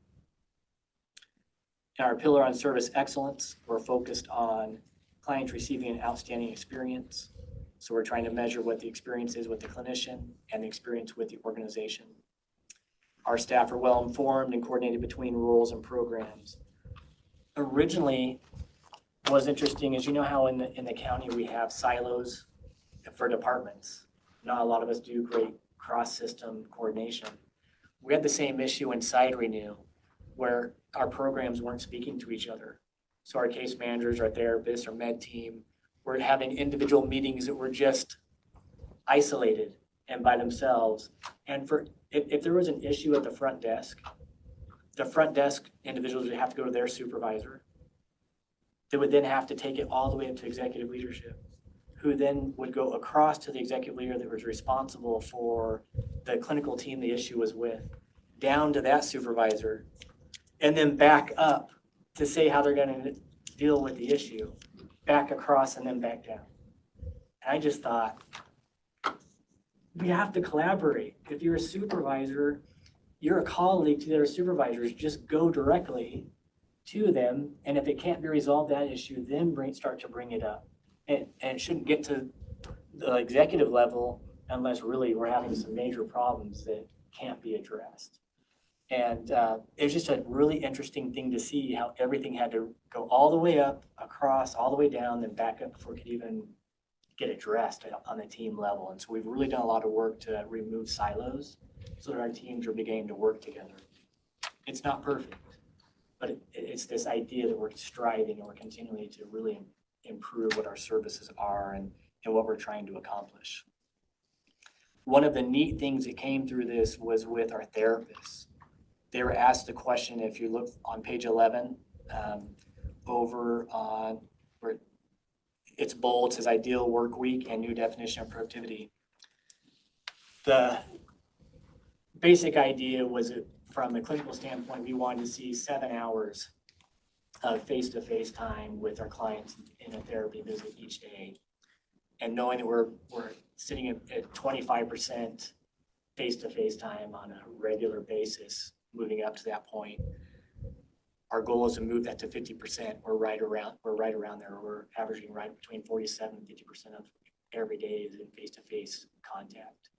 But there's also work the clinicians are doing that weren't getting counted for their face-to-face contact or what weren't billable services, but it was work they're doing that's directed towards the client. And so we were trying to capture that as well. So that the therapists were asked, what would that ideal day look like for you?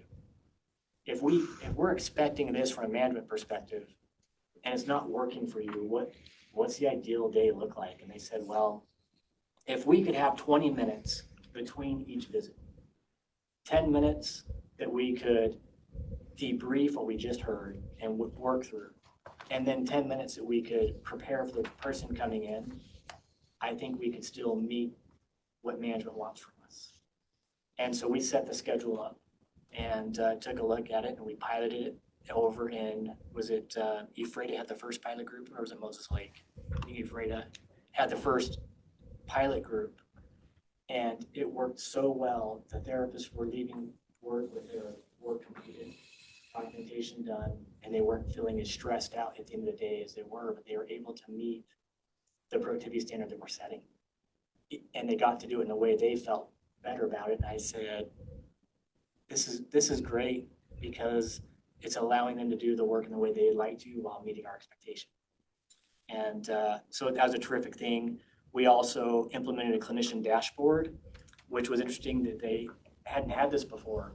So typically, if you're a therapist or a case manager in our environment, you have a monthly visit with some are monthly, some are weekly, visit with your supervisor.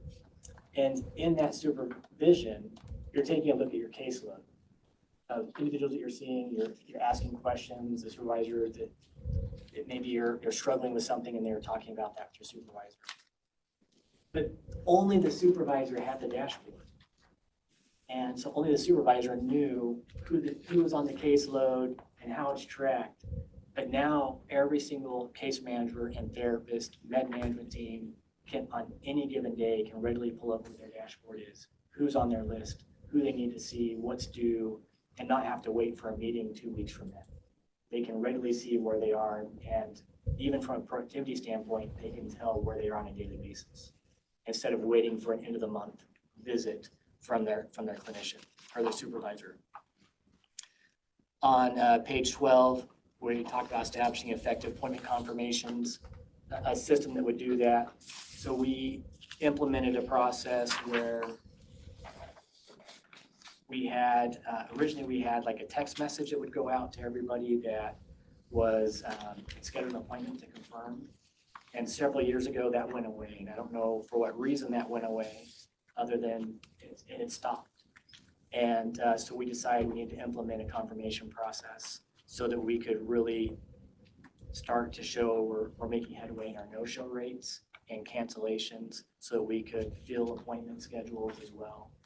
And so we went live this last year with a appointment confirmation system that just like if you go to your medical appointment or your dental appointment and you get text messages, that now comes from Renew. So if you have an appointment with us, you'll get one a week before, 24 hours before, and you're able to confirm that or cancel.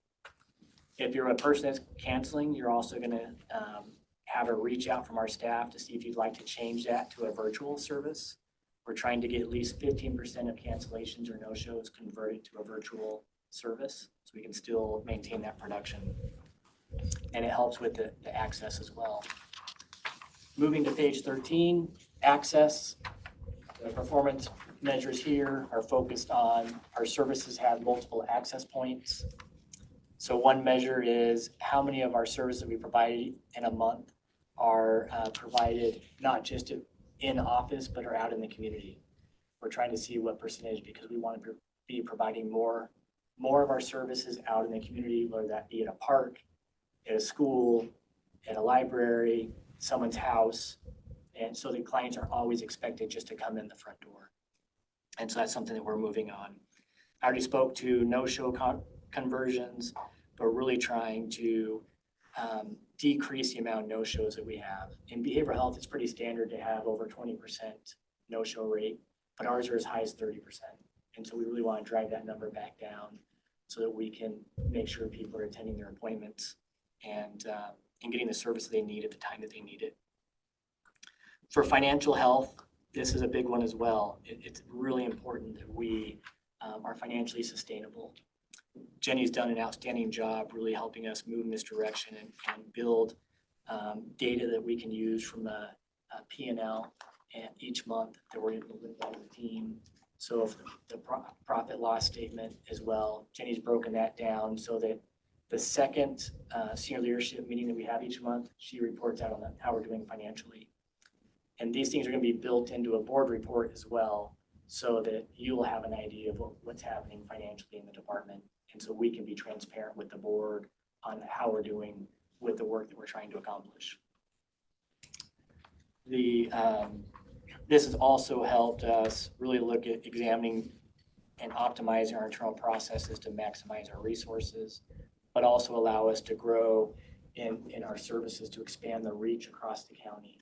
If we don't have the financial means, there's not a way that we can expand the services. And so our measures for that we selected were what our net income is and the number of clients that we serve on a monthly basis and annual basis. Moving to 14, that continues to describe what we're trying to accomplish in those efforts. And again, this is just a list of what we've accomplished so far in the plan. And moving to page 15, we also identify what our enabling strategies are going to be. And so these are projects that are a part of the strategy, but looking further out to how we're going to be a sustainable organization. So the first one that we did was to adopt an organizational framework for excellence. And that's where we adopted this Baldrige process. And so the far right just walks through what was accomplished as far as applying for the fellowship program, being accepted into that, and then the work that's been completed to build this into our strategy and what our plan is going to be moving forward. Same thing on page 16, but at the bottom you'll see pursue CCBHC designation. CCBHC stands for Certified Community Behavioral Health Clinics, and these are a new national model. I say new because new to Washington State. This is a new model that they've received an implementation grant for, which we are going to be applying for and preparing for. Our first deadline is June 30th for us to complete a community needs assessment, and then we have a cost report due, but the goal is to be ready for when the state will be expecting those applications to come in at the beginning of 2026. So this is a great model that will enhance our services. It will give us an enhancement rate to Medicaid, as well as expectation that our services are available across the county 24 hours a day. And some of that would be access through crisis. And then you have to have a medical team, a medical director, in a way that individuals can connect with your services, kind of like an urgent care center. And people can come in the door and that they're served regardless of their ability to pay. So no matter what insurance, if it's Medicaid, private, self-pay, not insured, there'd be a service available for them. The other aspect that CCBHC provides, because of the enhanced rates, is in your cost report. You can build in detox services and mental health stabilization services, which that's been a struggle for us in Grant County because yes, we have a facility to do it, but to operate is what's been the challenge. When we tried 3 years ago, the issue wasn't that we didn't have space or staff. The issue was the cost of adding the medications necessary and the medication management team necessary 24 hours a day. So we came to the conclusion, going through our financial projection, that we'd have been bankrupt in that program by year 2. And so we couldn't operate. And so as we move forward, we're able to build these operational costs into a standard rate, which would help us operate these types of services in our county, which would be a tremendous enhancement for what's accessible here. Moving to page 17 is our third strategy that's outside of the pillars that we're focused on. So this is really taking a look at our organizational business model and ensure that we can optimize our long-term viability. And so there's several ways we can look at that. You know, does it work for Renew to stay within the county? Does it work in another capacity? What model do we want to go after to make behavioral health services viable and sustainable in the future? And so what we're looking at that is just examining what our organizational structure is, and then making decisions in the next 3 to 5 years on what's our best path forward to keep this alive and going in the future. And so we don't have specifics on that. That will be discussions that would have to include you as commissioners and us as a team of trying to really understand what's happening in behavioral health statewide from a county perspective in the individual communities, and what's our best path forward to recruit, retain, and provide services. Then on page 18, I wanted to just show you 2 examples when we're talking about these measurements. We are going to be using what are called XMR charts. And so the 2 examples of that I have for you is one is on unique clients served and the other one is on net income. On this graph, so everywhere we had a measurement, we'll have an XMR chart.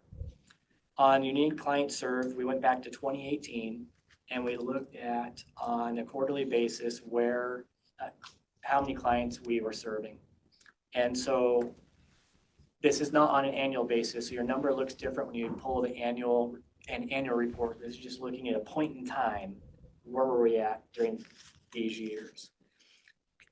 On an annual basis, it would look like we were serving about 1,400 individuals a year prior to 2019. And all the way to this past year, we are serving on an annual basis about 4,600 individuals. On a quarterly basis, that just showed an improvement to about 2,500 individuals per quarter that we're serving. And so tremendous growth in the amount of people that we've been able to serve over the last 5 years. When we also look at that, you'll notice that there's 2 blue dots on the far right. Those blue dots are what we're trying to achieve.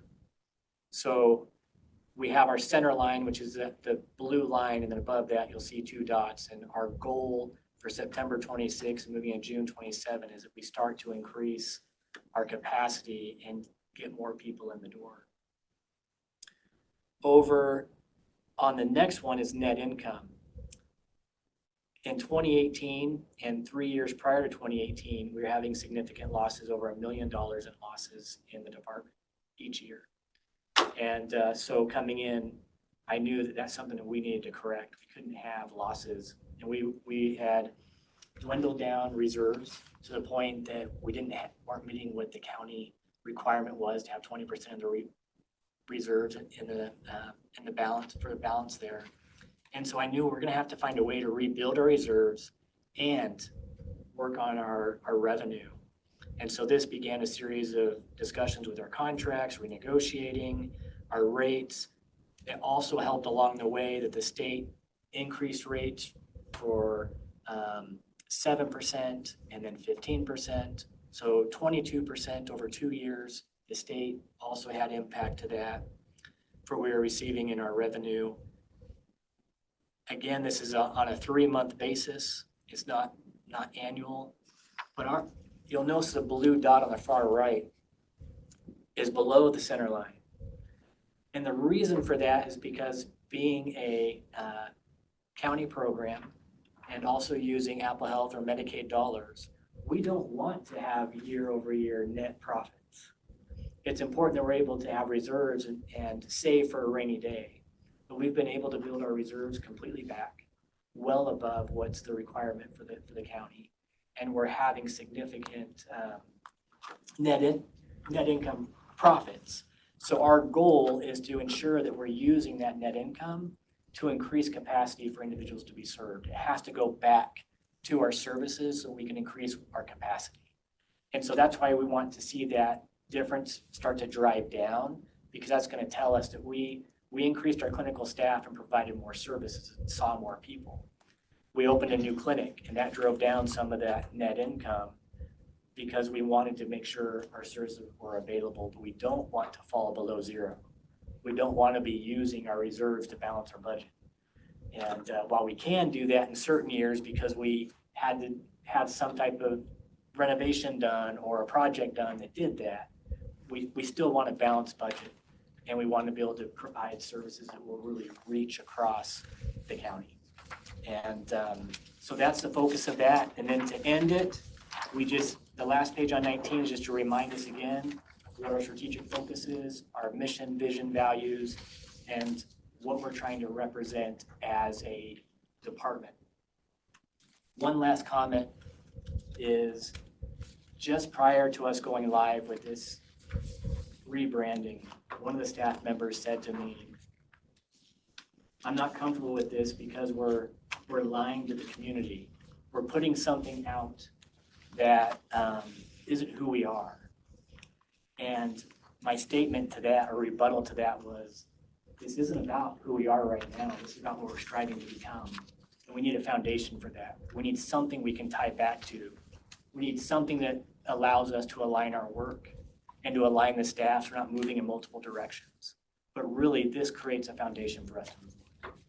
And so that's what I wanted to present to you, is what we're working on, what's been accomplished, and really just to highlight the work that this team's done over this last year and a half to make this possible. So any questions you guys have? I know there's a lot of information, a lot of talking. Good stuff. Yeah, no, you guys are doing great. I appreciate you coming over. I do have a question about where do you think the state's gonna go with additional funding for you guys? Do you think they're gonna, I mean, they're obviously, they kind of manage their own budget, so I don't know how that they're gonna be able to provide. So behavioral health is still a major priority for the state. We understand the state's at a huge deficit currently in moving into this budget cycle. Like I described, we had a 7% rate increase in 2023 and a 15% rate increase in 2024, so that it is a priority. This year, because of the state deficit, we're only going to be taking a 1% deficit. So it tells you that this is still a major priority and they want to see services available. The demand is definitely there. And so it could have been a lot worse. But I think for this next 2-year biennium, we're situated and we're going to be financially sustainable as we move into the future. And thank you for the update. I was yawning. We have been sitting here at a lunch meeting since like, what? 8:30 this morning. And it's. 4 o'clock's a bad time to come. So I just want you to know, I have been so excited about this, and to even be a part of it. I feel like I've kind of been on the journey with you as Dr. Brian, what was his last name? Williams. Yes, he was there, and just seeing the team where the leadership team was there for a day or two, and then everybody was there. So everybody saw the vision and felt the excitement, you know, instead of just like, okay, a few key people went, we have no idea what the plan is. But being a part of that and really just kind of enjoying your enthusiasm and your excitement as you've been going through it. So I felt like I have gotten something out of your training this last year, and hopefully your team, but kind of seeing this. And I did move your strategic direction. It should be on the front page, not in the very back, but you saved the best for last. And I like kind of what you put on your folders here too, you know, so those that are, I'm sure coming in, they get a packet handed to them, so for all of our, right in there. yep, for everyone coming in the door, and then also our interviews when they're coming in, the folders that we use to interview is that same folder, so we're really trying to make it breathing and alive each day. Del, I'm so sorry. I sent you an email, but would you mind sending Barb and I a copy of this packet that you gave the commissioners so we could add Yep. it for the minutes, please? Yes, I will do that. Thank you. You.